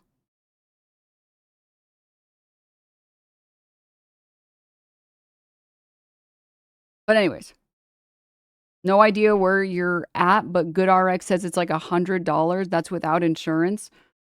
Yeah, but the problem is you use so little. Like, I think one of these, I used to get the tiny little ones. This is 50 grams. I used to get the 20-gram ones.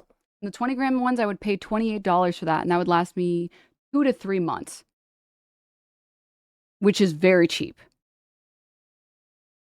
I think it would get me, I think I could like bundle them for like $80 for 3, and that lasts me more than a year. So that's what I will say.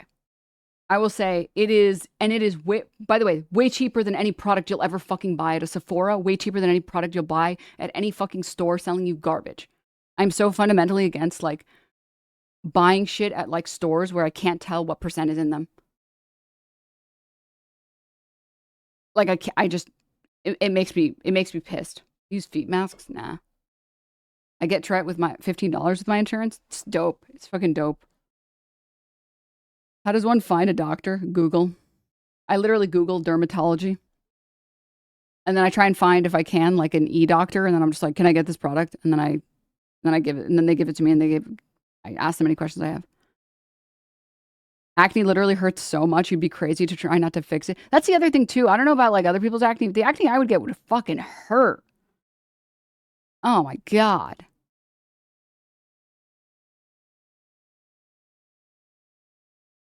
But anyways. That's all I will say. I'm done ranting. I'm done ranting. Is ZocDoc legit? I've used it like twice or something. It's fine. I just go to Google and then I just like call these doctors. I don't know. I don't bother doing referrals. I literally don't even have a general practitioner. I hate general practitioners. Were y'all popping your pimples? How do they hurt? You ever lay down or like your fucking pimple touches something? Like it's painful. It hurts. I have like a little one because I didn't use my Tret for a week straight because I was being bad. And I got a little one and it like hurts. But anyways, I'm sorry that I missed this closed presents. What the fuck? Thank you for the tier 3 and the 50 gift subs. What the fuck? Sorry I went on this massive tangent. What the hell? Thank you. Like I've said before, I'm not sponsored. I don't make any money. I just want you guys to know if there's even one person in chat who's gone through the same shit that I've gone through, where I've gone through such terrible fucking acne and so many, I get like hyperpigmentation. For anyone who doesn't know what that means, it means when you scar, it leaves like a little dark spot. It's pretty common if you're like melanated at all. And it just like, it was just like, I had periods of time in my life where I just like wanted to cry because I just like couldn't get rid of my acne. And it was just so fucking frustrating. It was so frustrating. It made me so sad. And I started doing this shit and like my skin's like pretty damn close to perfect, which is insane. I can't believe that I get to enjoy, like it just feels good. And then the entire thing starts to feel like, it feels like self-care. You know what I mean? You right before you go to bed, you do your little face routine, you go to bed and you feel good about yourself. So yeah, and I'm not joking. It was like acne everywhere. I get literally nothing for this. I'm only saying this because I'm only so fervent about this because I wish I had known about this stuff sooner. Would you say you're satisfied? I would say I'm pretty satisfied. And you know, this is a perfect analogy because even at satisfied, which I am very satisfied that I basically just don't get acne anymore. I get sometimes, but they go away immediately. But you know what? Even then I'm like, I still want to improve the texture of my skin. And like, I want to improve, like, I get a lot of blackheads. And I've started looking into like oil cleansers and I've started using that stuff. And I'm like, I've been using this recent product, but I don't know if it's good or not. So I don't want to talk about it because I'm not sure. But yeah, so I've like started using that stuff and I'm like, and I feel like it has improved my skin a little bit. I feel like my pores look better and my blackheads have been reduced. I'm like, maybe it is working actually. Maybe it is. Still ugly. Post face pussy. Post girlfriend. Post wife. Let's see her. Let's see the lovely lady that has to deal with your bullshit, right? Because surely you wouldn't speak so brazenly, so out of pocket. If you look like a goblin, if you look like a troll, or God forbid, you're bitchless, right? There's no way you'd be speaking that recklessly and you're bitchless, right? Surely. Surely. All right. What's the context of this? I got into a stun lock because I saw this clavicular clip and I just wanted to talk about it. Are peptides a scam? I know nothing about peptides. I know absolutely nothing about peptides and I cannot speak on peptides. I've started doing research on peptides and then every time I do, I get bored and I'm like, oh, there's so much of the research is just so convoluted. So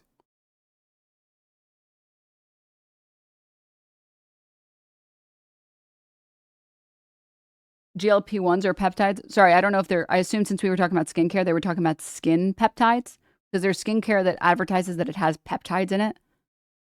But I just like, obviously GLP-1, everyone already knows my opinions on this. Huh? What the fuck does this even mean? Like your man Hasan?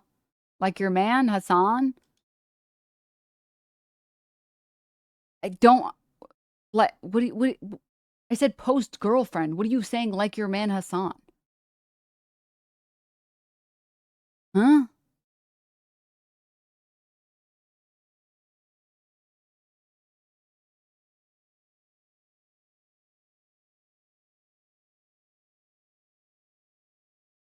Are you good? Like, do you understand English? Do you speak English? Okay.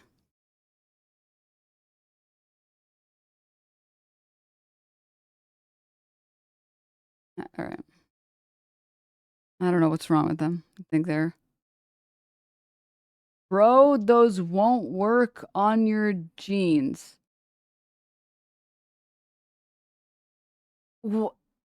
Are you like schizoing out? What the fuck is wrong? Are you good? What is not going to work on my jeans? I noticed you're still not posting your girlfriend or your wife. No, he's saying his girlfriend looks like Hasan. Oh, a male wife. I understand. Boy wife. I understand now. Okay, thank you, Chatter. Thank you for explaining that to me. Indeed. I don't know what the fuck. You're entertaining an actual pile of rocks. Am I speaking Latin? I mean, considering that in a crowd of 4,000 people, nobody understands you, you must be. You must be. Have you tried full sentences? Maybe everyone in your life wouldn't call you a fucking moron if you tried full sentences. Have you tried that? As just like an idea, you could potentially do that.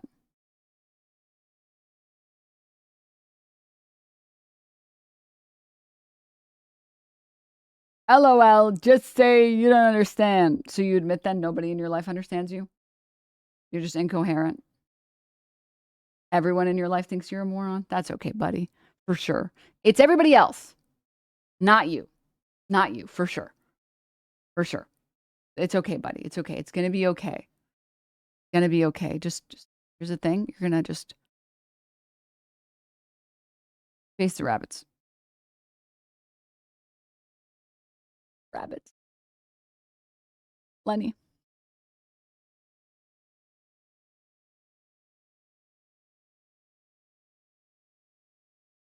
Tough. Sitting in the car with the Oakleys squeezing his face with a vice grip. Am I speaking Latin?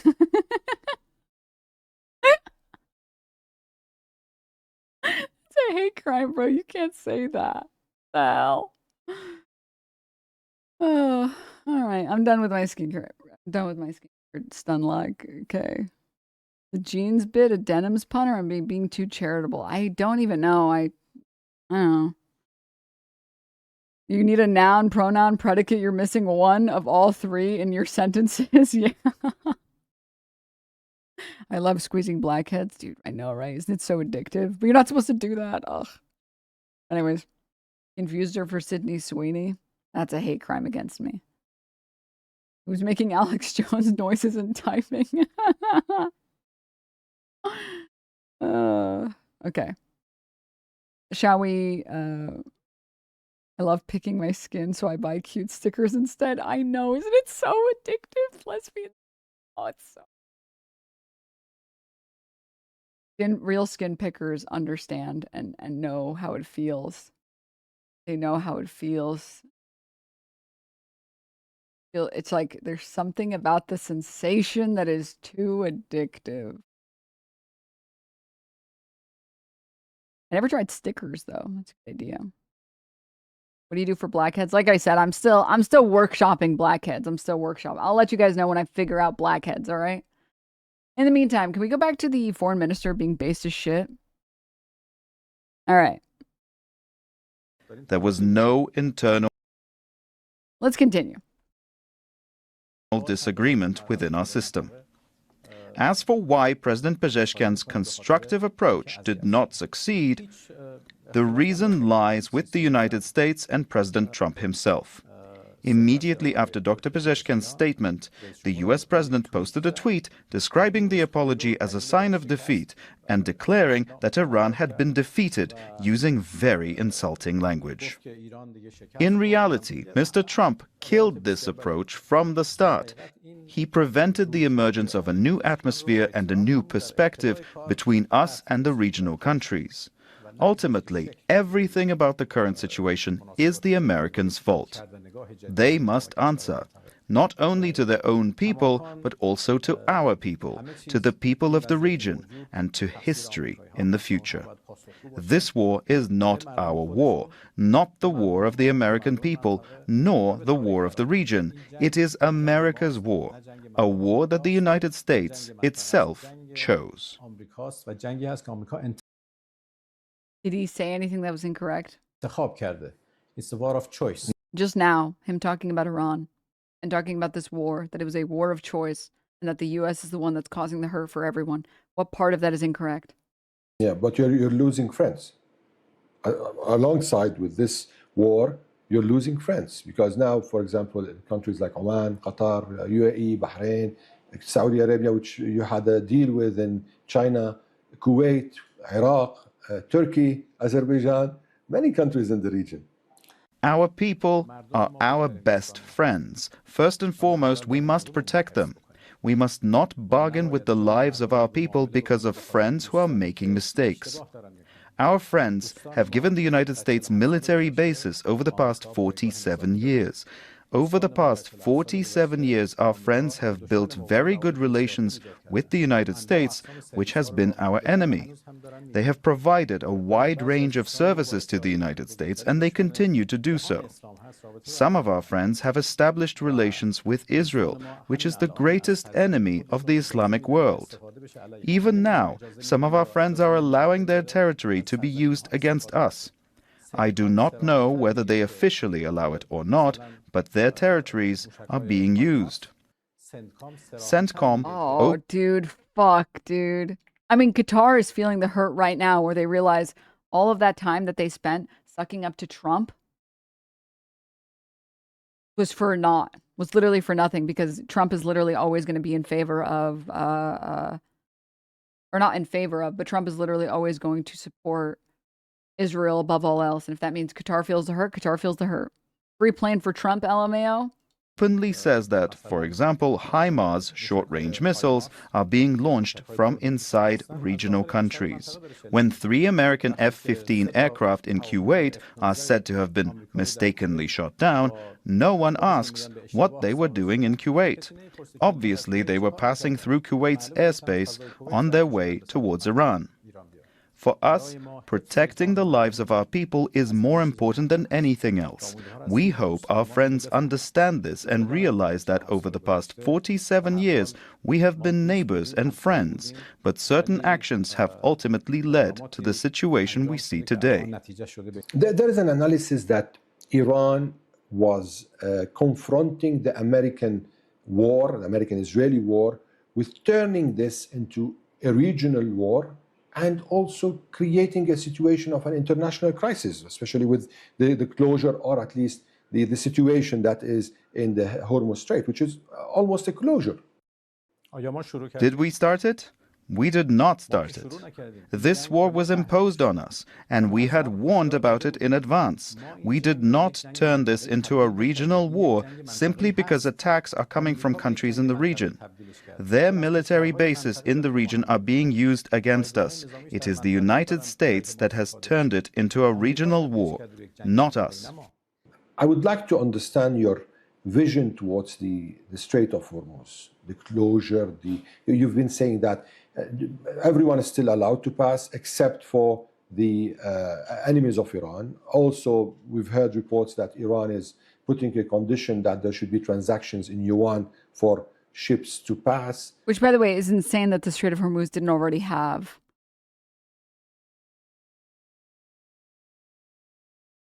holes in place for all ships that were passing. Like,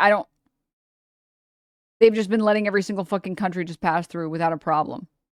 No tolls, no costs associated. It's insane. Also, we heard in the leader's statement that also probably Yemen could enter, and then there are a lot of indications Bab el-Mandab could close. Is Iran trying to suffocate the international economy? من باز تکرار میکنم این جنگ ما نیست. I will repeat, this war is not our war. We did not start it. The United States started it and is responsible for all the consequences of this war, human and financial, whether for Iran, for the region, or for the entire world. The United States must be held accountable. From our perspective, this is a waterway located next to Iran.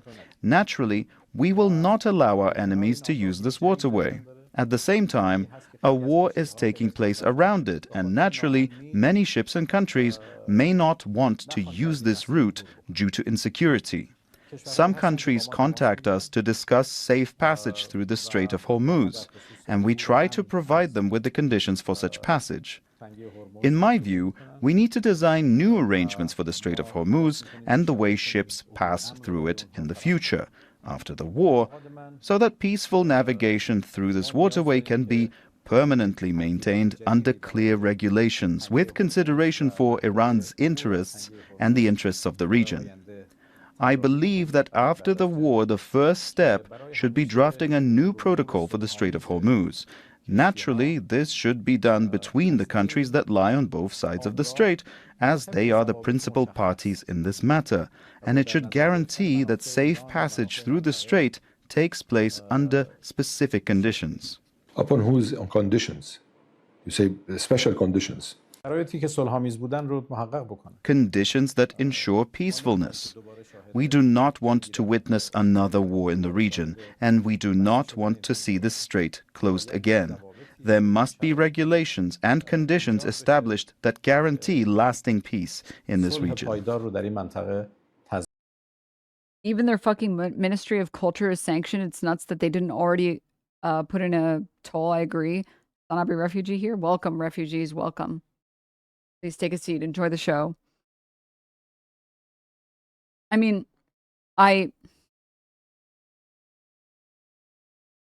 every single thing that Iranian leadership has done in the past month completely, entirely suggests that they want nothing but peace in the region.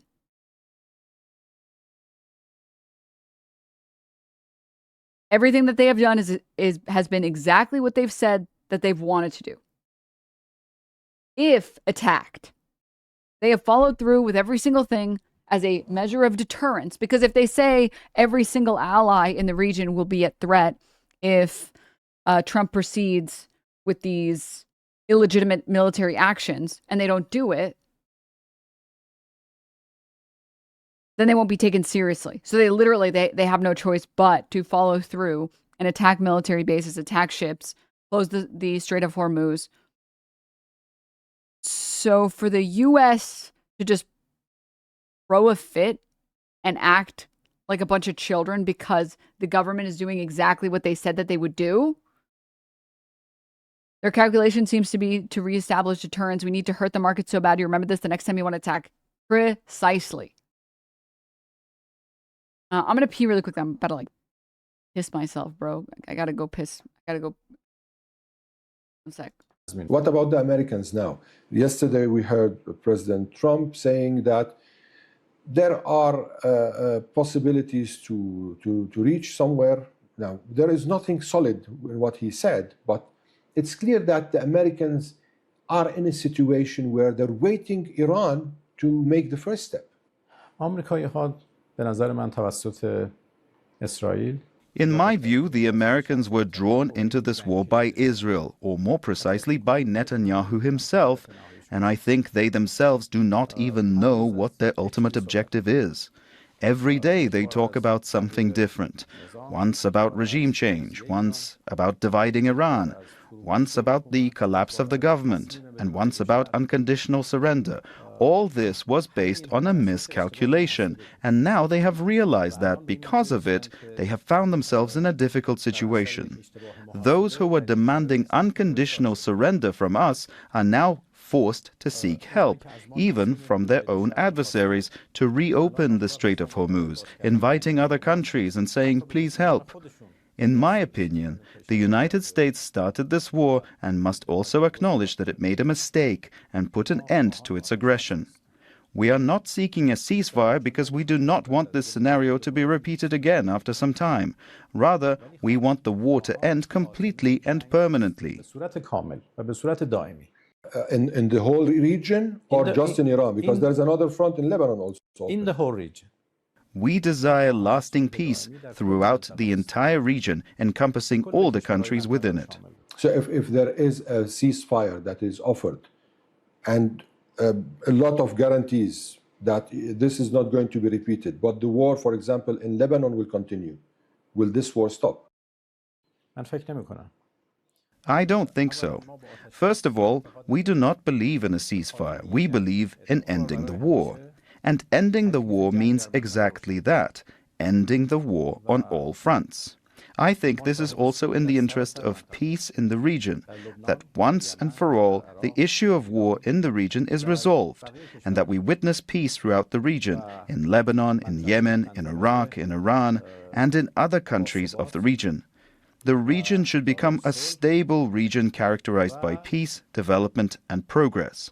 I believe that peace in the region must be comprehensive, encompassing all dimensions of peace and including all countries. Now, given the fact that right now we are in a new era in Iran, in the middle of the war, there is a new leader. Of course, there'll be new policies, new projection of strategies. And also, we know that the late leader, Ayatollah Khamenei, had a fatwa with respect to the nuclear weapons. Does this... Also, yeah, ceasefire has always been just meant as a pause rather than an effective end. I mean, literally anyone with a brain said the same thing about Gaza, that there is no any attempt at a ceasefire in Gaza. It's just going to end up and result in Israel violating that ceasefire and then blaming Gaza and blaming Hamas, which is exactly what happened. Literally, it is exactly what happened. This fatwa continue with... Denim, you missed this part. I think you missed the Japanese PM with the Trump incident.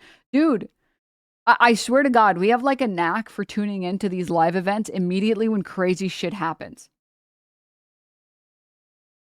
Because we tuned into the event like literally 5 minutes before this.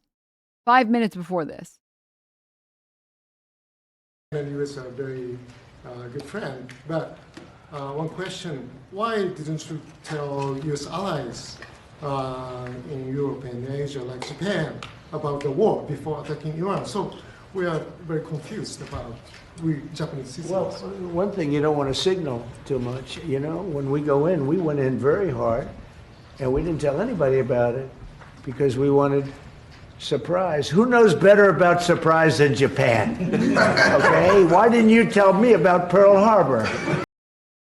Her eyes fucking widen. Okay, right? You know, he's asking me, do you believe in surprise? I think much more so than us. And Japan.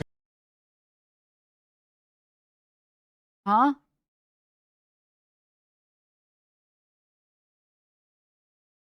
Gulp. The new leadership or the new leader could change it. Mainly the nuclear policy of Iran, the nuclear doctrine of Iran, will it change? دکترین هسته ایران یک دکترین صلح‌آمیز بوده.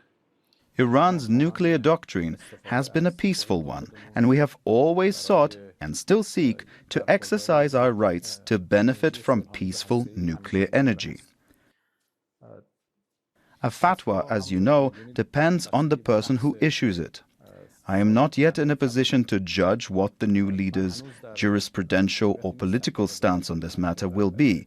My understanding is that it should not differ greatly from our previous policies, but we must wait until we become aware of his views. There have been a lot of questions with respect to the new leader, especially that when he addressed the world and Iran mainly, He addressed them through a statement, but no one saw him. Can you tell us more about his situation? Because there were reports from the Iranian television that he was injured in the attack. تا اونجایی که من اطلاع دارم ظاهرا جراحات سطحی وجود داشته. As far as I am aware, there were only superficial injuries, and he is still in full health and has the situation under control. When and how he will speak to the people, whether through a statement or in person, is up to him. But the information I have, which I know to be accurate, is that he is in complete health. Based on this, Mr. Trump is saying that he doesn't know with who to talk in Iran. There's no leadership that he knows of. I am astonished. We have a president, we have a foreign minister, we have the leader. All the pillars of the system are in their proper place, and it is perfectly clear who one should be speaking with. Now, let's talk a bit about the possibility of talks, negotiations, coming down the ladder. There are attempts already going on. Anyone trying to reach out to you? Dude, I can't believe it. Actually, literally right before the stock markets close, the Pentagon has made detailed preparation for deploying U.S. ground forces into Iran.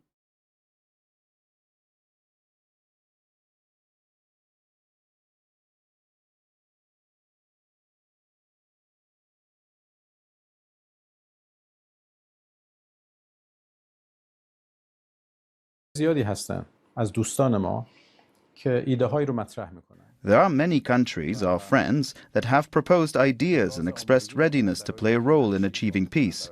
We thank all of our friends who are making efforts in this regard. Our position is the same as what I have stated here, and we have also conveyed it to our friends. We do not accept a ceasefire. However, if there is an idea for ending the war that meets our conditions so that the war ends permanently across the entire region and the damages suffered by Iran are compensated, we will certainly listen to it. It's always right before the markets close or just right after the deployment tomorrow, huh? Did they at least get their lobster meal?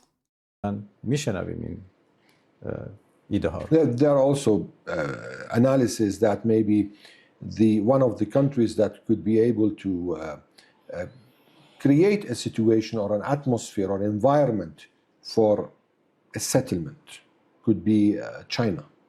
How accurate is that? Given that Iran wants a country with a weight in the world. به نظرم کشورهای زیادی هستن که میتونن نقش رو ایفا بکنن. In my view, several countries can play this role. China is one of them. China played a positive and successful role in mediating between Iran and Saudi Arabia, and I believe that both remain committed to the agreement reached through China's mediation. China certainly has strong capacities, and alongside it, other countries also have such potential. I repeat, any idea that meets our demands and fulfills our conditions, we Can you will... show that post again? What was the source? Spectator Index. I'll link it in chat in case. listen to it. We've been seeing several messaging going on, at least through the military, through the foreign ministry. Mr. Larijani, a couple of days ago in his statement. Is there a message you have to President Trump, to the American people? من پیام به مردم آمریکا میتونم بدم. I can give a message to the people of the United States. This war is neither the war of the American people nor the war of Iran. This is Israel's war, designed for Israel's interests, for those who believe in Israel first. The cost is being paid by the people of Iran, the people of the region, and the people of the United States. Both the human and financial costs are being paid by ordinary people, by people standing at gas pumps. This situation must be prevented.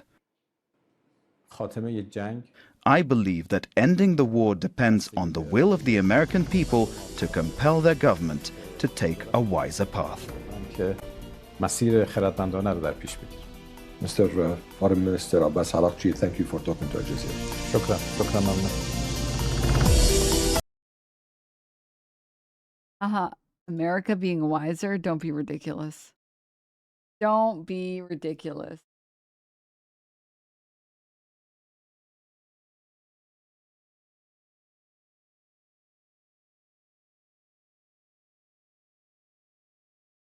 Don't be ridiculous.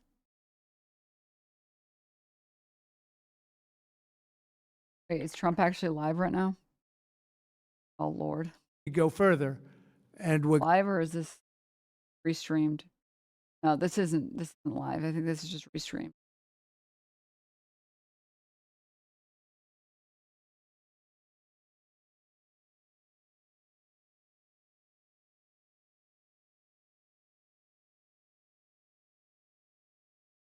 Unless I'm mistaken, in which case someone can link me. I don't see anything. I think maybe he might be live earlier, or like later, sorry. Additional 2,200 Marines are being deployed. Yay!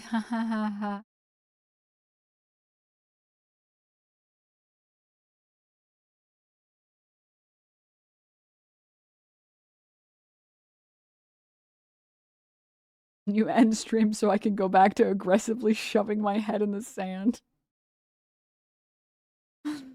My bad, man. My bad. I wanted to talk about the strikes in Kuwait. So we're going to shift gears into that as well. Oil refineries after drone strikes sparked a fire at Al Madi Port Refinery, which is a major export hub. The state-owned oil company says there are no casualties there. Iran's regional retaliation has devastated Gulf economies that rely on energy exports. Qatar's Prime Minister Mohammed bin Abdulrahman Al Thani says Iran has destroyed the nation's trust with its aggression. This war needs to stop immediately. The aggression needs to stop immediately. Because everyone knows who is the big beneficiary of the war and dragging the whole region into this conflict. Unfortunately, what is happening now is serving those agendas. Zain Basravi is monitoring developments across the Gulf from Dubai. Good morning to you, Zain. So let's get an assessment, firstly, Zain, of the most recent attacks across the Gulf. Gulf leaders are trying to maintain some kind of poise as these attacks escalate, but it is difficult to see how it can go on much longer without some kind of breaking point. We're just hearing in the last few minutes in Kuwait, the firefighters are currently dealing with a fire in one of the units of the Ahmadi refinery after it was targeted. Now this attack came earlier today, once again targeting another piece of crucial infrastructure in the region. Kuwait Petroleum Corporation saying that the Ahmadi Port Refinery, affiliated with the National Petroleum Company, was subjected to several hostile attacks this morning using drones, resulting in a fire breaking out in some of its units. Emergency teams immediately began addressing the fire. Several units in the refinery had to be shut down to ensure safety measures while they took precautions to try to make sure that the situation there didn't get out of control. And this was just one of several attacks we've seen since this morning. The UAE saying defensive weapons were underway dealing with a missile threat. Here, Kuwait saying air defenses were confronting drones and missiles, and we saw that report of attacks on their refinery. Similar situation in Bahrain, debris fall causing a fire in a warehouse. And in Saudi Arabia, at least 20 drones. Surely it's okay that we keep getting oil rain and acid rain, right? Guys, this is fine. This won't have any further consequences. Were intercepted just since this morning, since Friday morning began. Announcements by the UAE that Eid prayers today will only be held. $7,000 drones causing billions of dollars in damage. I thought capitalists liked efficiency.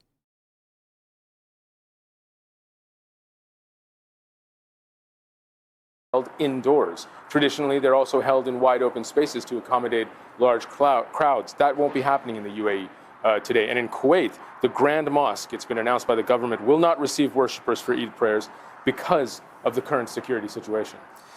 And saying we are now starting to get a much fuller, somewhat grim picture of the impact of Iran's attack on the world's largest gas installation here in Qatar, Zain.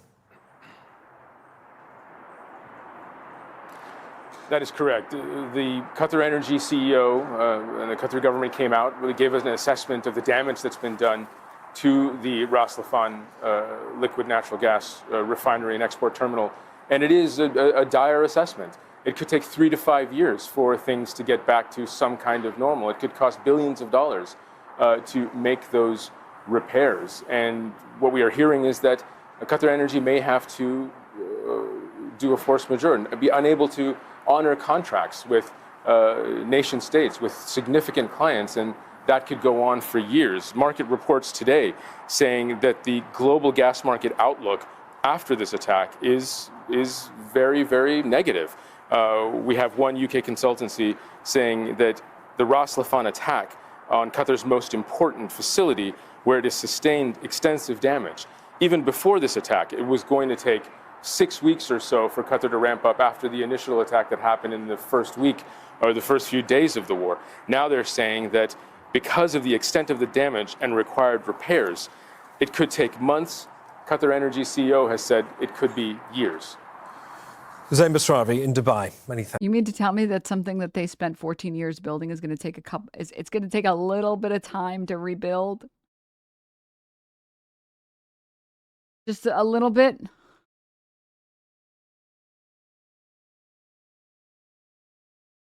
Sources close to the president have told Zateo that on separate occasions over the past year, Trump has talked to longtime advisors about what it would take to officially make his birthday a national federal holiday.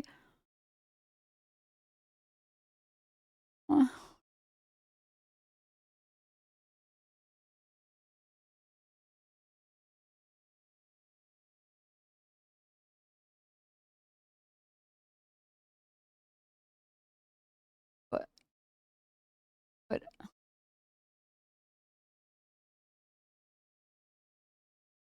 I'm Brian Kilmeade.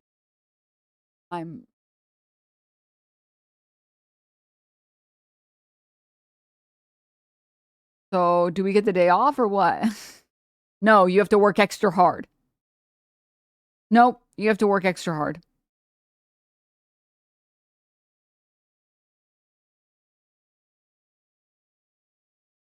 After Iran attacked energy facilities here in Qatar. CBS just announced the plans. Let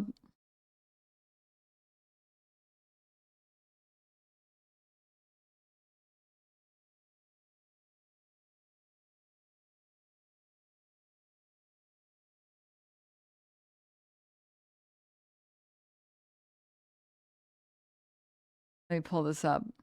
Al Jazeera's Roslyn Jordan joins us live now from Washington, D.C. Ros, so a very strong warning from Trump to Israel saying they're not to attack Iran's South Pars gas field again because of that two subsequent attacks on Qatar's Ras Laffan complex. What more can you tell us about the statement from Trump?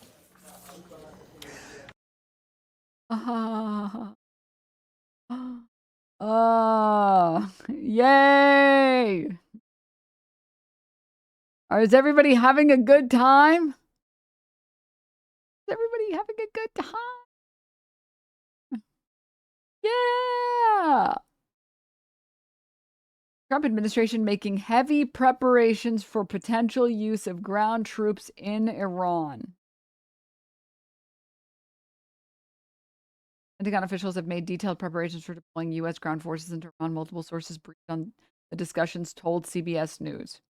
Senior military commanders have submitted specific requests aimed at preparing for such an option as President Trump weighs moves in the U.S.-Israel-led conflict with Iran, the sources said. Mr. Trump has been deliberating whether to position forces in the region, sources said, on the condition of anonymity because they were not authorized to speak publicly.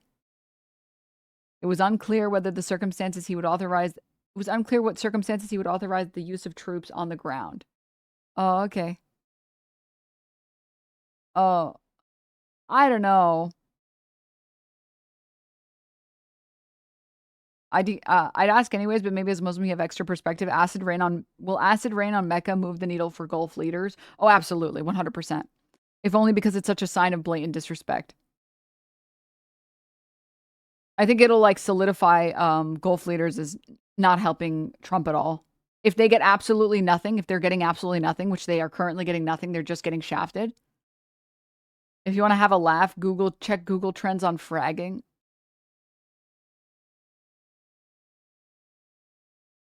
Feel my soul.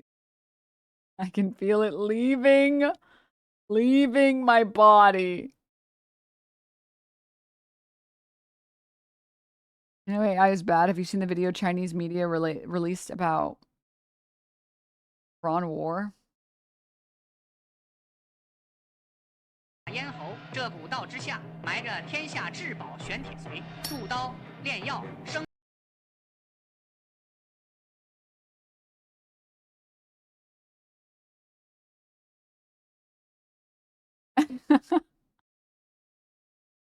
That's amazing. I'm sorry. Normally I would have the strength. I'm like, let me build up the strength to read this many subtitles. Read 5 minutes of subtitles. Oh my god, they're even better at AI slop. Dude, is there anything China is worse than us at?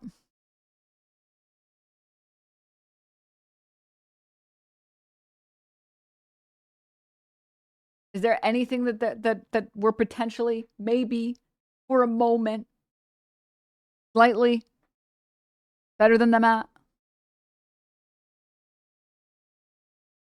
We're good at burger.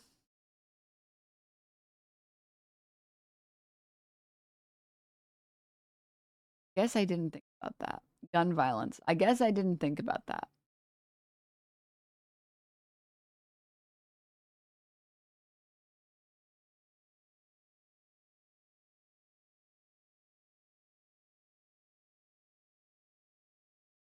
We're better at imprisoning our population.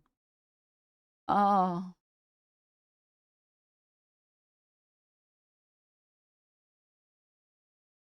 Well, what the U.S. President Donald Trump has posted on his Truth Social platform in the last 20 minutes or so is that this is not an activity that the Qataris were aware of or that the U.S. was aware of before the Israelis attacked the South Pars field that is owned by Iran, and that the Iranians then retaliated not by going after Israel, but by going after a third country, in this case, Qatar.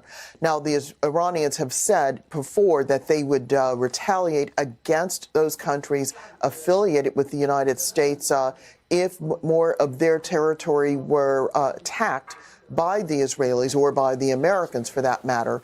But here the U.S. president is saying if the Iranians respond again, that the U.S. will in turn go after South Pars and basically destroy it.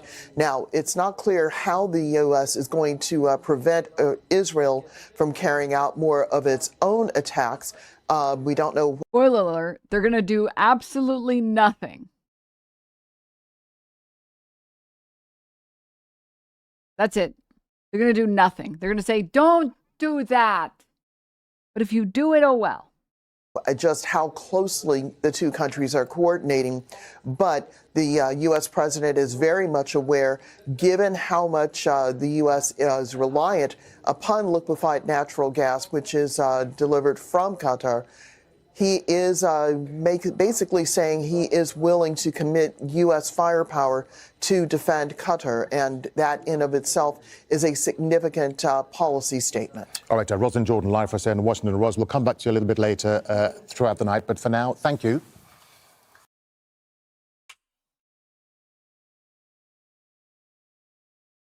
They will go, Kyle. No.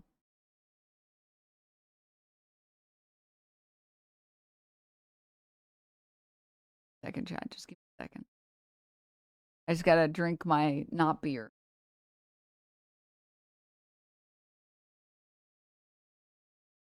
Hey guys. It's okay. Just cope through the pain, chat. It's okay. Kyle, no.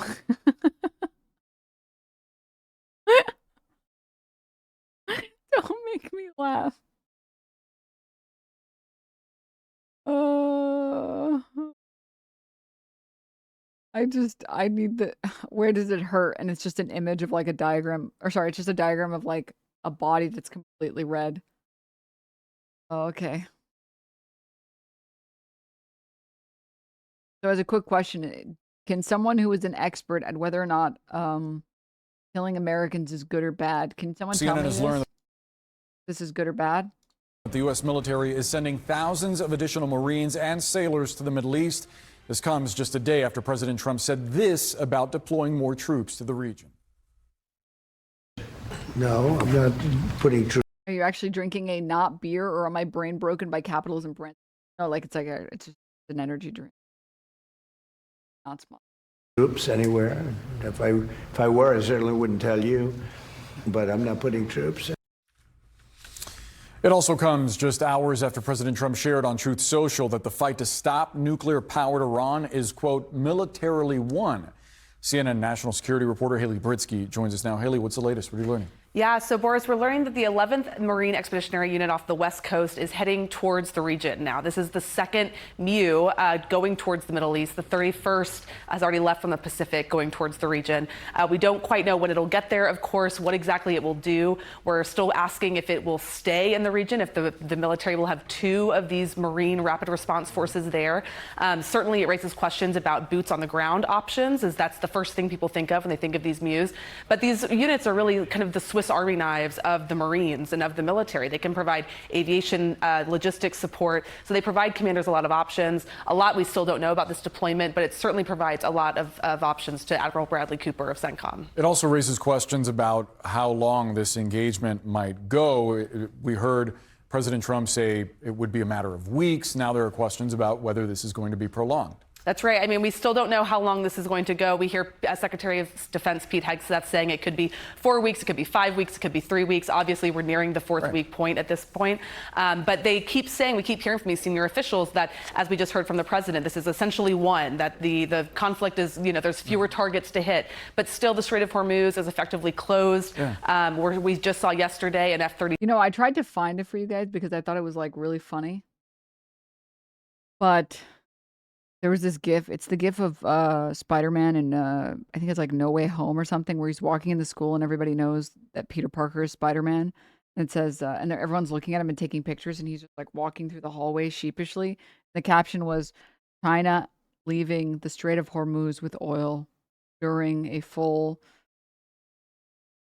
closure of, or almost complete closure of the Strait of Hormuz. And I like lost my shit. And I thought I saved it so I could share it with you guys, and I can't fucking find it. Oh my God. If anyone saw the post and knows about it, send it to me. US F-35 had to make an emergency landing after sources say it was believed to be hit by Iranian fire. So there's certainly a lot still happening on the ground here, and these units moving in will just provide more options for what the president decides to do next. Haley Britsky, thanks so much for that reporting. CNN's Kevin Liptak joins me from the White House. And Kevin, let me go to you first. And more Marines, like we were saying, making their way to the Middle East as administration, of course, pushes, we've been talking about, for extra funding, some $200 billion. Bring us up to date with the very latest. What do we know, first of all, about this deployment?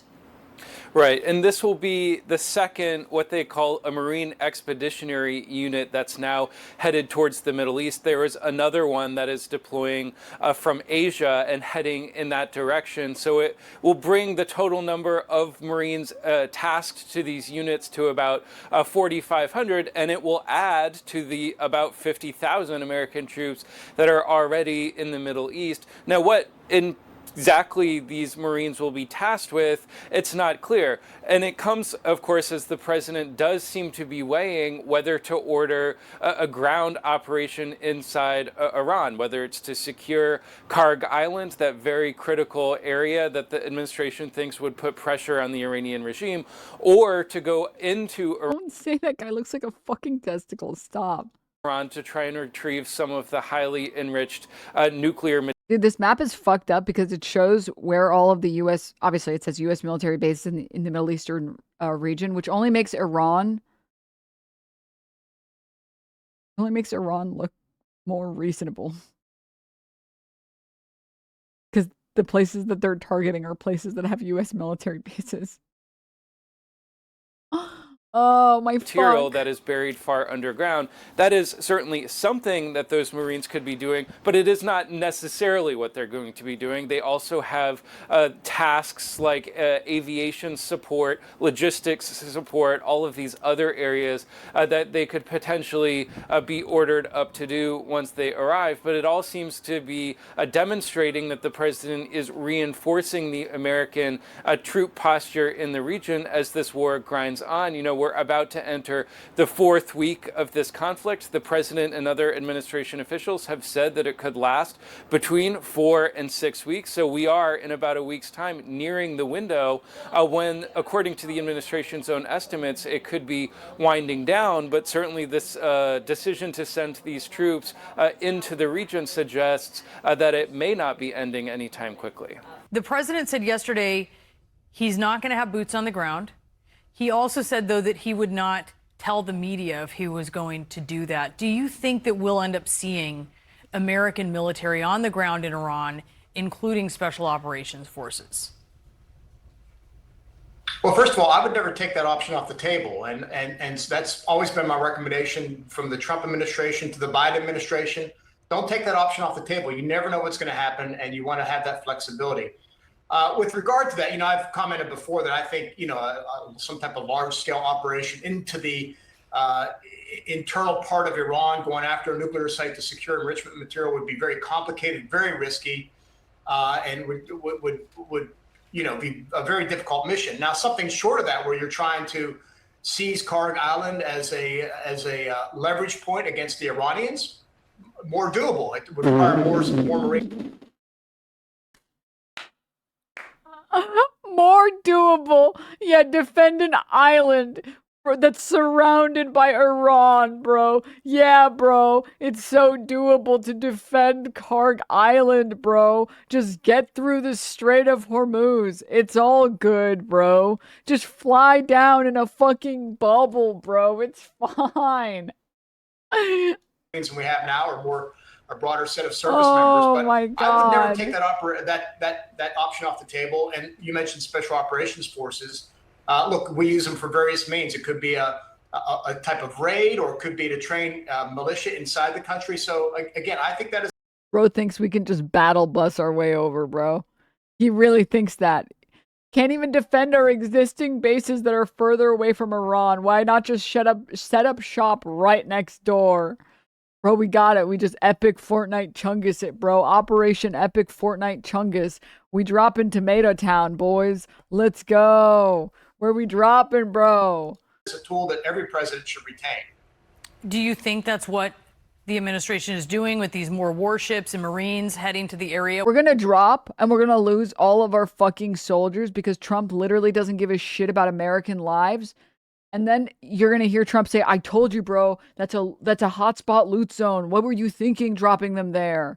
Whose fault is this? Who can I blame this on? Who dropped us there? Who was lead? What does that signal to you? I would certainly tee up options for the president. I think the job of the Secretary of Defense, of the Chairman of the Joint Chiefs of Staff, is to give the president options, and the more the better. The more room he can have to make a decision with regard to which way to go, depending on either a policy choice or in reaction to what the Iranians are doing or threatening. And so again, I would keep that, not only keep that card on the table, I would make sure I have the cards available to me in case I want to use them, because keeping the cards at the table. Meanwhile, the cards, a 2 and a 7.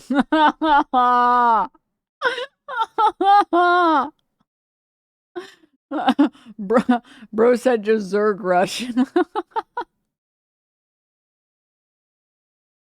otherwise it takes a long time to get these forces in place. You know, the president spoke, or DOD mentioned last week about sending the Marines out of the Pacific, and they're still en route, right? They were recently spotted off of Singapore. So it's going to take another week or so for them to get to the region. So you want to make sure you have those tools in place so that if you need to use one. I literally love you. I literally love you, Chatter. Oh my God. You found it. POV Chinese ship entering the Strait of Hormuz.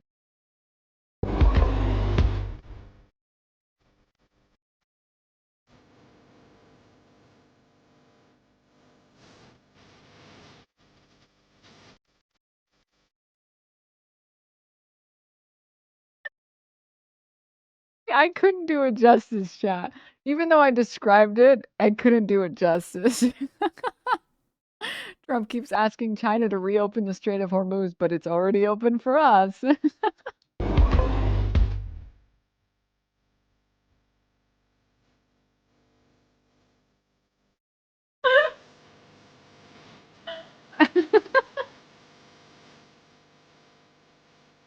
Je ne m'en-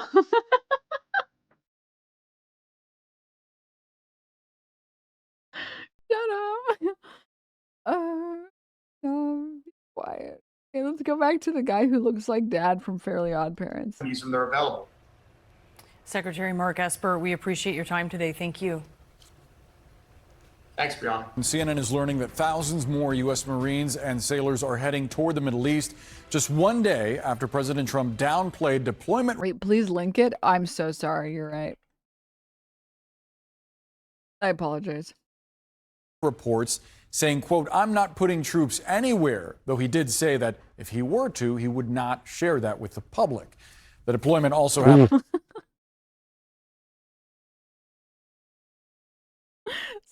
So just to confirm, we all died and went to hell, right? I just want to make sure. We literally all died and went to hell, right? Because what do you mean? The CNN host is gonna tell me with a straight face. Trump said we will not be deploying any troops, but he also said he wouldn't tell us if we were going to deploy any troops. Like, we can just, come on. You know, in like The Good Place, a spoiler alert for a show that's been out for a decade, where they're like, wait a minute, this is the bad place. And then, like, you know, the demon is like, all right, fine, reset the simulation. Okay, reset it. We can reset it now. We're good. We got the message.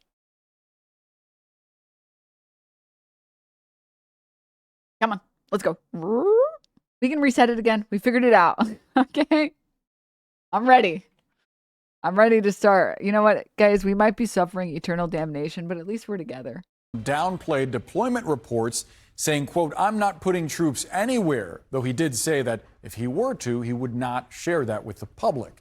The deployment also happening just hours after Of course. The president shared on his Truth Social account that the fight to stop a nuclear-powered Iran has been militarily won. CNN senior national security reporter Zach Cohen has our new reporting. And Zach, on that question of the nuclear capability. This guy looks like the character that generates immediately when you start a new Fallout run. Sorry, Mr. Cohen. I apologize.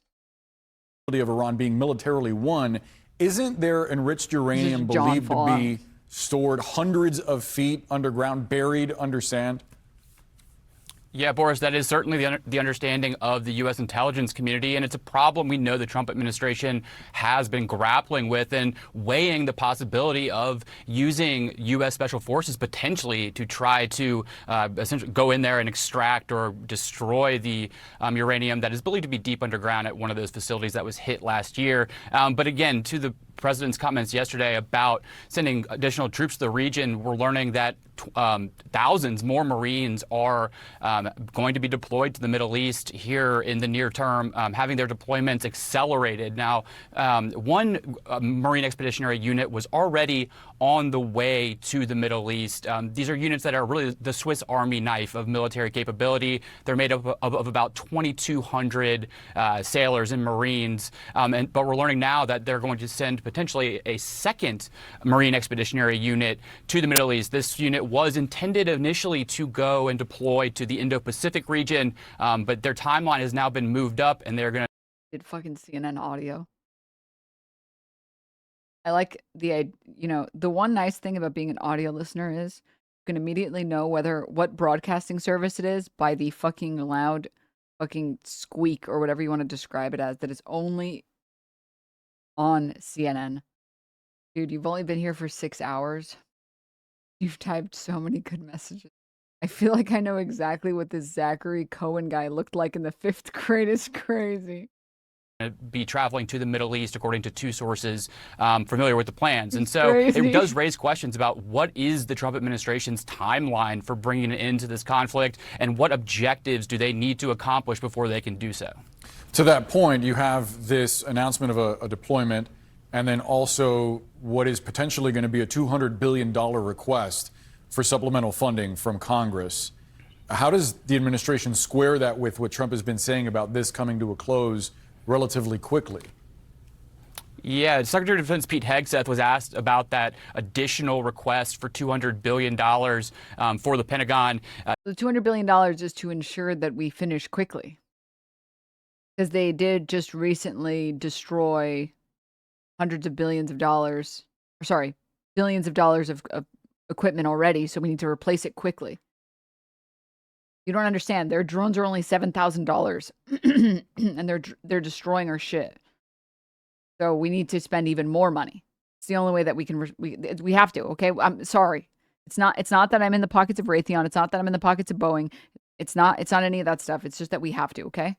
Yesterday, and he said, quote, "It takes money to kill bad guys," and that was sort of his explanation for why the Pentagon is seeking more funding when they've already spent billions of dollars over the last for some weeks of this conflict. We know that the first week of the military operations against Iran cost roughly $11 billion, and estimates for the totality of the war so far are hovering around $20 billion. So some of this $200 billion request, as we understand it, would go towards addressing the expenditures that have been spent so far during the conflict. But there's also speculation and concern that the Pentagon may try to also get funding for other priorities as part of this additional request. That's something that is going to raise a lot of eyebrows on Capitol Hill, as lawmakers on both sides of the aisle are starting to really push the administration to come out and explain their reasoning and their objectives for the Iran conflict. By the way, it would only take $40 billion to solve global hunger. I missed that one Twitter account that was titled Days. What was it? I don't remember what the modifier was, but basically day 135 of Elon Musk choosing to not end world hunger. I think there was a period of time where Elon said he would solve world hunger. And it was like day 344 of Elon Musk not solving world hunger. And then Elon bought it, and then it was gone. And he just bought Twitter for the same amount of money that it would have cost to end world hunger.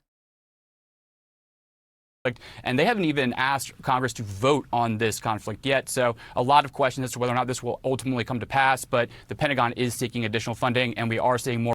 You know, man, I wish I could fucking disagree with you, bro. I really wish I could, because I have to fucking live in this goddamn fucking country. I really hope this war finally leads to the downfall of an empire so that America and Israel can't keep killing people around the world. Iran has been so very smart so far, targeting the heart of the capital. Yeah.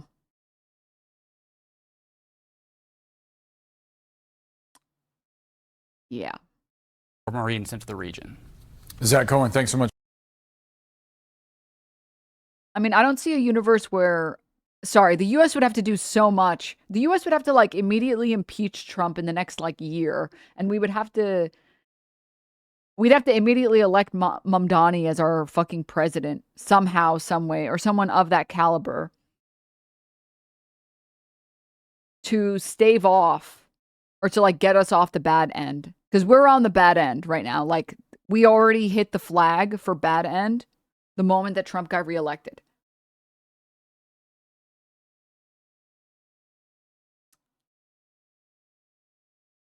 I would be very surprised if if the U.S. continued being a world power, or as strong of a world power as it is today, in like 50 years. Considering that China exists, I don't see a universe where countries would choose the U.S. over China. I just don't. I just don't see it. I just don't see it. I feel like on this current trajectory, unless things significantly change, there's no way that the world reserve currency remains the US dollar. I just don't think it's possible.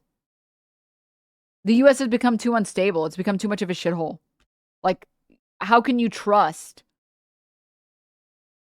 any dealings with the US? You literally can't. We just proved it.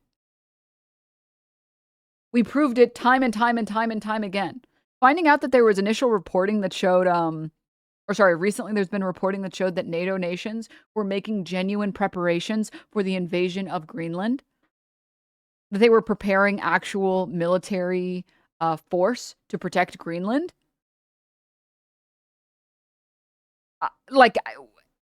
It's over, dude. Like, it's over. And it's not like when Trump... It's not like if Trump does, like, bides the rest of his time and, you know, in 2028 we get, like, a AOC or whatever, this shit will magically go away. We've already proven that we can elect deranged individuals. There have to be fundamental changes that occur that ensure that someone like Trump can never get office again. Because that's the thing that's constantly solidified the United States as a world power. Change is hard, and for the rest of the world that is an ally of the United States, they benefit from being an ally of the United States. Every single NATO nation benefits from being an ally of the United States. There's kind of no downside. Not no downside, but kind of no downside. It's like, it's just kind of the best option available right now.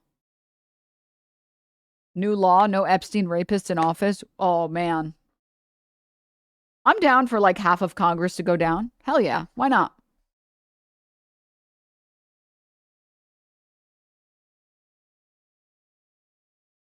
America is not the way that it is because Trump is president. Trump is president because of the way that America is. Correct.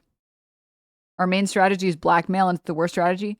The TLDR that I was trying to get to was that, like, there's a lot of nations that benefit from being on the ally side of the United States because the U.S. has so much military might, and we're down with our people not having health care because we need F-35s. Once other nations no longer have those guarantees and those assurances, and they feel like the U.S. is unpredictable,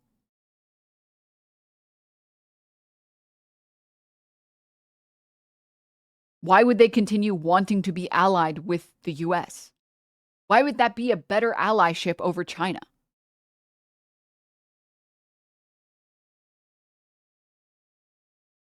This is also what China's been waiting for, too. They want Iran to cause the petrodollar to inflate, making the US dollar hyperinflate, and we default on our debt. Well, we're not going to default on our debt. The reality is, like, the U.S. debt is weird because of the world reserve currency being the U.S. dollar.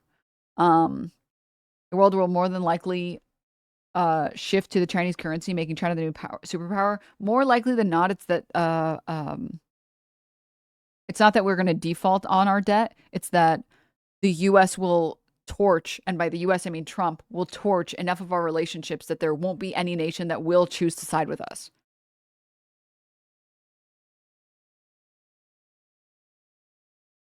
Military coup to restore democracy, get rid of corruption, arrest most of Congress, midterms with ranked choice voting. I mean, again, like I said, I'm not joking when I say that the only way that, like, the U.S. gets off this, like, doomed path is if we impeach Trump and there are, like, harsh trials against every single pedophile in office. Like, that's it. That's the only way. It's just a matter of time, I think, that China overtakes the U.S. God, if you're drafted, remember, if you do 60 press-ups and 60 sit-ups, you can survive a Shahed drone to the face. You are built different, chatter. It's going to be fine.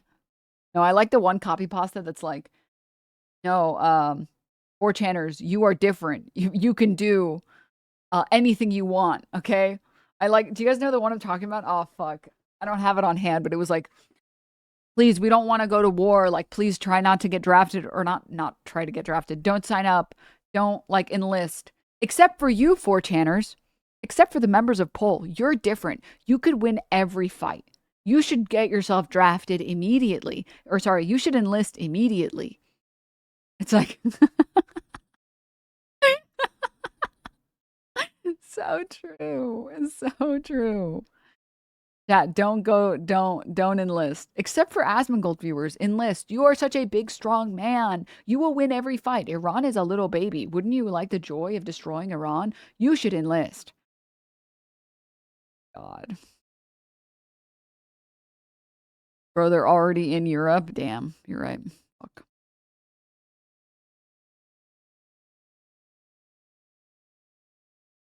I mean, this is the general sentiment in the States. Breaking power outage across multiple areas of Haifa. Israel following direct Iranian missile strike on the refinery. Iran crippled a world gas output for years, hit an F-35 and knocked the power out in Haifa after hitting Israel's only oil refinery with a ballistic missile. I think it might be time to say it. Iran is winning the war. Okay, but to be fair, Asmongold viewers would probably bring down a rodent plague of biblical proportions. Don't underestimate their might.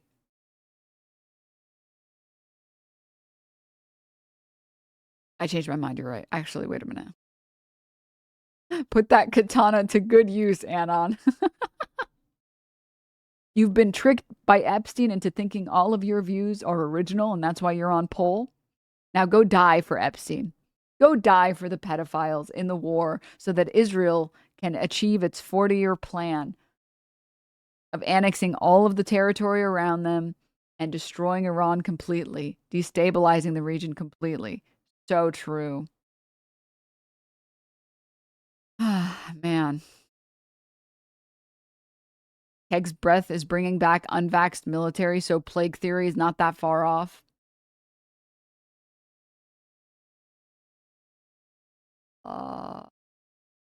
Everyone go get vaxxed immediately.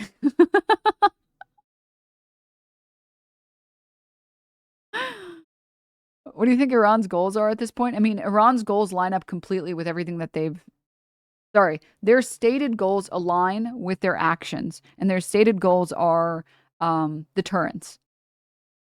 Showing America and Israel and all of the neighboring nations in the region that they are serious and that they demand to have their sovereignty respected. And if tensions continue, they will continue targeting military bases, they will continue targeting oil facilities, and they will continue destroying U.S. forces until all of this farce is over.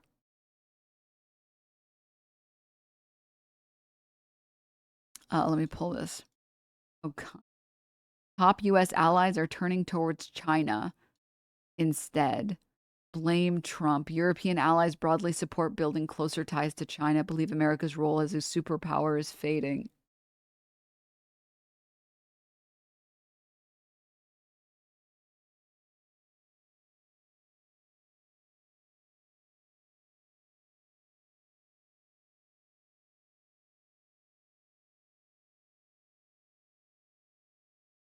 Dude, I can't wait.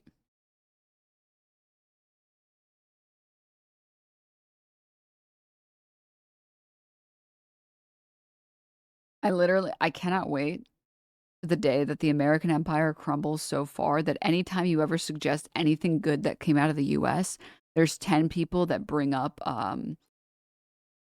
the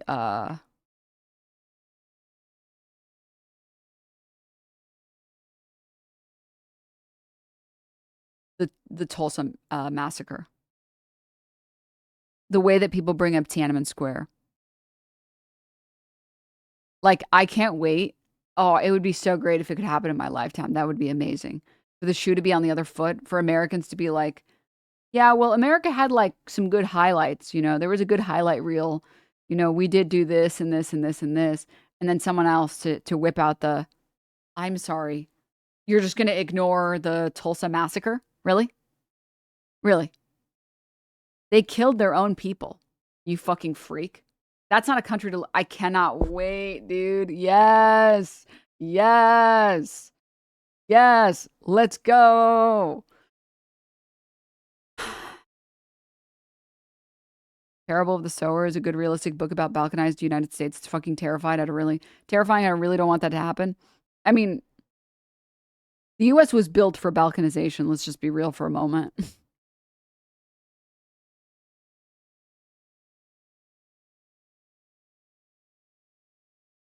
We already pre-made all our borders, bro.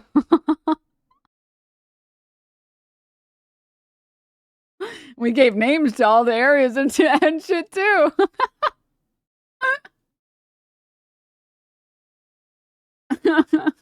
I'm just saying, dude. If Canada annexed Washington, Oregon, and California, and you know what? Every single northeastern state too, just like around the sides, I feel like we'd be good. I feel like we'd be good. I don't know. I feel like it'd be good. I want some healthcare, bro. I'm down. I'm down for some fucking healthcare, bro. Finally, Cascadia.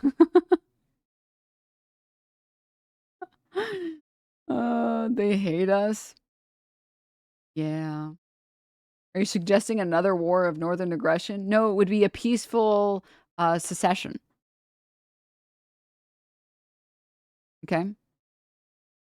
The people of these states would vote to secede, and then we would put in a request formally with Canada and be like, hey, can you adopt us? You ever wanted to be adopted by, I was going to say like an adult, but that doesn't make any sense.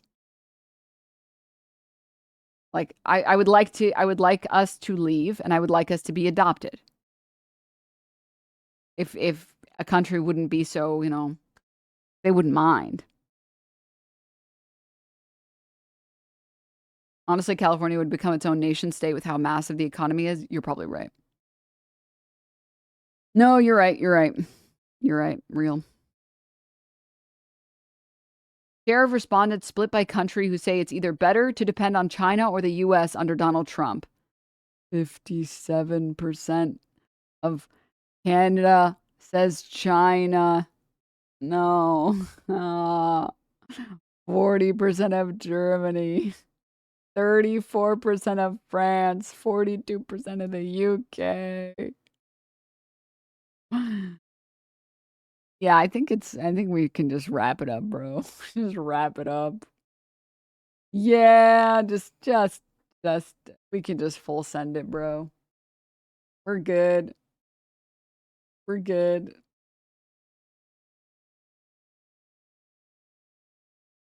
Yeah, no, I think it's good. We had a good run.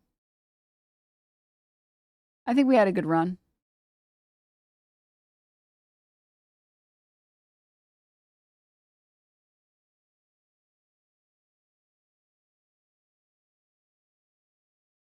His fucking title, by the way, sorry. Alone at the Strait. Trump, Iran, and a fractured NATO alliance.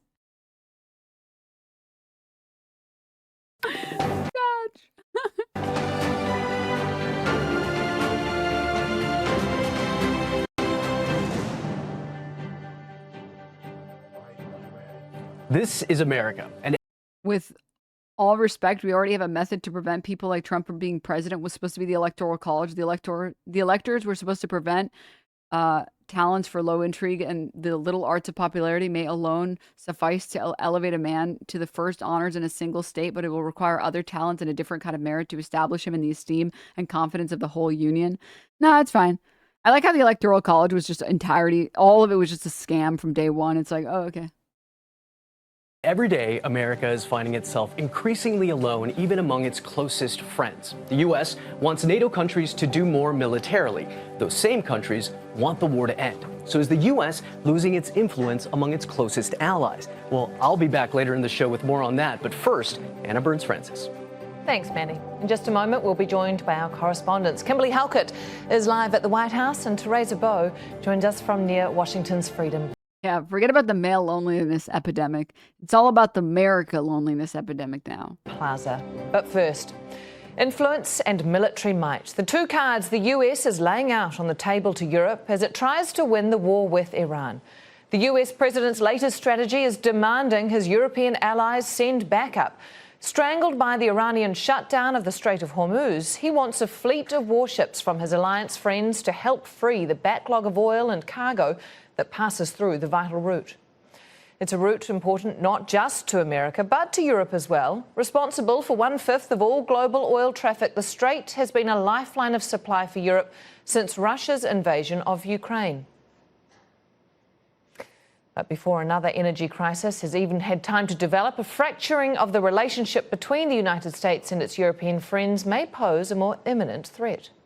We don't need them, but it's interesting. I'm almost doing it in some cases, not because we need them, but because I want to find out how they react. I was very surprised with the United Kingdom. We've been with you. You're our oldest ally, and we spend a lot of money on, NATO and all of these things to protect you.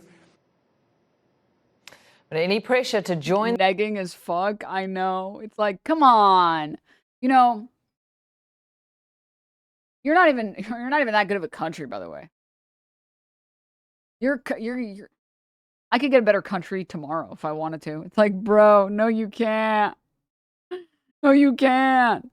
Europe is the wife in this divorce, bro.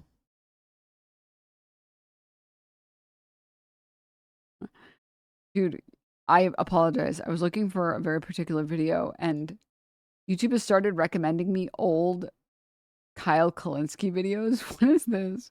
This is a total sidebar. Kyle Kalinske, crystal ball is so stupid. I have to click it. I'm sorry. U.S. Staff Sergeant Michael Boyd is at the U.S. Embassy in Ukraine and says that he saw a missile in the air hit the plane. He is on the phone with us. Sergeant, are you there? Yes, I'm here. Can you hear me? I can. Please tell us what you saw there on the ground in Ukraine. Well, I was looking out the window and I saw a projectile flying through the sky, and it would appear that the plane was shot down by This is from 2014. blast of wind from Howard Stern's ass. So it would appear that the plane was shot down. Can you tell us anything more from your military training? Howard Stern's ass is crazy. No, Crystal. Training of what sort of missile system that may have been coming from? Well, you're a dumbass, aren't you? I'm sorry, sir. All right, we're going to take a quick break and we'll be back with all the latest next. Listen, okay, everyone makes mistakes, all right? Okay? She probably thought she misheard. She probably was like, there's no way he said that. Or maybe she didn't hear it or whatever. Oh, no.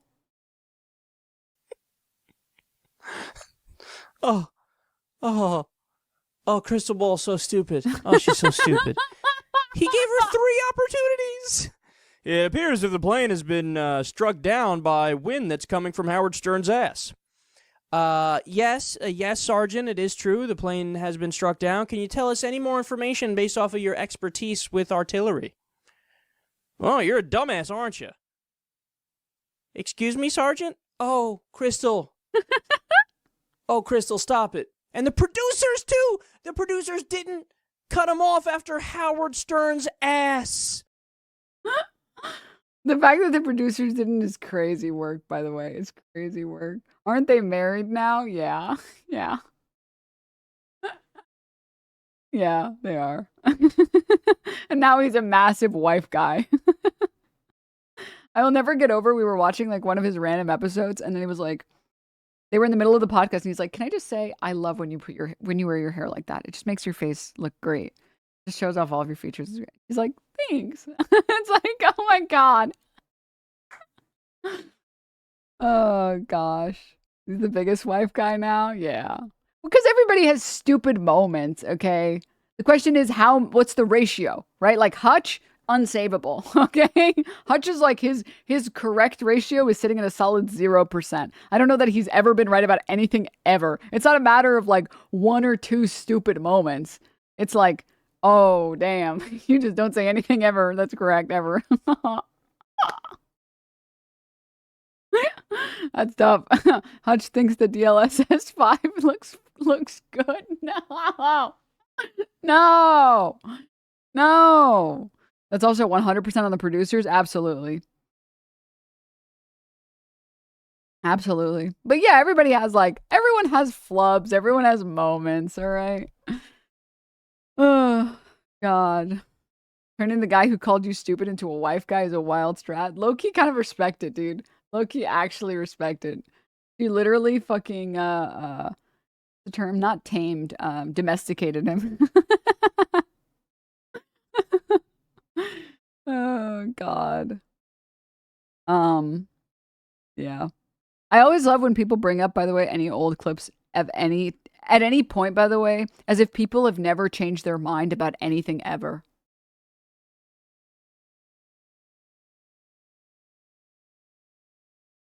I always love that. It's just like, it's like, just chef's kiss. It's truly like, I guess like when you're a chud and you never change your mind because it's like soy or gay or whatever to change your mind. I guess it's kind of hard to imagine a world where people change their minds based on new information.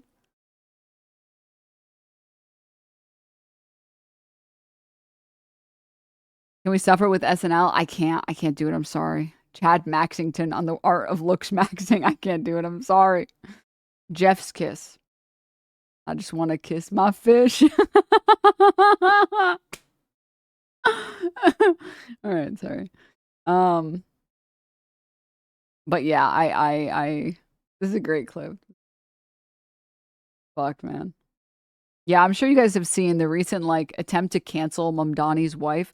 The saddest thing about the Mamdani cancellation is like they're pulling up, I think, tweets when she was 15 in 2013. Tweets from 2013. But the problem is that the right has spent the past, I would say, 4 years for sure,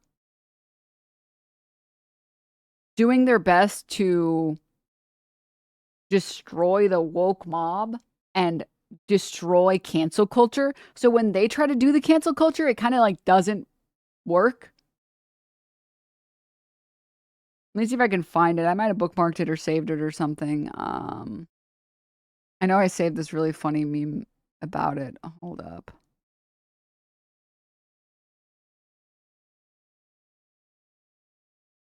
Holy, Denims is still streaming.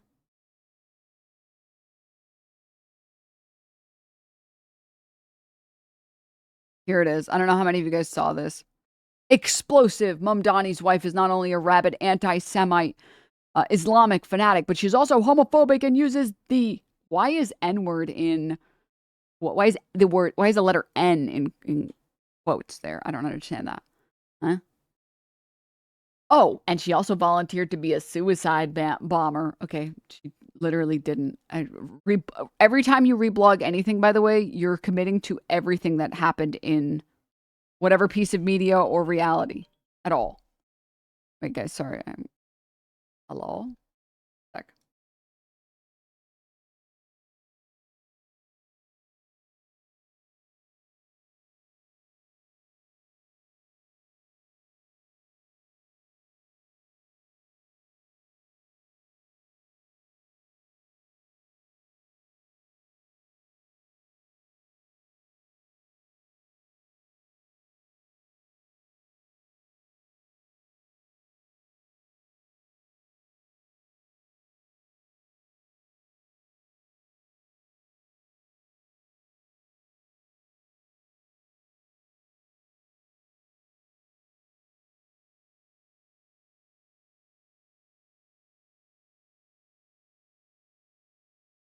All right, I have like an appointment soon. Hold up. Let me solve this really quickly. One sec.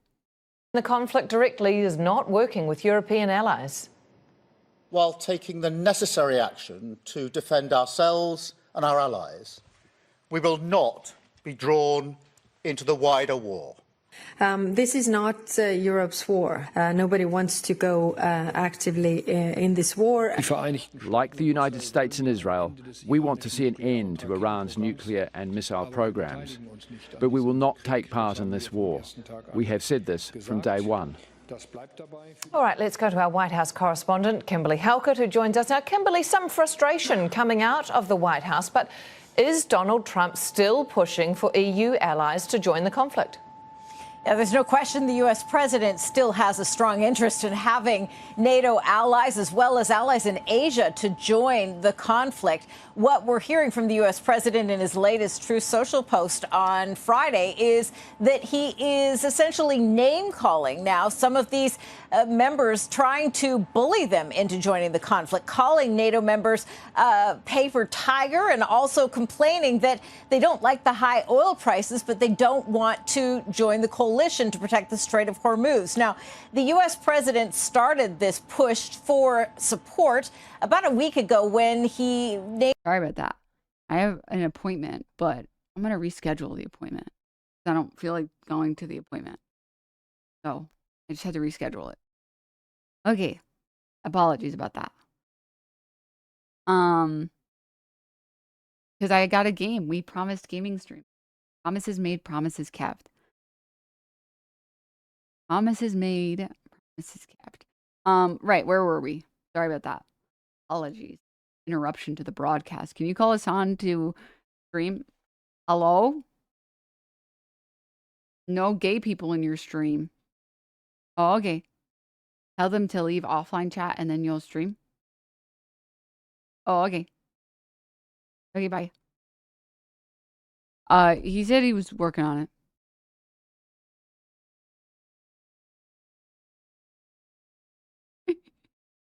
Okay, sorry. Going back to this Mamdani thing really quickly.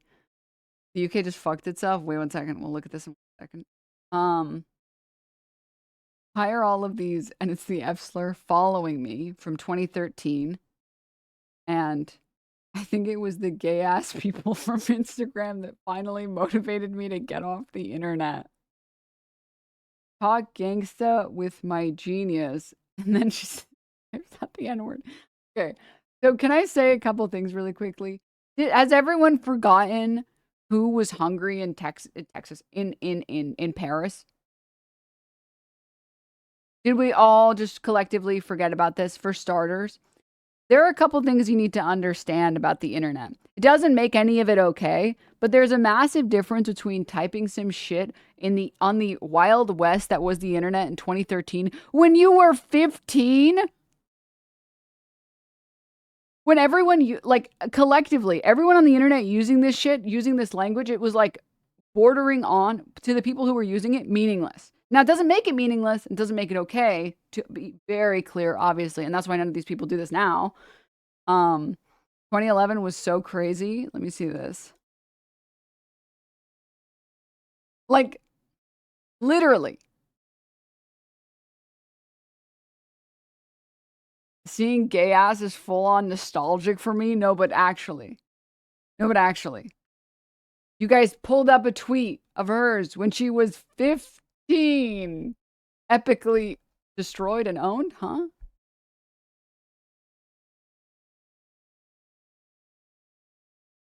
Okay. Brother, when I was 15, I was pro-Israel. 15-year-olds don't even have... Whoa, careful about talking about developed brains, bro. Wormy.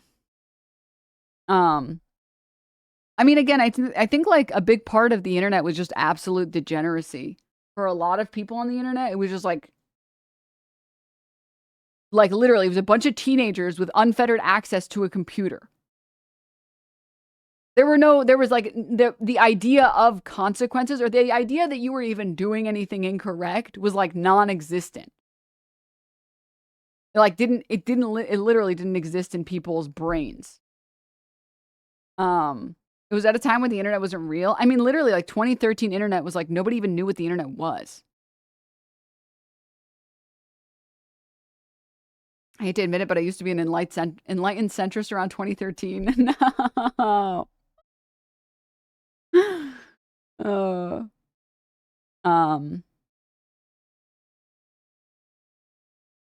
However, can I say one more thing though, really quickly?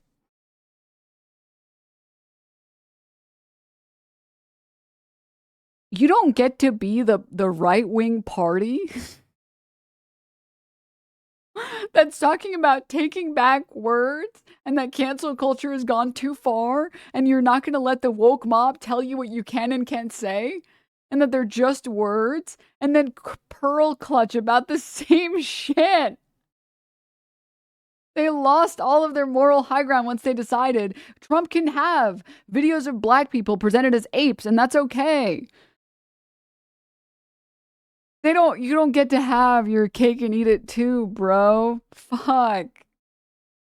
Oh my God. TBH, I missed the Tumblr girly era. Oh, me too, bro. Me too. Oh, Mayor Worm. Oh, he's like staring at Wormy. Like ready to pounce. Wants to eat her. Oh. All right. I got distracted.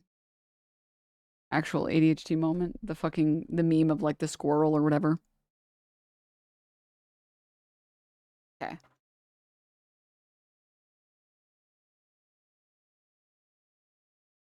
Let's continue, shall we? Also, you gotta admit, it is pretty funny that, like, they've run out of attacks on Mamdani, so they're like, well, what was your wife saying on Twitter when she was 15? Yeah, that's what I thought. It's like, that's it? That's all you guys got? That's the best you got? Okay.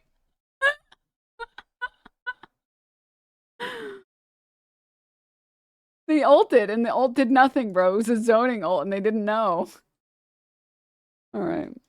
Checked 7 countries on social media, and since then he has been putting on the pressure, whether it's online or, as you played just moments ago, as he speaks at the White House to reporters. Essentially, the U.S. president is issuing an ultimatum to share the burden of protecting the strait, and it closely aligns, again, with what we've seen all week.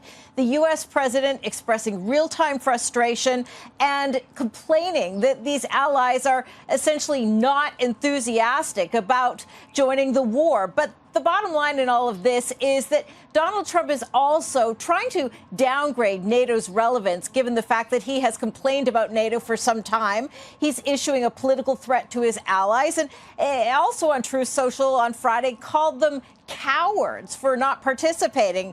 He is essentially issuing a diplomatic ultimatum and saying that not only are NATO members cowards, but saying we will remember. Kimberly, thank you. That's Kimberly Halkett, our White House correspondent. Let's go to Teresa Bow, who joins us from Washington, D.C. And Teresa, we are starting to see some cracks here in the diplomatic relationship between the U.S. and its European allies. Well, this is not the first time there's tension between the European Union and the United States, but the war on Iran and the situation on the Strait of Hormuz has definitely escalated, especially because of the economic impact. There's deep division, mostly about how this war started and also how European countries will commit to a war they did not start and they did not endorse. For many of them, they have been saying that this is not their war. And this is something that has angered Donald Trump, who's hoping to build a coalition. And he has gone as far as to say that the future of NATO is at risk. But for Europe right now, it's all about diplomacy. It's all about de-escalating. And also, it's the possibility of evaluating a plan about what to do next. Again, this is not the first time there's been tension between the EU and the United States. We've seen the situation with the war on again, wait, Iran. We've seen the No, I was going to say, they've already, so many European nations have already seen that the U.S. will lie with regard to the Iraq war. We manufactured consent with our NATO allies. The U.S. has manufactured consent with NATO allies for the Iraq war, and they saw how that played out. They're like, well, we're not going to do this shit again. Are you fucking kidding me? Okay, I'm sorry. The 2-time? Fuck you, bro. No, we're not falling for that shit again. Situation on Greenland, and now is the Strait of Hormuz.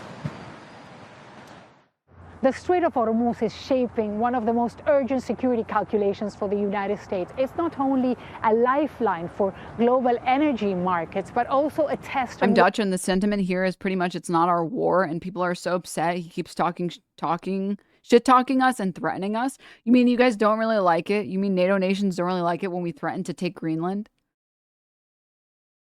Something Americans literally don't care about at all?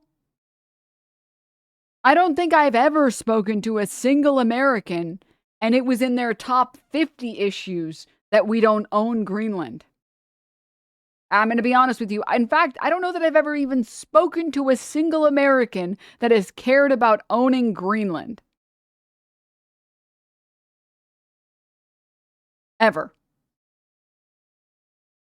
Western unity as European countries are reluctant to support the war in Iran. I sadly think that EU will go down with the American ship. Totally disagree. I think pre-China, yes. But I think because China can basically offer a lifeboat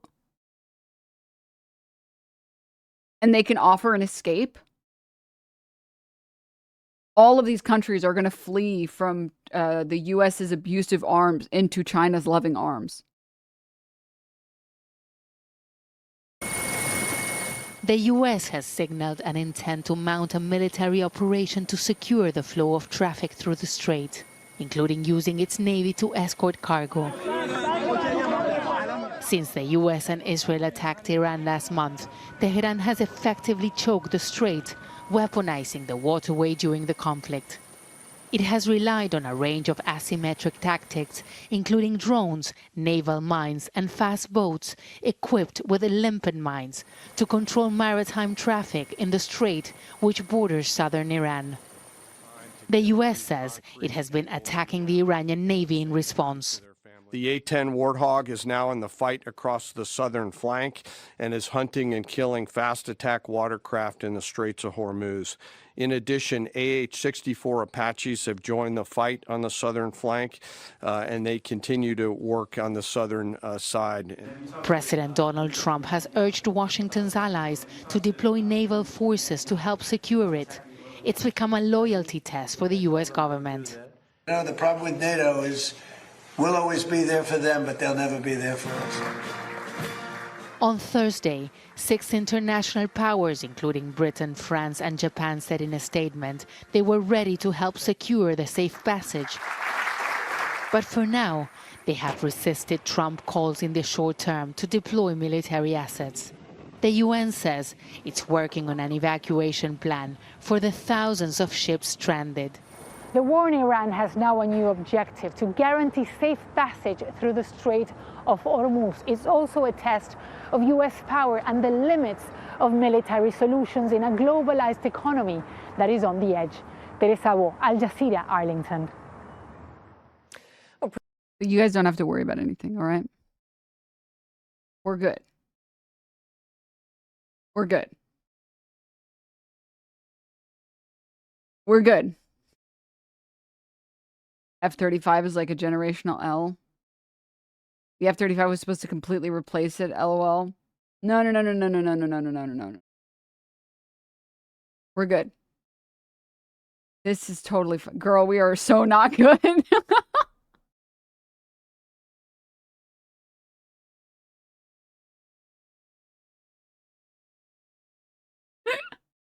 President Trump's characteristic strong-arm diplomacy faced blowback across the news media this week after the US president scolded NATO allies for failing to heed the call for an international coalition to secure that Strait of Hormuz.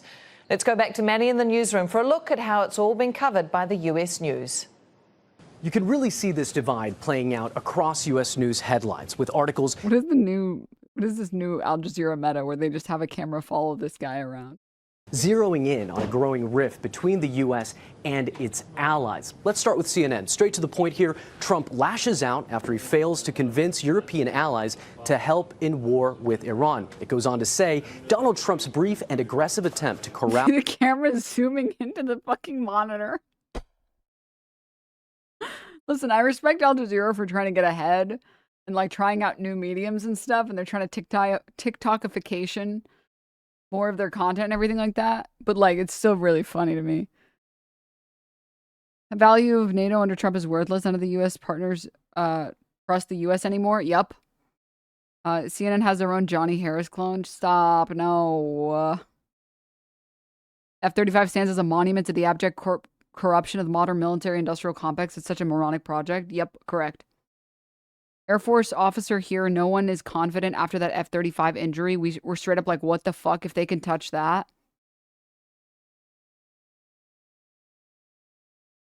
After they're reporting the pilot is stable, which is not the same as okay.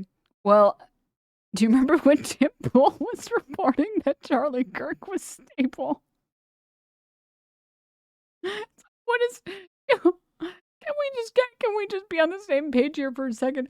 What does stable mean? Are we talking that they're stable in the context of they are in a stable condition, which is dead? Or are we talking they're in a stable condition like they are hospitalized? He did? Yeah, it was like all, and it was crazy too, because I saw that video, the really like 4K video, the really close-up video of like Charlie Kirk getting shot. And I was like, I don't think so. I don't think you can live through that. You would need, in some magical universe where that didn't hit something that's critical for living. All right? In some universe where it managed to like, what's that zombie anime? It managed to like go through and like not hit anything that's critical for life, for living.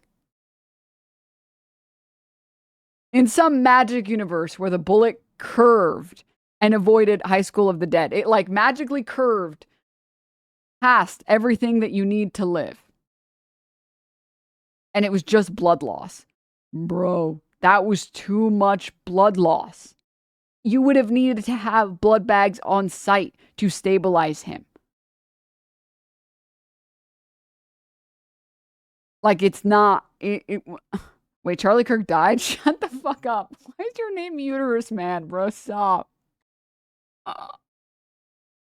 Once they said they had to take him to a hospital, I was like, he's not living. There's no way that he's living. Like, there's literally, that is not possible. You cannot, again, if you magically avoided all of the important arteries, like, he fucking Magneto curved the bullet so it came back out or some shit.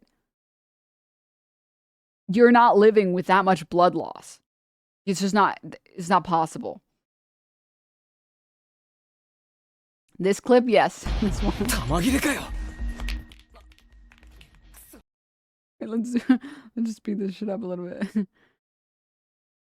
Wait, is it? Yeah, it's. I think it's this one. No, it's the one where it like dodges her. Is it? No. Maybe it's like later. Yes, here it is. Here it is. Yes. This one. This is the bullet dodging his arteries. In the universe where the bullet did that inside of Charlie Kirk's neck and it dodged all of his important arteries, you're still not living with that much blood loss. You're not. So seeing Tim Pool, I saw that. I was like, he's fucking dead. You know, R.I.P. man. He's fucking gone. And then Tim Pool tweeted, getting reporting that Charlie is stable. It's like,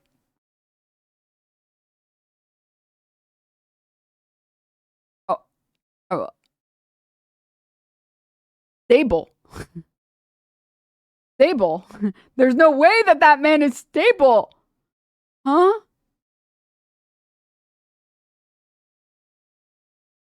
Please be careful. I'm at work. Sorry. We'll close the tab.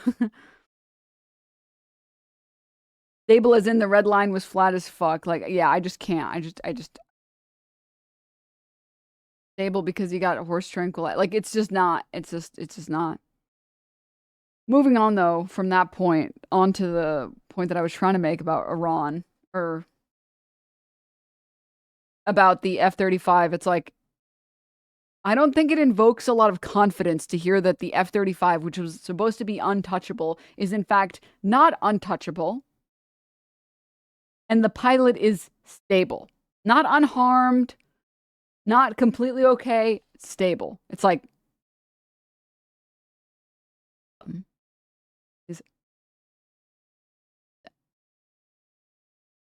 okay.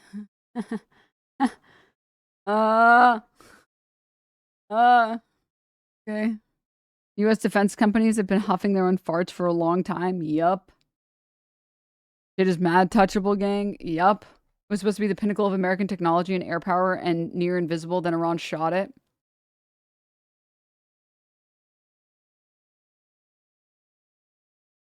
Yeah. We honor the gospel. We carry the flame. That's all you guys need to remember.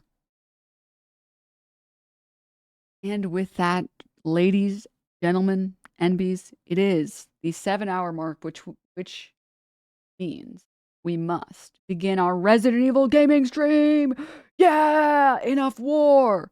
Time to look at Leon Kennedy's tramp stamp. Yes! Okay. And with that, for any non-gamers, I will see all of you guys tomorrow for more politics and news coverage and memes. Maybe if I'm feeling up for it, maybe we'll save it for Sunday Fun Day. I did kind of want to watch that one video, the Shamu video on Takedown, to celebrate him getting banned for a week. So maybe we'll do that. But for Gaming Frogs, I will see you guys very soon. We're just going to raid into the other channel. I didn't add any mods. I was lying. For non-gaming mods, y'all are pure evil and fake. Wait a minute. There's one more bot.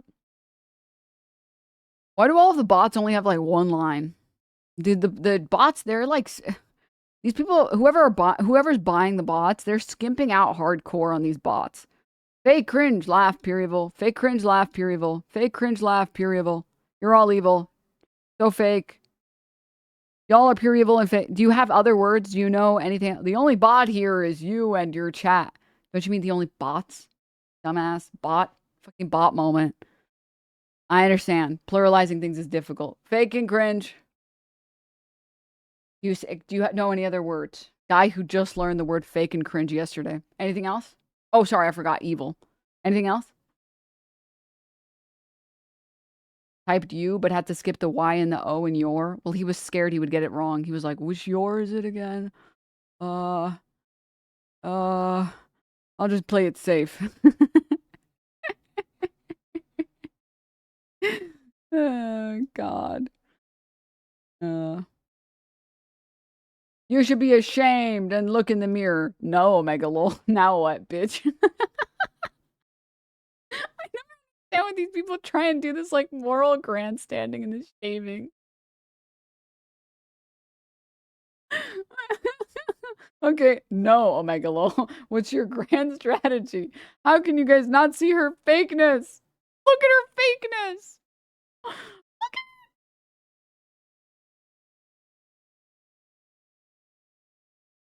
I guess for a guy who's never made a woman laugh or even made a woman smile, he's probably very confused when he sees women having fun. He's like, they've got to be lying to me.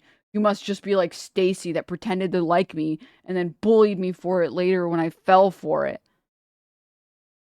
You're not a quality woman, okay? Not a real woman. What this real woman mean here? Okay. Oh no, the degen loser on the internet doesn't like me. Major help. Says the guy typing in a chat because he's so mad. I forgot to mention to you guys, I am GMO. I am all GMO. I was genetically modified to be as displeasurable to losers as possible. I'm sorry to tell you. If you like me, unfortunately, it means you're not a total fucking loser in life. Tough. Tough. You can't be a normal and well-adjusted person and watch this, LOL. It's not possible. Well, you're here. What does that say about you, buddy? He didn't think this one out. He didn't think this one through. Well, I'm only watching it a little. I'm only watching it a little bit.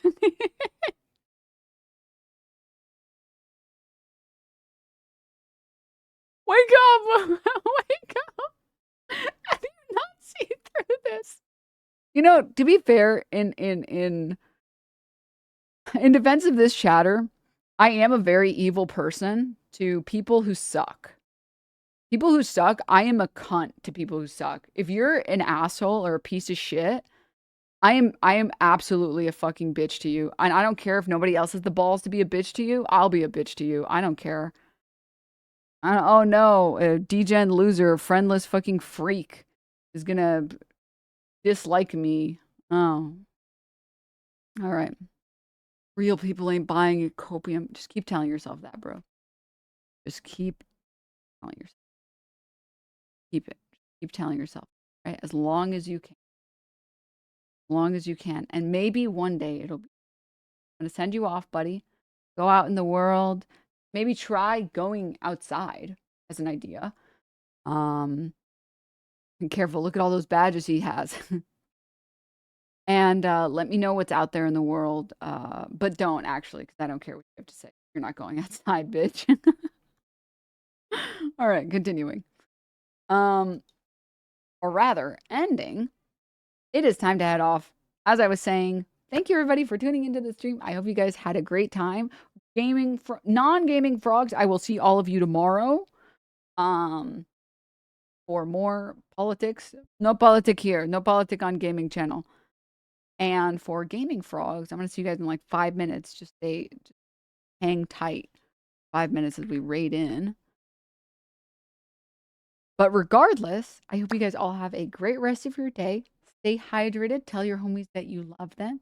And I will see you all very soon. Either in like 2 minutes or tomorrow. Bye, everybody. Bye.